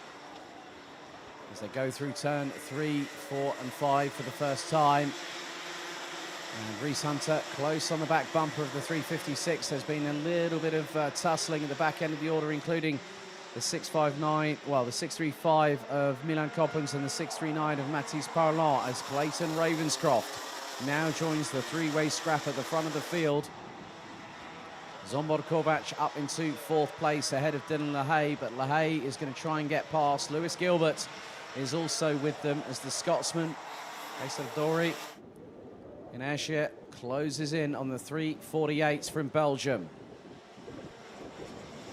First lap almost in the books, and it's Luca Larini that leads the way as Lewis Gilbert makes his way through turn 12 on Dylan LaHaye for 5th place.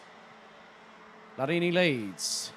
Hunter, Ravenscroft, Kovac, Gilbert, LaHaye, Bergstein, Zanen, Nathan Schaefer up to 9th, ahead of James Johnson and Kai Hunter. That's your top 11. Andrei Petrovic from Serbia, unfortunately, has dropped to the back end of the field. Looks like it's going to be a tall order to come back from there, but the top 3 cannot be separated as they bump over the curbs going through turn 7 off of the Europolan. And Ravenscroft up the inside of Reese Hunter to take 2nd. And now the chase begins. A few other drivers, James Johnson making up a place. I think he just got past Lara Zanen. As Larini leads them across the line to start lap number 3. Gap between him and Ravenscroft is just over 3.5 tenths. Sam Bergstein, who had a quick catch up with earlier on, has just put in the fastest lap, 54.539. As some dramas happening a bit further down the order. There's Lars Zanen, Lars van Vark gets passed by Max Stemerdink. Now it is a drag race down the Europolan. Larini still leads the way. Ravenscroft, and we've had a time penalty issued. Sam Bergstein let all four wheels drift out of the tram lines, and the Dutch driver now ends up with an automatic 5-second time penalty. And that will drop him outside of the top 10 at the very, very least. As Hunter, Ravenscroft with a perler of a move. He left it right up until the last moment, and Reese Hunter managed to get through too. But was denied by Larini going through into turn 4. Zsombor Kovac and Lewis Gilbert now make it a 5-kart train as they make their way down the Europolan. And Zsombor Kovac probably not happy, but he's not going to be happy now because Lewis Gilbert up the inside to take P4. And Ravenscroft has got a little bit of daylight. He's now going to start pushing. The Brit on the 6.49 entry coming through into turn 10 leads the way. LaHaye now joins the party. Sam Bergstein is coming along for the ride, but he's got a 5-second time penalty. So that's going to allow Kai Hunter to have a chance to move up the order as Lewis Gilbert. Has he made up another position? He has, and that's ahead of Zsombor Kovac as Luca Larini now finds himself down in 5th position and at the mercy of one Dylan LaHaye.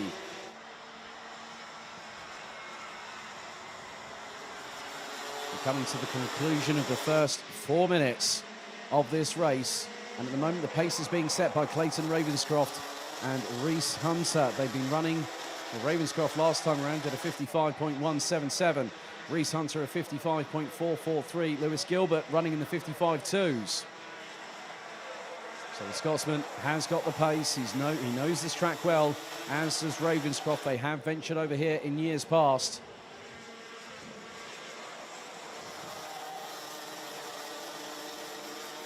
Across the line once again to complete lap number 5. On to lap 6 we go. Ravenscroft still leads the way. Reese Hunter, Lewis Gilbert, Zsombor Kovac, Luca Larini, Dylan LaHaye, Sam Bergstein, Kai Hunter now closing in. And the 380 from the United Kingdom sits in 8th position. James Johnson makes it another Brit in the top 10. So does Nathan Schaefer. So that makes 60% of the top 10 all British drivers. Ravenscroft knows that he's got a fight on his hand because Reese Hunter is bringing the ammunition. Andrej Petrovic, unfortunately, has retired. Moves up the order by Kevin Kramer's 33rd. William Brunsils, 29th behind Nick Coppens. Milan Coppens, 26th. Paul Fokima, 21st. Nicolas Picot now up into 19th. Matthew Higgins and Vincent Bouteille running out the top 13, with Higgins in 12th. 8.5 minutes still to go. 2 tenths covered the first 2.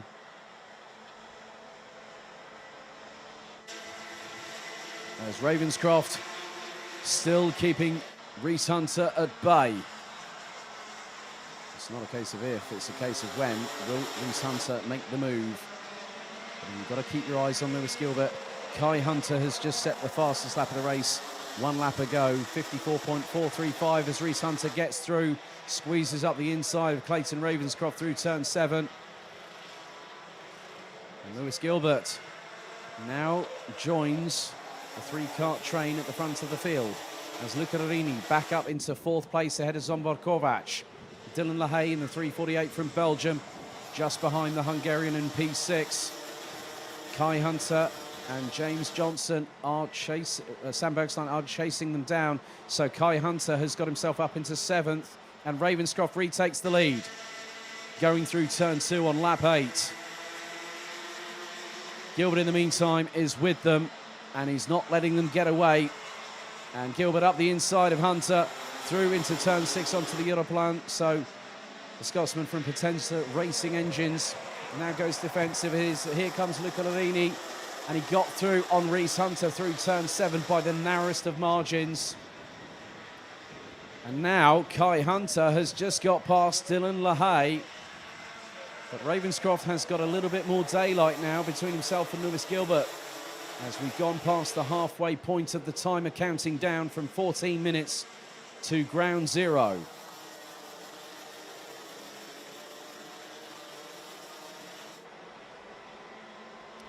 Ravenscroft lead is now nearly 4.5 tenths of a second ahead of Lewis Gilbert. So Ravenscroft has now got to push. Got to start building a lead.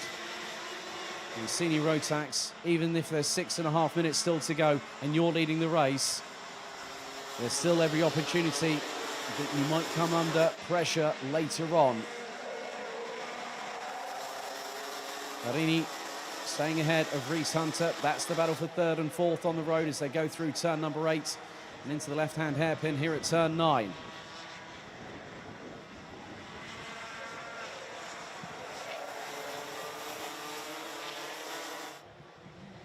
As Reese Hunter starts to put the pressure back on Luca Larini for P3, going into turn 12, and the brick goes up the inside.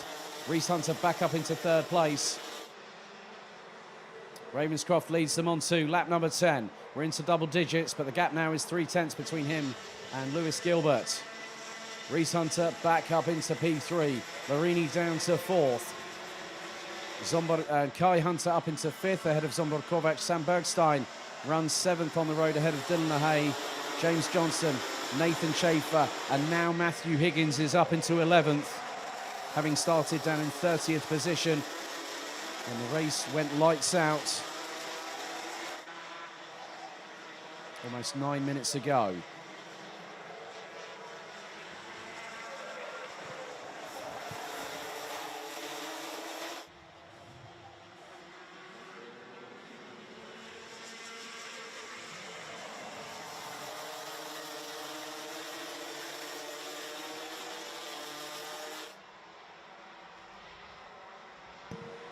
So we've now got a time penalty issued by Race Control on the 397. Lara Sainen, who gets a 5-second penalty for causing an avoidable collision.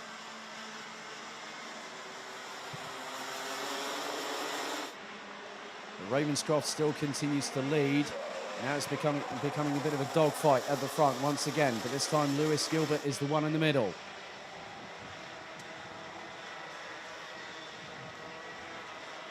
And at the moment, it's a top 4 British lockout, courtesy of Ravenscroft, Gilbert, Reese Hunter, Kai Hunter. Luca Larini is with them. Zombor Kovac trailing them ever so slightly, but don't count him out, as Gilbert was looking for a possible chance to get through on turn 12, but Ravenscroft was a bit too far ahead for the Scotsman to get through. Into turn 2 we go once again. Now onto lap number 12. As the sun is definitely in abundance here at Karting Genk. But with this quartet at the front, no one can separate them. But now Lewis Gilbert makes the move on Ravenscroft. Reese Hunter up the inside. Kai Hunter up the inside. Ravenscroft to the outside of the Europolan. Now the two Hunters, it's Reese leading Kai, as Clayton Ravenscroft manages to use the outside edge of turn 7 to get past Larini and Gilbert, and they're battling over 4th place. And now the train is starting to extend. Oh, and there's been a moment. Sam Bergstein sideways and off. Sam Bergstein got compromised, and then all of a sudden he found himself sideways. And Sam Bergstein off. And that was heading on the approach into turn number 10. And you can see the disappointment on the young man's face. Reese and Kai Hunter lead the way. And now Clayton Ravenscroft is the one that has to chase them down, and considerably has to do so in the next 2 minutes and 40 seconds, plus an additional lap.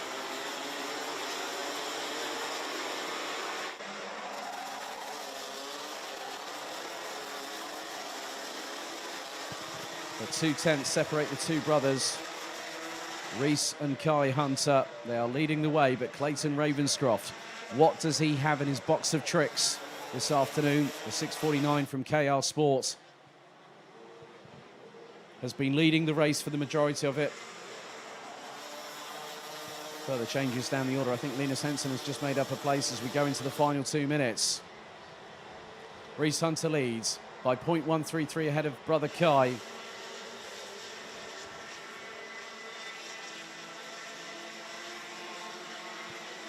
The gap between Ravenscroft and Kai Hunter is just under 0.7 of a second. As Reese and Kai Hunter, it's basically line astern for the two brothers, as Kai Hunter's saying, come on, hurry up, let's just pull away from him.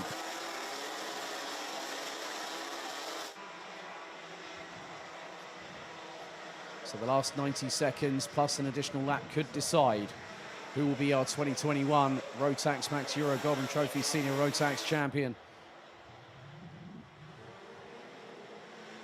As it is at the moment 1, 2, 3, 4 Brits that lead the way. Reese Hunter brings them on to start lap number 15.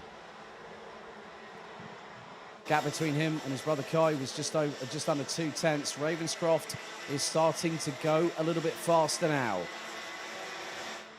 But is it going to be enough for the 6:49? And he was the quickest out of the top three. Lewis Gilbert's been hitting the 55 zeros. He's pulled away from Zsombor Kovac.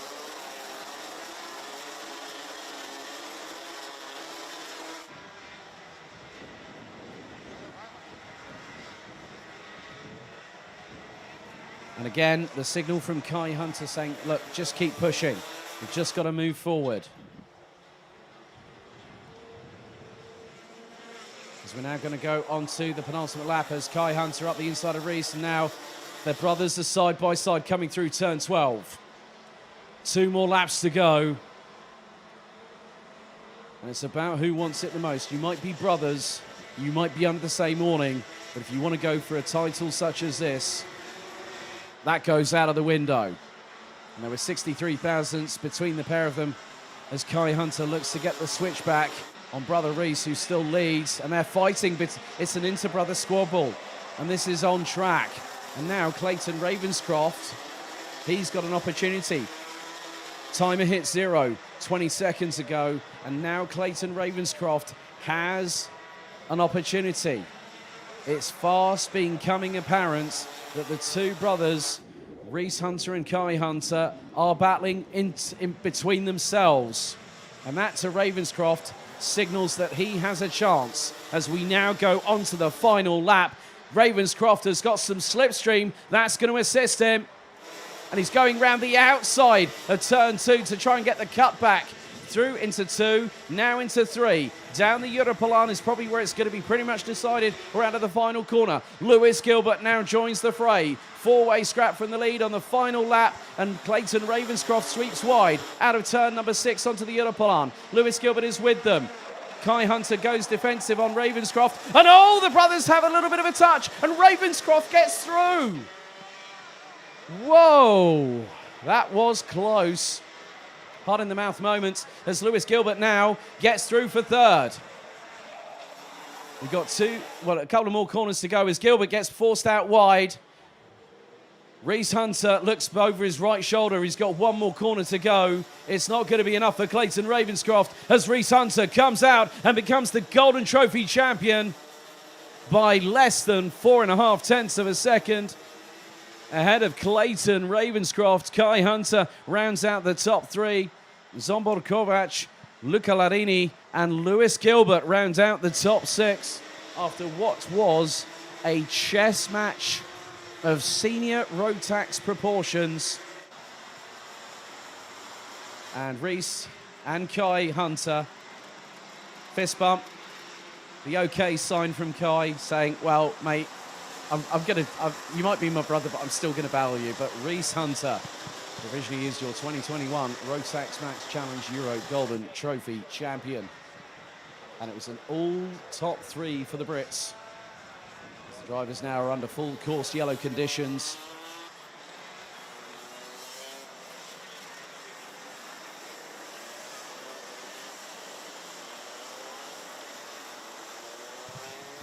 So let's have a look at the results for the end of that exciting, enthralling senior Rotax final. Reese Hunter takes the victory ahead of Clayton Ravenscroft by just under 4.5 tenths of a second. Kai Hunter in 3rd, Zsombor Kovac, Luca Larini, Lewis Gilbert, Dylan LaHaye, James Johnson, Matthew Higgins and Nathan Schaefer round out the top 10. Enzo Calderas, Linus Henson, Alexander Abkazava round out the top 13 positions. Nicolas Picot and Mans Rees round out the top 20 ahead of the likes of Lars van Vaart, Killian Brunstils, Noah Hipp, Milan Koppens, Ruben Volt, Kai Gielats, Sebastian Belli, Nick Koppens, Kevin Kramers, Christian de Klein, Zino Kovac, Flint Schuring, Luca Costa, Lara Zanen with Sam Bergstein out with 6 laps to go. And Andrej Petrovic out very early on indeed.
2 more races to go as the 3-minute horn is sounded and the board is shown for mechanics to clear the grid. We're going to head down to Esmir Osman, and she has alongside her the number 401 of Belgium's Zana Schriblak. Esme, over to you.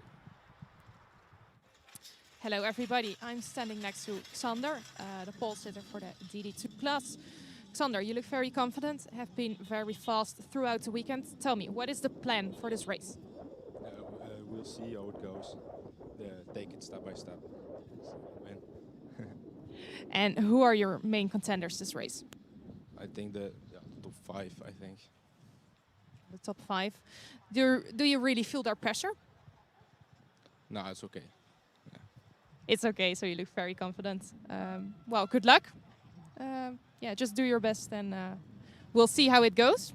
Thank you. Back to Alex. Thank you, Esme. Speaking to Zana Schriblak, 2018 and 2019 DD2 B&L Karting Series champion in 2020. He took the Euro Trophy title as well, but he's had a learning year as the Belgian.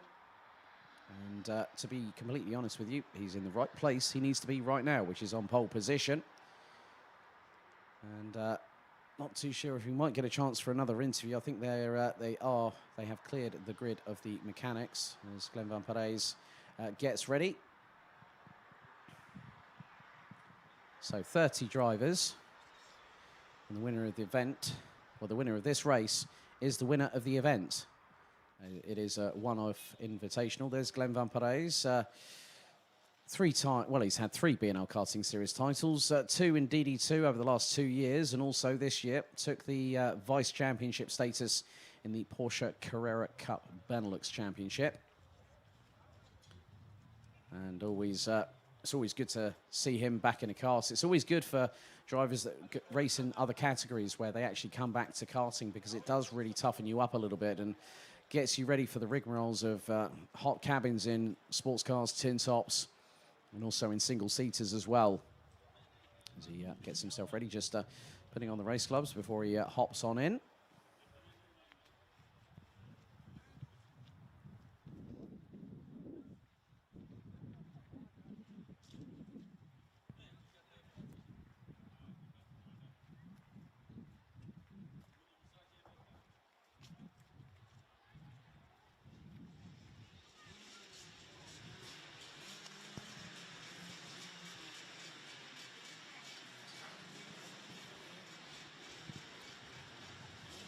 Local time is 3:45 in the afternoon already. Zana Schriblak has got a massive problem. And he's looking at the left-hand side, and all of a sudden, the disappointment has sunk in. Is he going to get that kart started? Let's see. Trying to hit the starter button, and the kart is not responding. Zana Schriblak stationary on the grid, and he's got it started. Oh, my goodness me. First of all, he had his heart in his hands. He had his fingers through his visor, thinking, why now? Luckily enough, he's got that sorted. Let's have a look at the grid, obviously, before we saw that drama. So Zana Schriblak due to start on pole position. Let's hope he gets up, catches up to the rest of the field and gets through into his relevant position. There he is, going through into the Europalaan.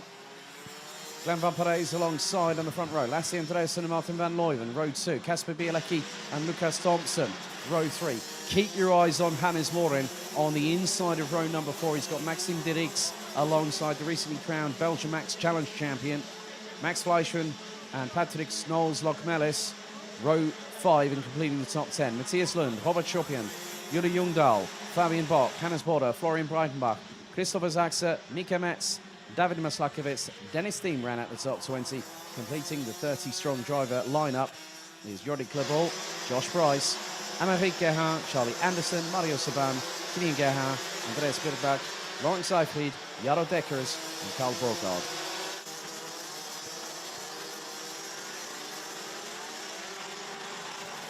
So this is the 37th race of the meeting. One more to go after this, and DD2 Masters will close out the race weekend.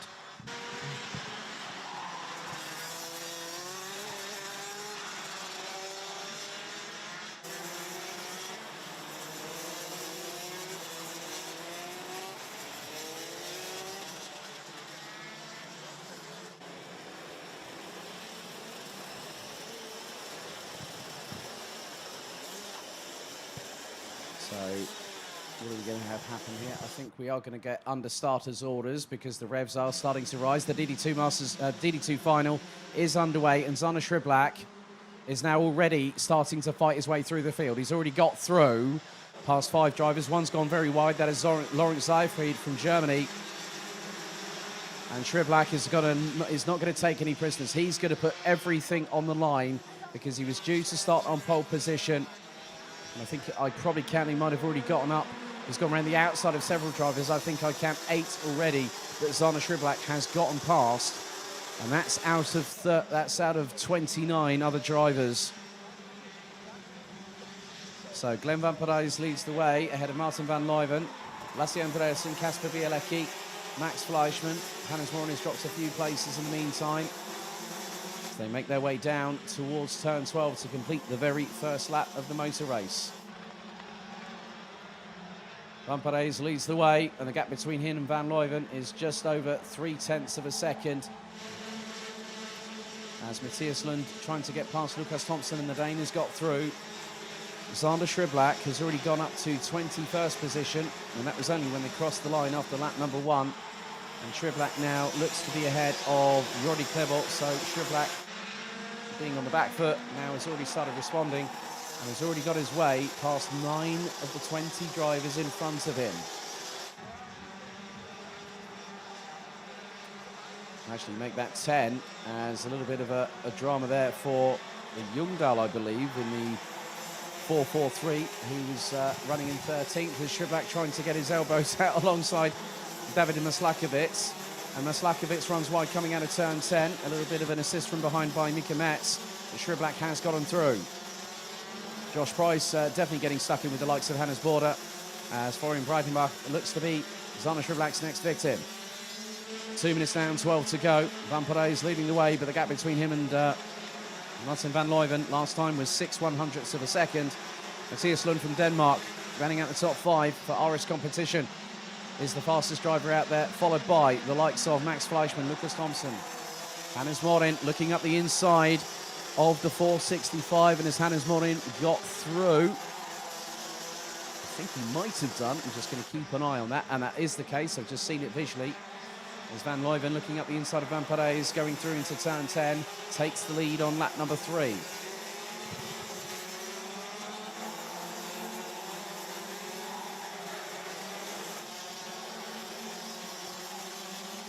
Eleven and a quarter minutes, as all there is dramas for Jordi Klebold, as Zana Shriblak sides his way through past Hannes Border and Juri Ljungdahl in the meantime. So Shriblak now is up to as halfway through the field after 3 minutes.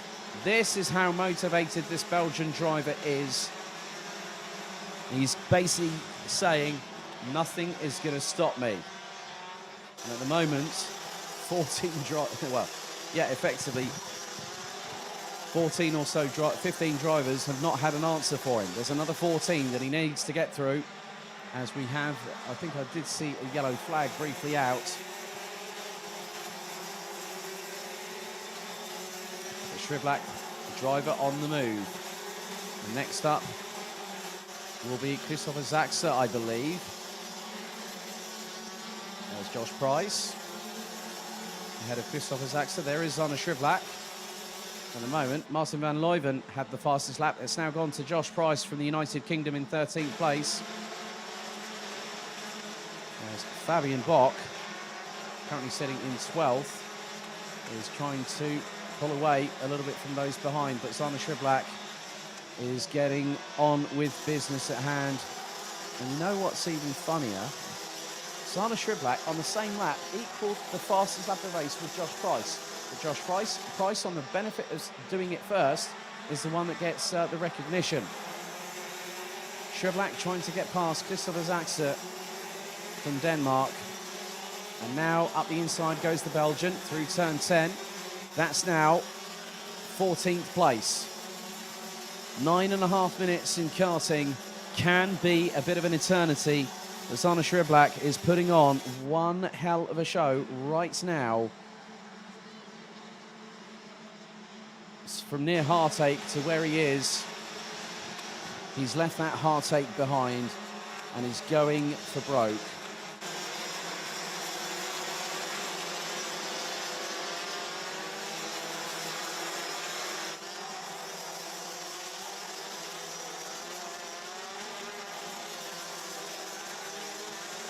He's just getting on with business. That's all he needs to do right now. Just keep pushing and hope for the best. Josh Price has gone even quicker. 54.138 seconds for the Brit on the 486. Rampere's back in the lead as we now complete lap number 6.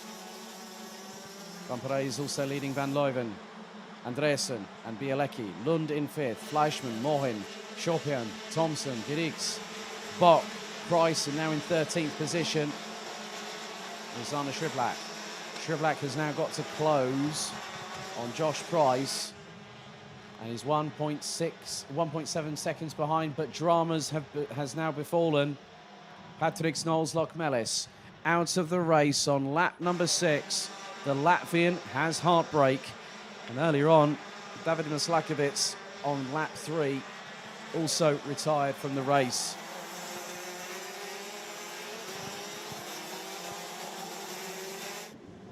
Lockmelis was running at the bottom part of the top 10.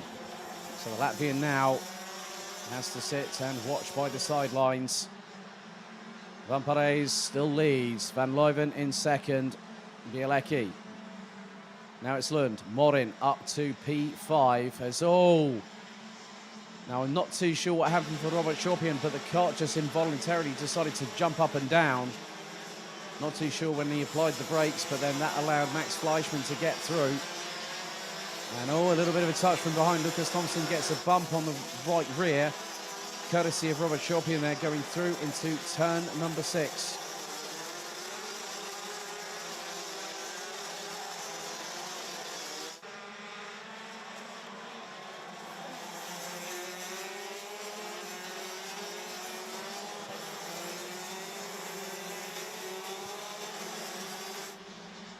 Now I'm just keeping my eyes not just on the circuit, but where Arne Schriblak is.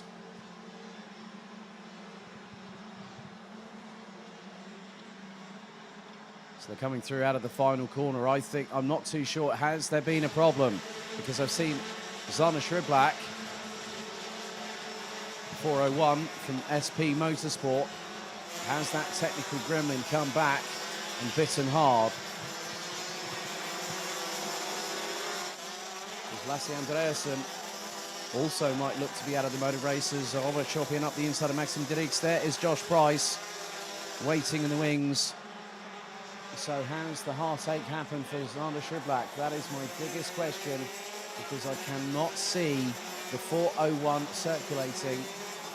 At the final hurdle, it all comes crumbling down like a badly built brick wall. And Glenn Van Parijs still leading ahead of Martin Van Leuven. They're nearly 4 tenths apart. Another move here from Josh Price up the inside of Maxim Dirks. And Lucas Thompson and Fabian Bock are with them. So Josh Price sitting now on what is 7th position on the road.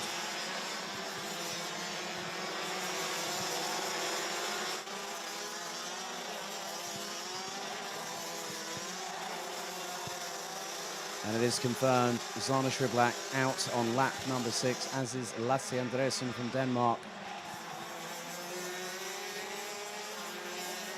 And Schriblak, when he got that cart going, was going to wring the neck of it all the way through. Max Fleischmann, I think, has also called time on the race weekend.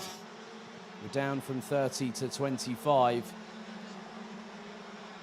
The top 5 have ended up being a bit spread out, because from 1st to 5th it is now 5.2 seconds. But the battle carrying on. Fabian Bock battling away with Lucas Thompson. And that's for 9th on the road. There's your race leader, Van Parijs.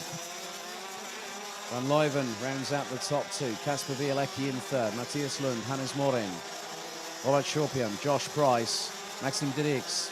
It's Josh Price trying to get past Robert Chopin going through turn 8. The Brit even used a little bit of the curbing on the entry into the corner to help him rotate the cart.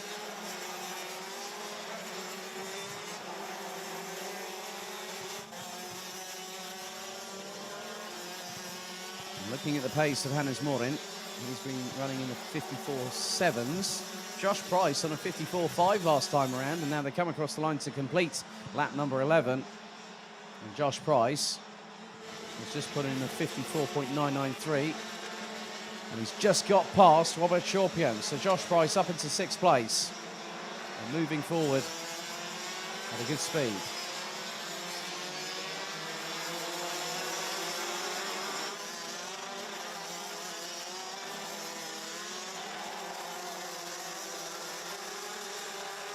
Just under 3.5 minutes to go.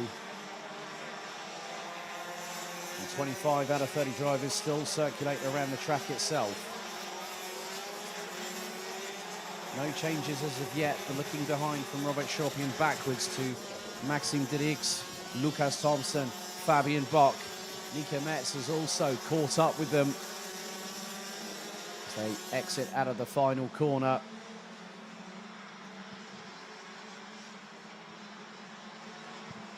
So Josh Price has started to pull away from Robert Chorpian. Josh Price has actually set the fastest lap of the race of 54.056.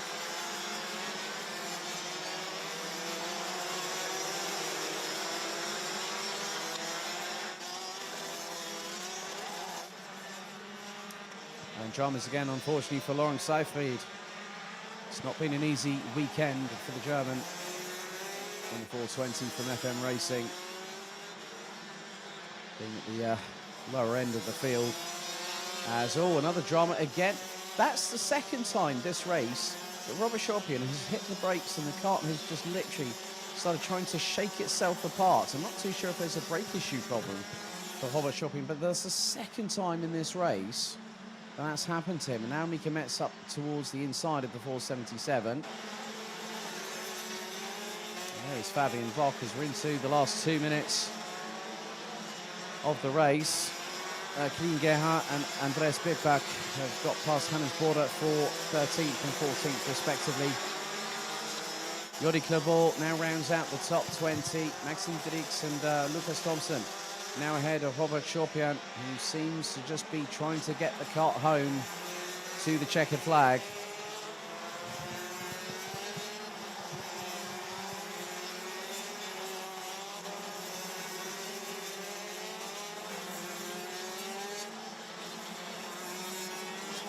Through into turn 10, there's a nice little scrap happening here, and that involves in the middle of it the likes of Florian Breitenbach, Yuri Jungdahl, Charlie Anderson.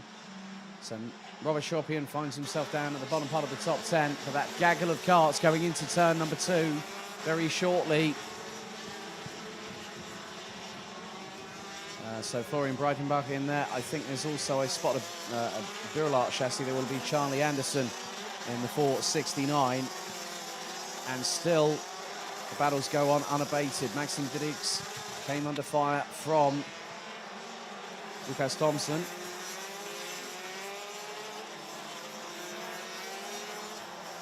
But Mika Metz is closing in the meantime onto this 465 from Germany. We have 25 seconds on the clock. Van Perez now puts us onto the penultimate lap of the race. Lap 16 out of 17. As the sun still beats down here at Karting Genk, the time now has just come up to 4 o'clock, just up past 4 o'clock in the afternoon.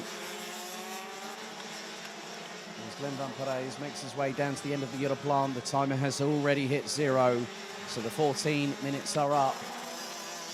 And we'll have this plus 1 more lap to go as Mika Metz gets defensive on Thompson.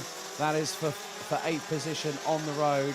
Robert Chorpian has caught them up. Fabian Bock still waiting in the wings to see what might happen in front, because he's guaranteed maybe in the last 2 or 3 laps something does at some point transpire. As Thompson up the inside of Chorpian, and there goes Fabian Bock up the inside of the 477.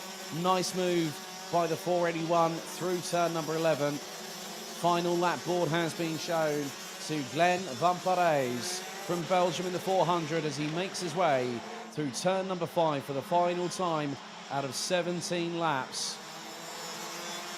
Sunset is about an hour away. And Van Parijs looks over his right shoulder, hard on the brakes, turns in, turn 7. Now through the sweeper at 8. A little bit of a lean to the left-hand side of the race seat to just help the traction and the purchase on the tarmac. 2 more corners to go after this one. And Glenn Van Parijs out of the final corner. He led from lights out to checkered flag, and he becomes the Golden Trophy champion in 2021 on home soil, no less. Second, Martin van Leuven from the Netherlands. Third, Kasper Bielecki from Poland. Matthias Lund and Hannes Morin make it a duo from Scandinavia. One from Denmark, one from Sweden. Running out the top 5, a noble fight from Josh Price. Up to 6th at the finish, the only Brit in the DD2 field this weekend. And also, what's more, he has in his pocket the fastest lap of the race, a 54.056 second lap time. And now we're under full course yellows as the drivers make their way through into scrutineering for their final time as Patrick Snols-Lokmelis pushes his kart into the pre-grid, into the scrutineering. So Glenn Van Parijs wins the Golden Trophy Championship title in 2021 here on home soil at Karting Genk. Ahead of Martin van Leuven, Kasper Bielecki, Matthias Lund, Hannes Morin, Josh Price, Maxim Didix, Mika Metz, Lucas Thompson, Robert Chopion and Fabian Bock.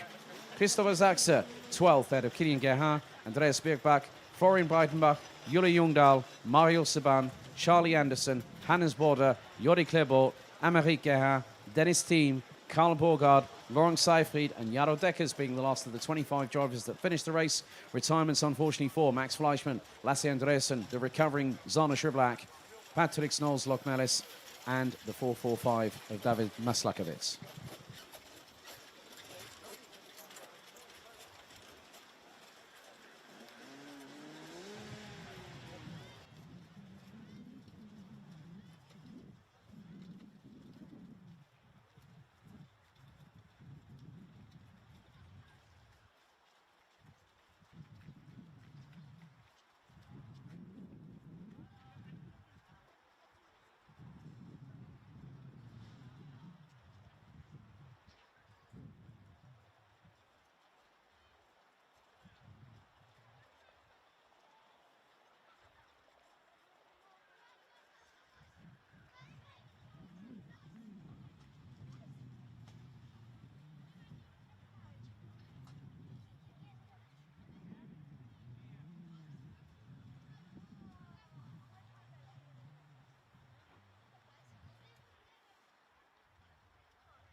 Ik denk dat hij het wel redelijk filtert.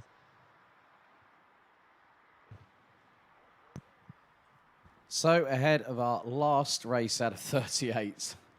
Let's head down to Esme Rosman, who is down on the grid with Germany's Sebastian Humpelhardt. Esme, over to you.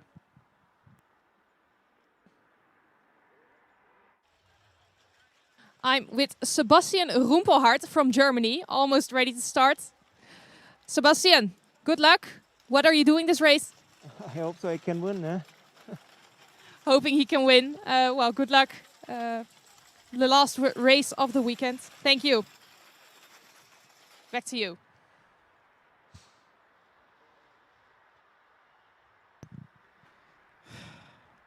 Thank you, Sebastian, for that welcoming insight. Esmir Osman, thank you very much for being down on the grid and also being in Park for May. So we're getting ready to go racing one final time. It's the 38th and final race, and that sounds like finality. It does, because it is. So there's Sebastian Humpelhart. Just there. You've also got Morgan Riche, the 515, man that runs RM competition, RM Concept. And he's been the man to beat all weekend long so far. The big question is, does anyone have an answer for the Frenchman? Well, after 15 minutes of racing, which will conclude this weekend, we will find out.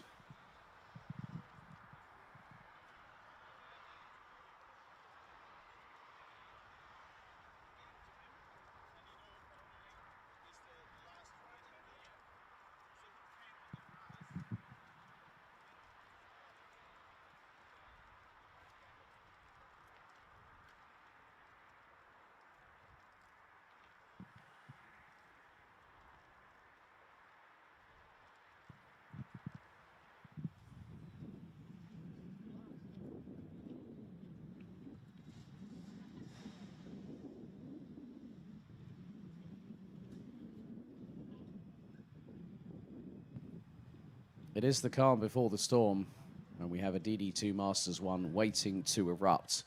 Here at the Home of Champions, time is fast approaching 10 past 4 in the afternoon, here in the Limburg region of Belgium.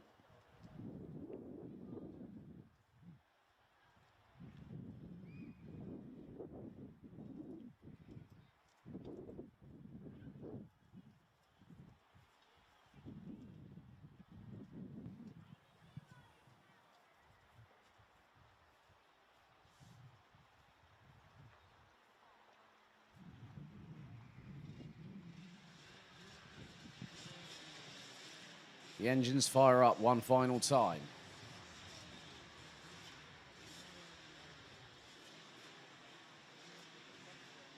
The green light flashes at the start-finish straight for the final concluding chapter, and we have got a drama for Carl Klebort on the start-finish line. So DD2 Masters, Rotax Max Challenge Golden Trophy, Euro Golden Trophy. Let's have a look at the grid. Morgan Riche will lead the field from pole position, the 515 representing France. Sebastian Humpelhart from Germany in the 509 lines up alongside on the front row. Switzerland and Cyprus on row 2 with the 507 of Alessandro Glauser and the 532 of Dennis Valentin Sturm. Row 3, it's Michael Becker from Germany in the 526, and representing Denmark, it's Robert Schlunsen in the 522. Slavomir Miransky from Poland in the 541. We'll have Christophe Capitan from France alongside in the 502 on row 4.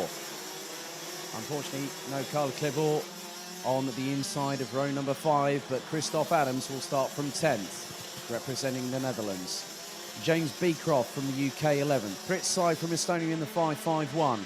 Ian Gepps in the 567, ahead of Tom Dessert in the 530, both from Belgium.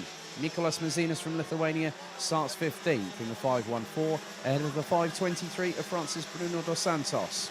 Thierry de Jong in the 588 from the Netherlands. Peter Gyurtai from Hungary in the 585. Jörg Müller from Germany in the 516. Maxim Shaposhnikov from the Russian Athletic Federation in the 577. And Thomas Piet starts from last on the grid in the 550, representing Germany.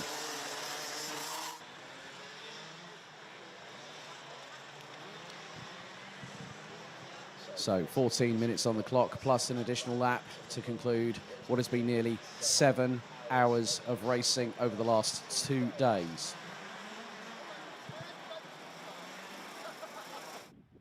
The red lights are on the starting gantry for one final time as we bring the Rotax Max Challenge Euro Golden Trophy to a close.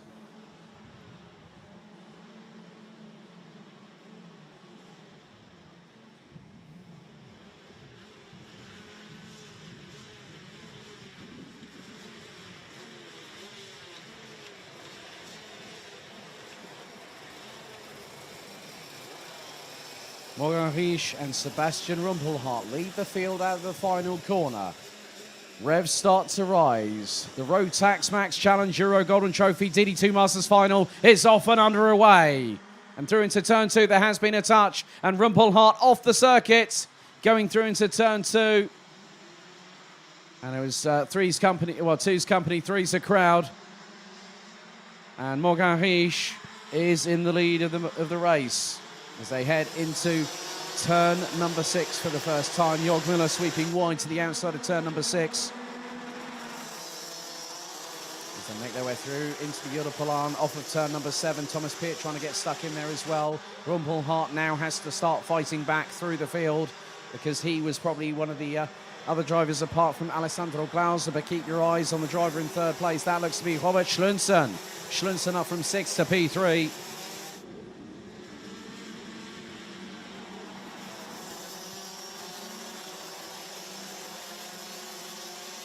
Drivers make their way through turn number 12 and onto another lap we go. Lap 2 underway. Morgan Riesch battling away with Alessandro Glauser. Robert Schlunsen was a further half a second adrift, but he is starting to catch. Morgan Riesch is the fastest driver out there. 55.879 seconds from the French driver in the 515. He's keeping it on the racing line, keeping his cars close to his chest. He's not going to allow Alessandro Glauser an opportunity to get past if he can afford it.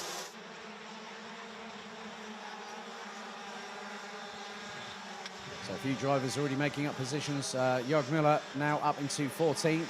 Christoph Adams up into 10th place. So after Sebastian Rumpelhart's tumble down the order, the German's got a lot of work to do. As now the top 4 start compacting as Ian Gepps gets up the inside of Christoph Adams, who's being followed by Tom Dessert.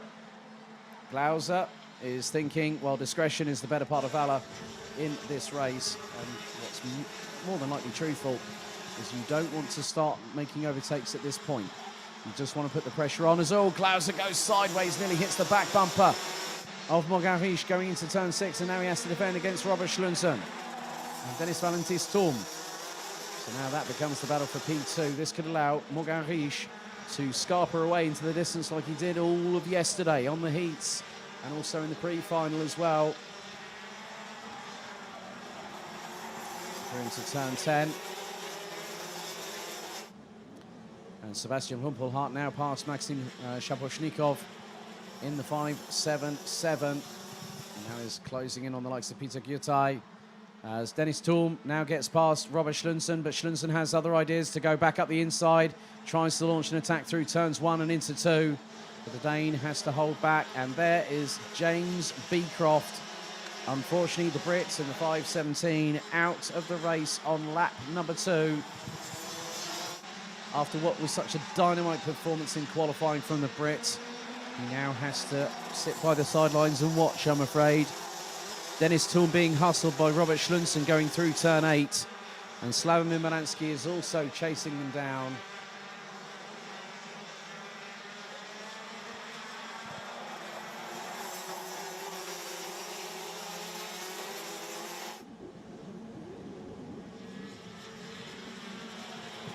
Just under 10.5 minutes remain. It is still very much to play for.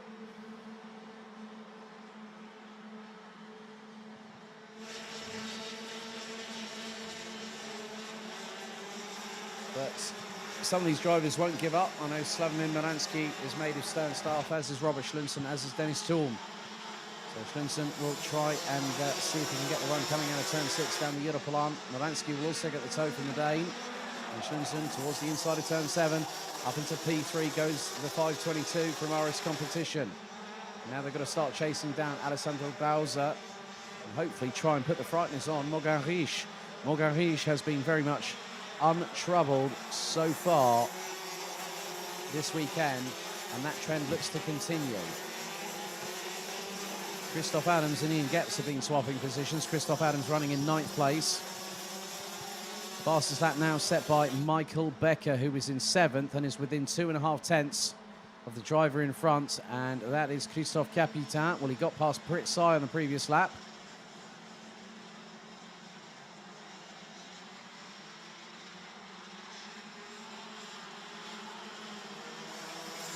Five minutes down, 9 to go, plus 1 lap. So 2 retirements. Unfortunately, James Beecroft on lap 2. Carl Clermont before we even got going. Sebastian Humpelhardt now up into 15th position and climbing. And Humpelhardt has been setting personal best, has been running in the 54.8 second bracket.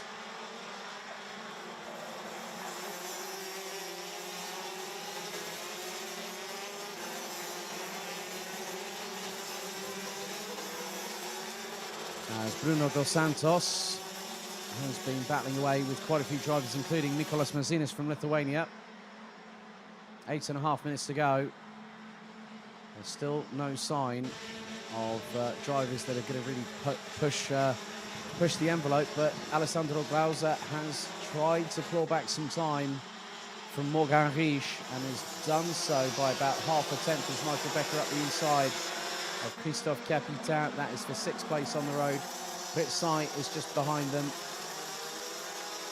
Jörg Müller's having a good race at the moment. The German in the 5.16 now up into 11th position, and he's about 3 tenths off of Christoph Adams, who rounds out the top 10. And Jörg Müller is bringing along Tom Dessert for the ride in the 5.30 from Belgium. But it's a lot closer than it has been all weekend long.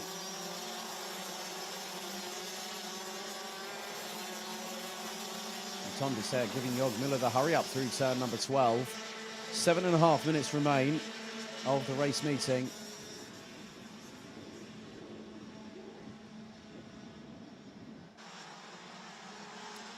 Thierry de Jong past Mikolas Mazinas. Sebastian Humpelhardt now past Thomas Piet for 13th place.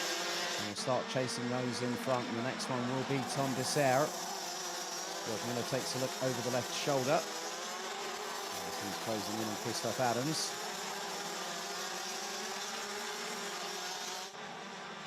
And that's the battle for 10th position.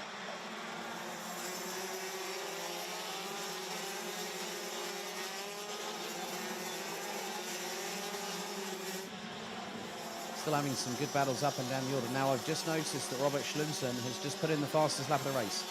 54.470 from the Dane.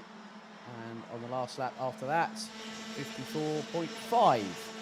So now Slavomir Maransky has been passed by Michael Becker in the meantime for 5th position. Christophe Capitan is trying to chase them down in the 5.02 entry.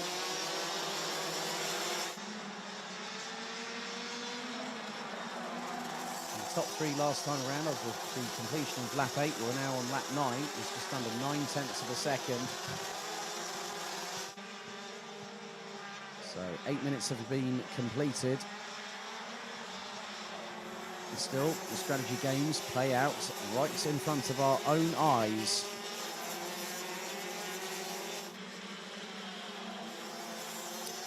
Good to see Jörg Müller running in the 54.6s. He's trying to close in on again on Christoph Adams for 10th place. But Morgan Riesch has got a half-second lead over Alessandro Glauser. Robert Schlunsen was a tenth quicker than the Swiss driver last time around and is about 3 tenths adrift. So Robert Schlunsen just chipping away at the time gap between himself and Glauser, and through into turn 6. Schlunsen gets a lot closer. Now in the slipstream, heading into turn 7. He can size it up either at one or 2 places on this circuit, down the Europolan on the next lap, or through turn number 12. But those are the most obvious opportunities. Maybe Robert Schlunsen is thinking, maybe I can do it somewhere where Alessandro Glauser is not going to expect a lunge from me. And that is the thing. Robert Schlunsen is within lunge range of Alessandro Glauser as they go through turn 12.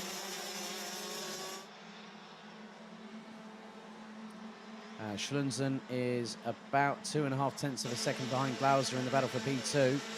Schlunsen was close under braking through on that particular occasion on the start of lap number 11.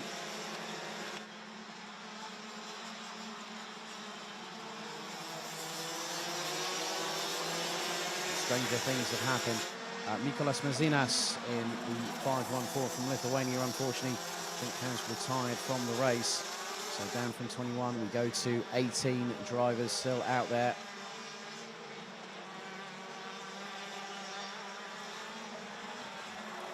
Morgan Riche really hasn't had to expel any major energy here in the final because he's kept a consistent pace, running the 54.6s for the last 2 laps. And then some. Michael Becker still fastest out there overall, 54.410. As Schulunsen is within a 10th and a half, and is he going to go for the move up the inside of Glauser through turn 2? He does. Dane gets through and now hits the apex nicely for turn 3. Now I did say Morgan Riche will probably have to watch behind, because now that Robert Schulunsen has got a bit of clean air, the only thing from a disadvantage for Robert Schulunsen is that Alessandro Glauser is pretty much there.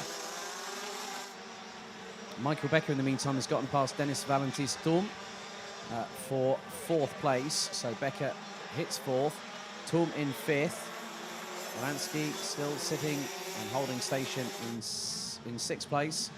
Ahead of Christophe Capitan, Prit Sai. Ian Getz, Christoph Adams, still ahead of Jörg Müller, but the gap last time around was just 4 3/4 tenths of a second.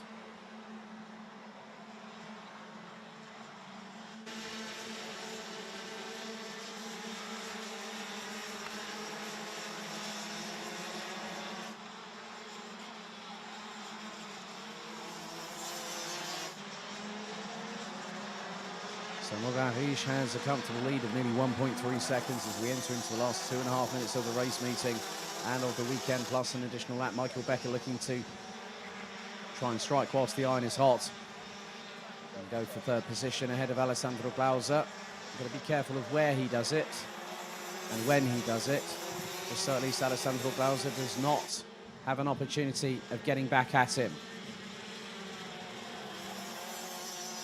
Becker looking rather cool and metronomic in true Teutonic fashion. And Glauser now pulls to the inside, knows that Becker is quick, and Becker looking around the outside. Can he get the switch back through into turn number 3? He's going to go for it. And oh, he tussles with Alessandro Glauser, and over the right side pod goes Michael Becker. And Becker has just thrown it all away at a moment's notice, as we've also got yellow flags. We've got a driver, that's Thomas Piet, I believe, on the outskirts of the exit of turn 12. So Michael Becker provides drama and pulls, and that has called time. I'm not at all surprised. Michael Becker throwing the race gloves into the seat. That is his weekend over and done with. And Alessandro Glauser, because of that damage, is now slow. And Glauser knows he can't carry on. The drama between those two have changed it all, because Morgan Riche now leads. Robert Schulunsen rounds out the top 2, and rounding out the top 3, it is Dennis Valentine-Sturm from Cyprus. Moransky in 4th. Christophe Capitan now having a ding-dong battle with Prit Sai, who sends it up the inside, does the Estonian. As we head into the last 50 seconds. So Carl Klebot out, James Beecroft, Nicolas Mazinas, Thomas Piet, Michael Becker, and now add Alessandro Glauser to those names. A real shame for the 507 and the 526, who are doing really, really well, as Jörg Müller now finds himself still battling away. He's been trying to close in on Christoph Adams, and it's not going to be a battle for 10th place anymore. It looks like it's going to be a little bit higher than that, because Prit Sai confirmed in 5th as we go on to the penultimate lap of the weekend, and also of the Rotax Max Challenge Euro Golden Trophy for 2021. 38 races, nearly 7 hours of racing action over the last 2 days, culminate in this moment. And Jörg Müller now is battling, well, has been battling away with Sebastian Rumpelhart, who has got past. Now, I have seen the medical crew just go down the into Parc Fermé The timer hits 0 for the 38th and final time this race weekend as Morgan Riche gets the sign. The Frenchman on course for the clean sweep of race victories this weekend. 1.2 seconds ahead of Robert Schlunsen. Denis Thum in third. Slavomir Maransky rounds out the top 4 ahead of Pritzai, Christophe Capitan, Ian Gepps, Christophe Adams, Sebastian Humpelhardt, Jörg Müller rounds out the top 10. Tom Dessert, Bruno Dos Santos, Thierry de Jong, Peter Gyurtai and Maxim Shaposhnikov still are circulating. But we concentrate on the race leader. He hasn't put a foot wrong through the heats, through the pre-final earlier on today. And now one final champion for the Golden Trophy will be crowned, because out of the final corner, it's celebration time for Morgan Riche from France. Robert Schlunsen takes P2. Denis Valentin Storm takes third ahead of Slavomir Maransky.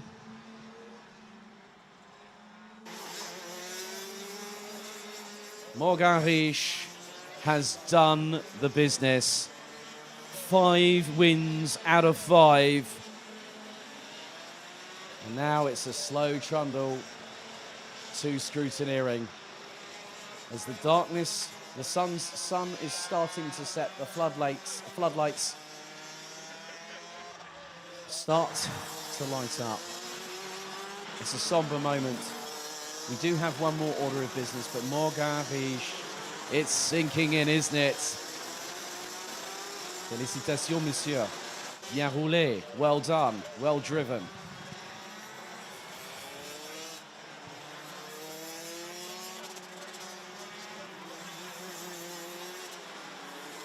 Now, Morgan Riche makes his way through into turn 10, followed by Tom Dessert as the drivers make their way into scrutineering for the final time this race weekend. Let's have a look at the results for the DD2 Masters Rotax Max Euro Golden Trophy final.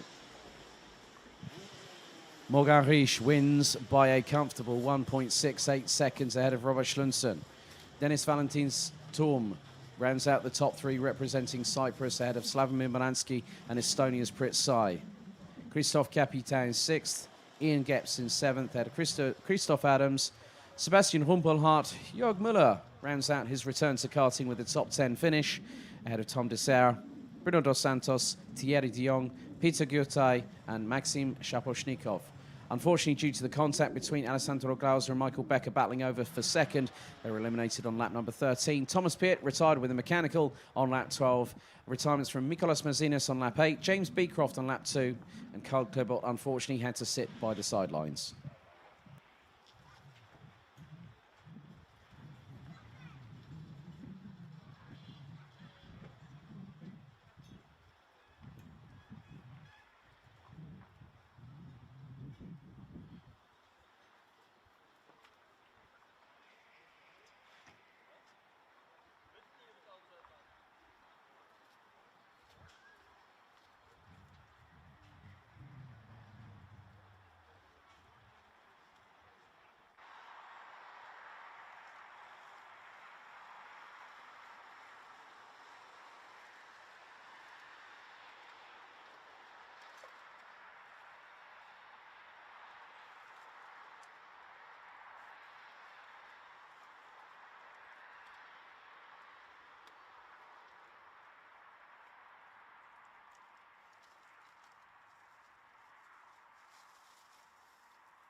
Okay?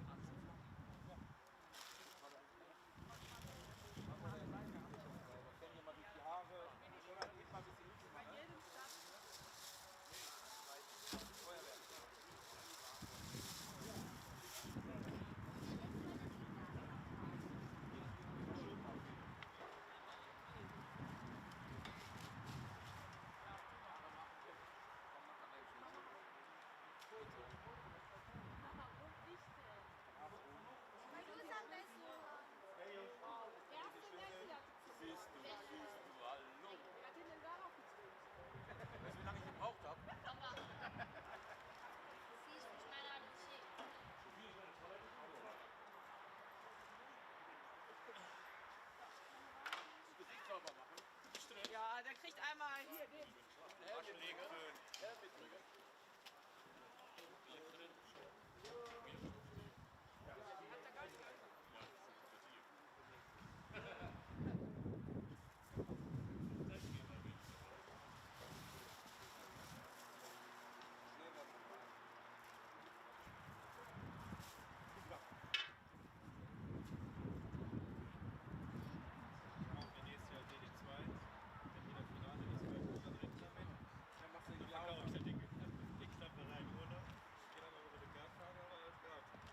Hello? Just a quick notice for everyone at the track and also at home, our podium will be taking place at approximately 5:15 this afternoon. I repeat, 5:15 this afternoon. Thank you. Zonder jou.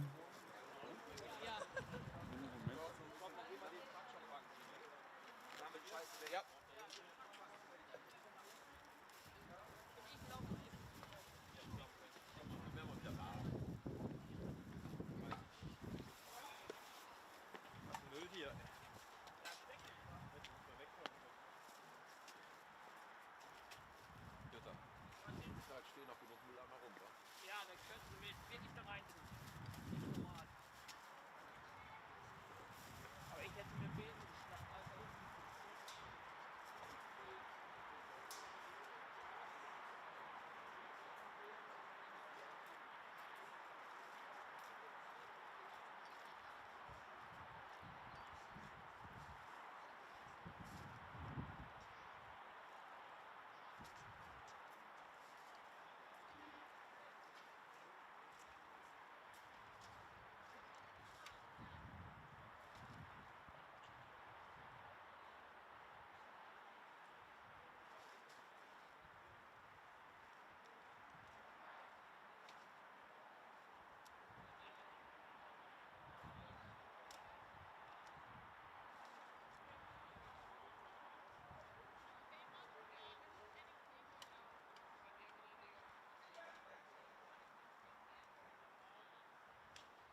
És ugye nem is az, hogy a végén, hanem előbb az. De melléd is. De bazd meg, de nem hiszed, de nem. Menjünk be, nem?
paddock announcement, ladies and gentlemen. The podium will actually starting approximately 15 minutes ahead of schedule. So we'll be getting the podium underway at 5 o'clock, 1700 this afternoon. So 5 o'clock, we'll host the podium. It will be the top 3 in the respective classes from all 6 categories this weekend. So 5 o'clock, we will start the podium. Thank you.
Can everyone hear me?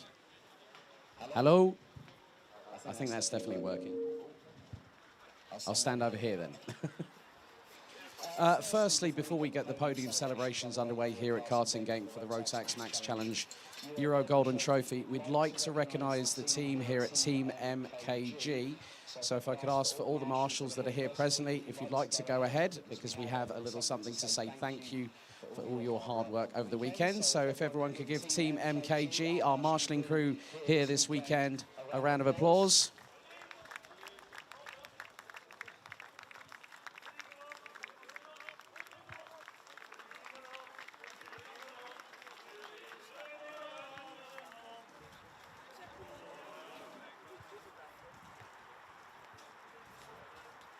So on behalf of the organisation, we'd like to say a big thank you.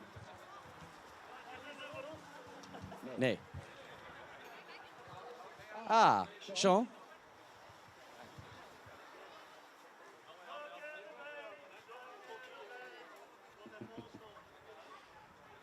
So, ladies and gentlemen, please give you all a round of applause and appreciation for Team MKG. Thank you ever so much for your work over the past few days. And without you guys and girls, we couldn't go racing.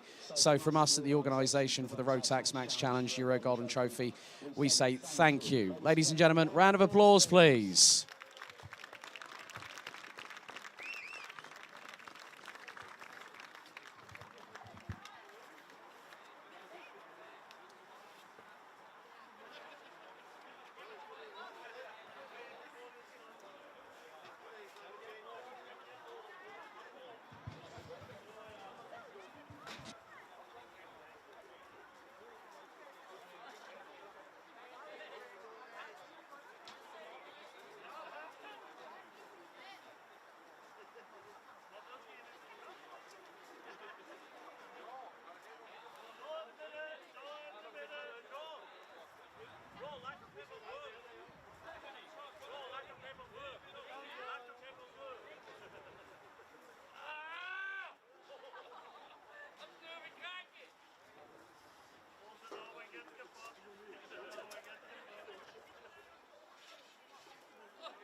Thank you, Team MKG. A round of applause, ladies and gentlemen, for our fantastic marshalling crew. We've had makeshift pogo sticks, somersaults off of the marshal posts. As always, a source of entertainment, but they do a fantastic job. A big thank you to them all.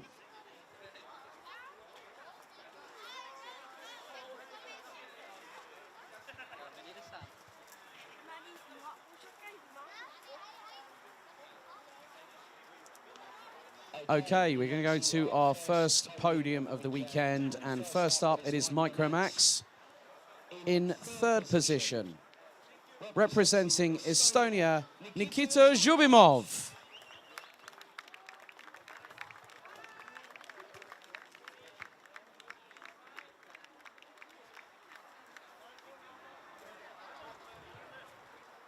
Your runner-up this weekend, representing Germany, Noah Janssen.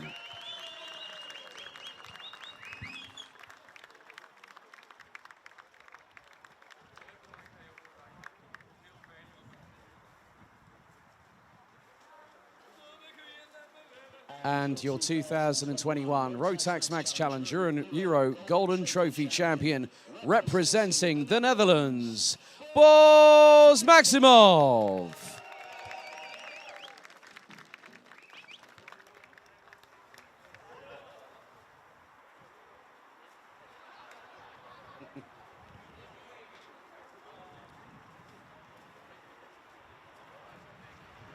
Yeah, that trophy's nearly as big as him, ladies and gentlemen.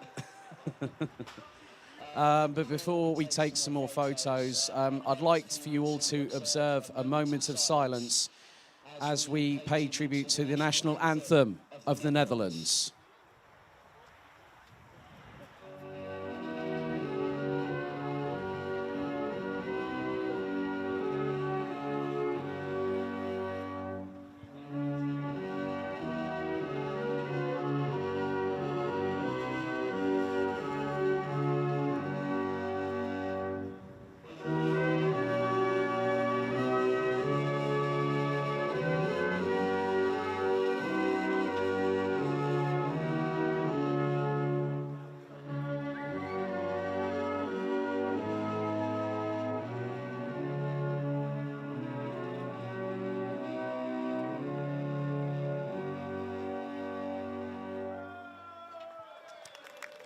Ladies and gentlemen, a big round of applause for your Micromax podium. Nikita Zhubimov, Noah Janssen, and your 2021 champion who's quick to get off the podium, Boris Maximov.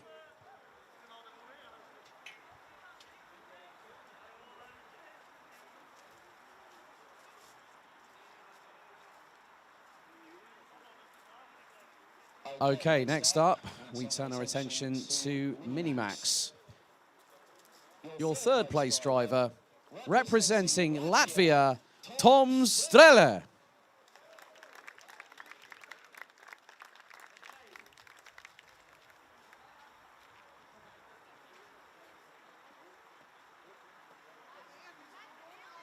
Your runner-up in second place, representing the Netherlands, Mies Huben.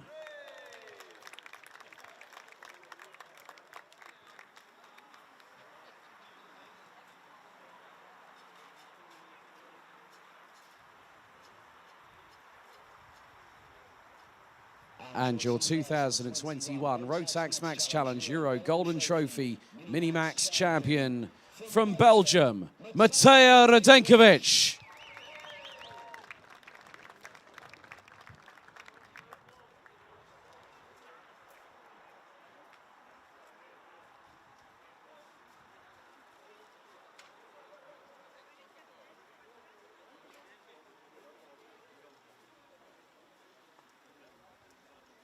And now, ladies and gentlemen, can we observe a moment of silence for the Belgian national anthem?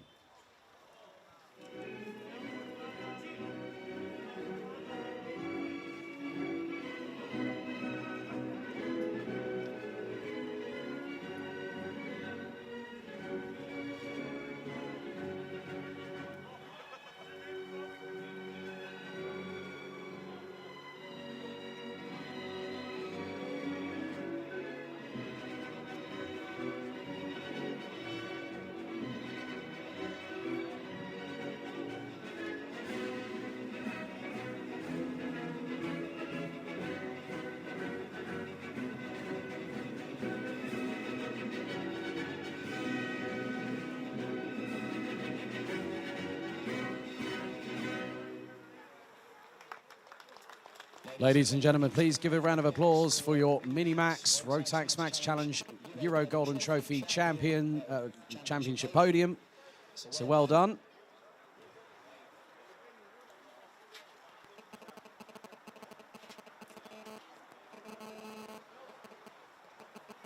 So next up, we head to Junior Rotax. Third place, representing Germany, Farin Mega.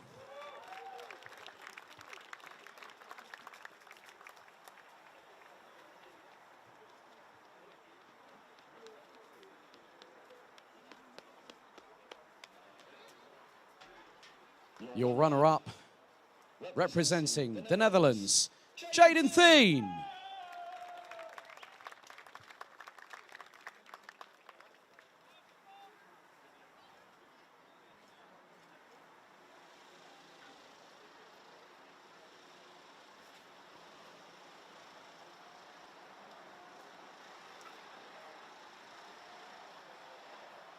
And your 2021 Rotax Max Challenge Euro Golden Trophy champion, also representing the Netherlands, Bruno Mulders.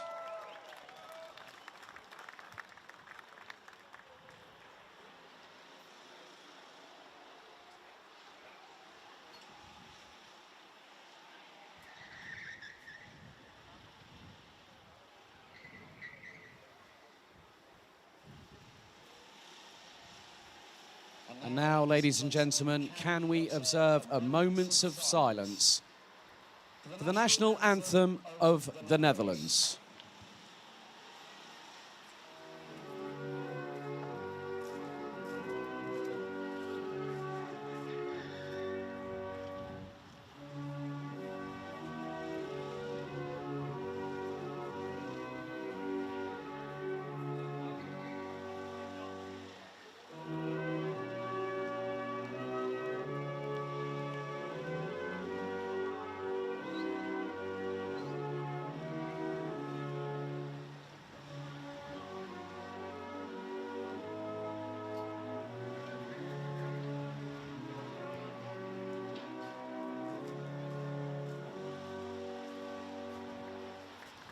Congratulations to our 3 drivers on the junior Rotax podium. Farhan Mega, Jaden Thien, and your Euro Golden Trophy champion for 2021, Bruno Mulders.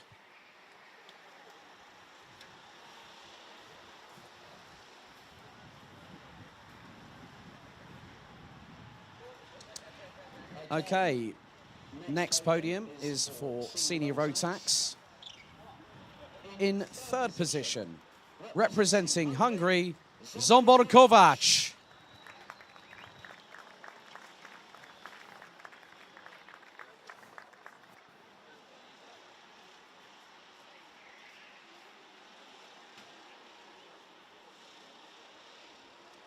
Your runner-up, representing the United Kingdom, Clayton Ravenscroft.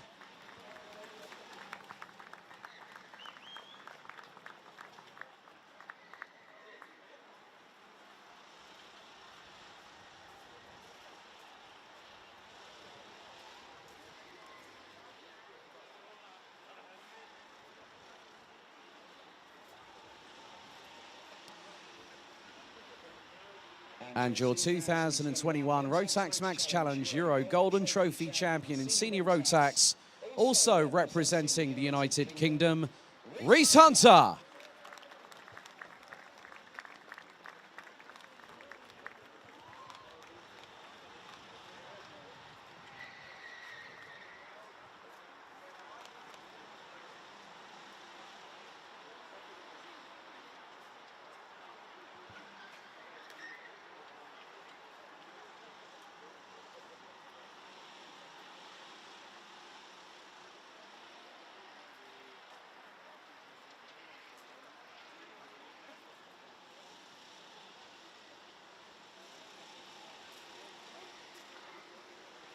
And ladies and gentlemen, can we please observe a moment of silence for the national anthem of the United Kingdom?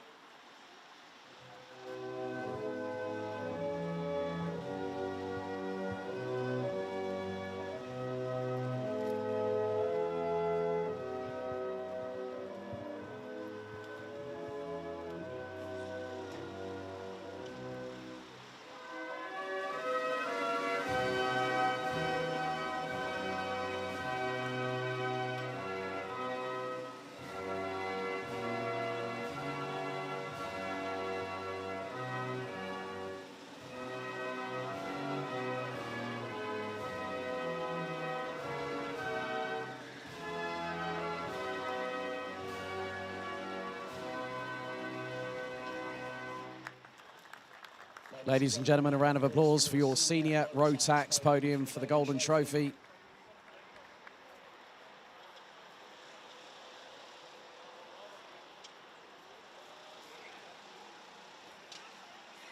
Next up, we go to our penultimate podium, and it is DD2. 3rd place, representing Poland, Kasper Bielecki.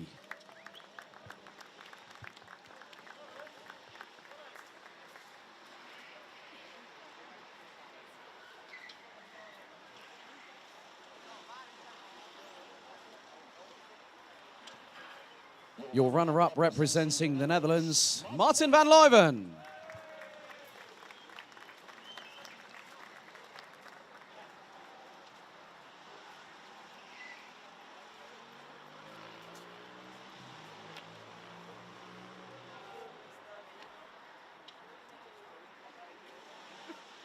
And your 2021 Rotax Max Challenge Euro Golden Trophy DD2 champion, representing Belgium, Glenn van Parijs.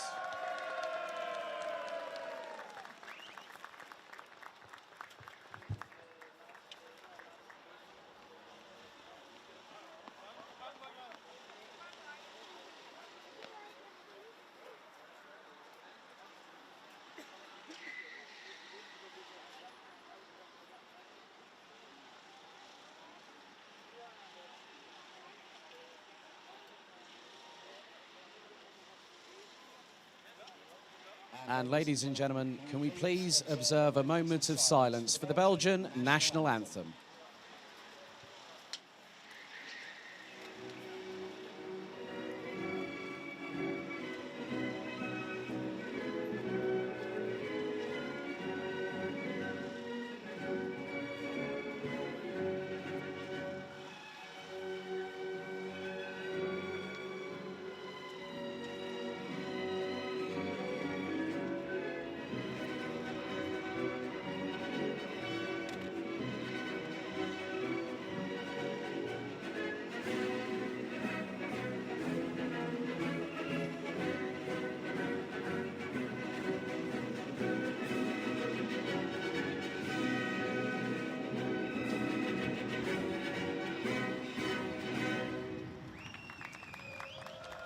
There you go, our Rotax Max Challenge Euro Golden Trophy DD2 podium.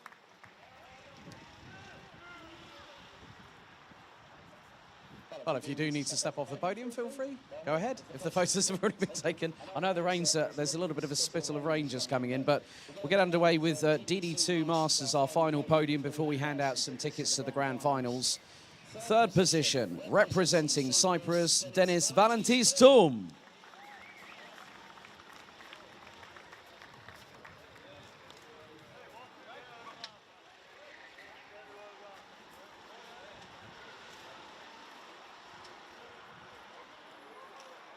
Your runner-up representing Denmark, Robert Schlunsen.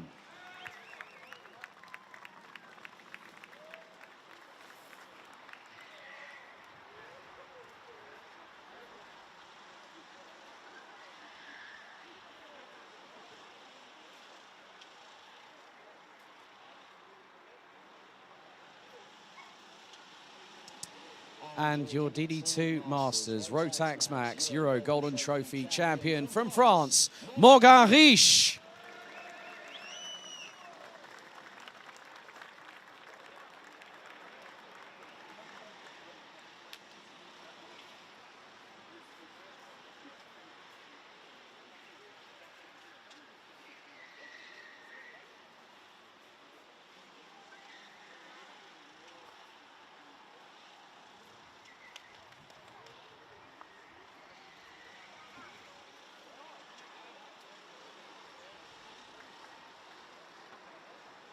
Ladies and gentlemen, can we please observe a moment of silence for the French national anthem?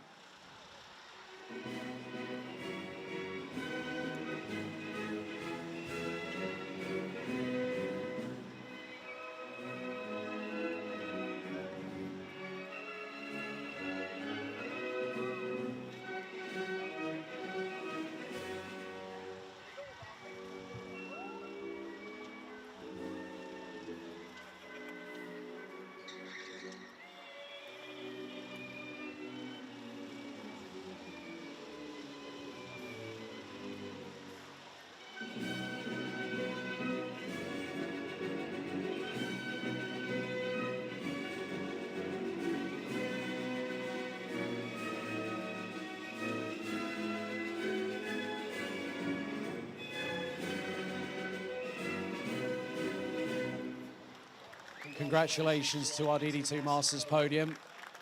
And now we have one final order of business. We have 6 tickets to give away. And when I call your name, can you please come up and stand onto the podium where you will be awarded your tickets. So first up, we're going to start with the ticket winner for Micromax. Representing Germany, come on up, Noah Janssen. Glückwunsch.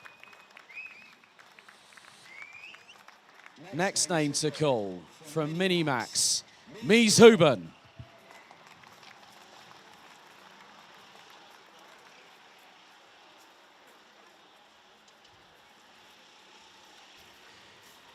Next up, Junior Rotax, Jaden Thien.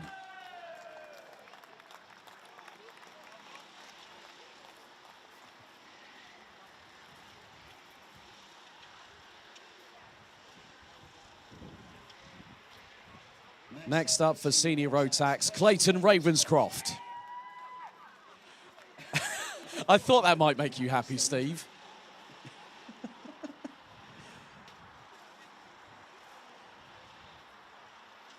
Next up, DD2, Martin van Leuven.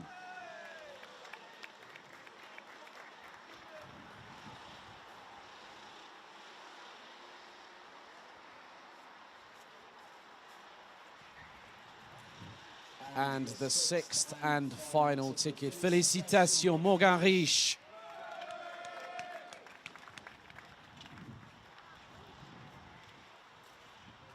So, ladies and gentlemen, we present to you your official Grand Finals tickets winners that will be heading to the Bahrain International Karting Circuit December the 11th to the 18th. Having secured them today, please give them a round of applause and a big cheer. Congratulations.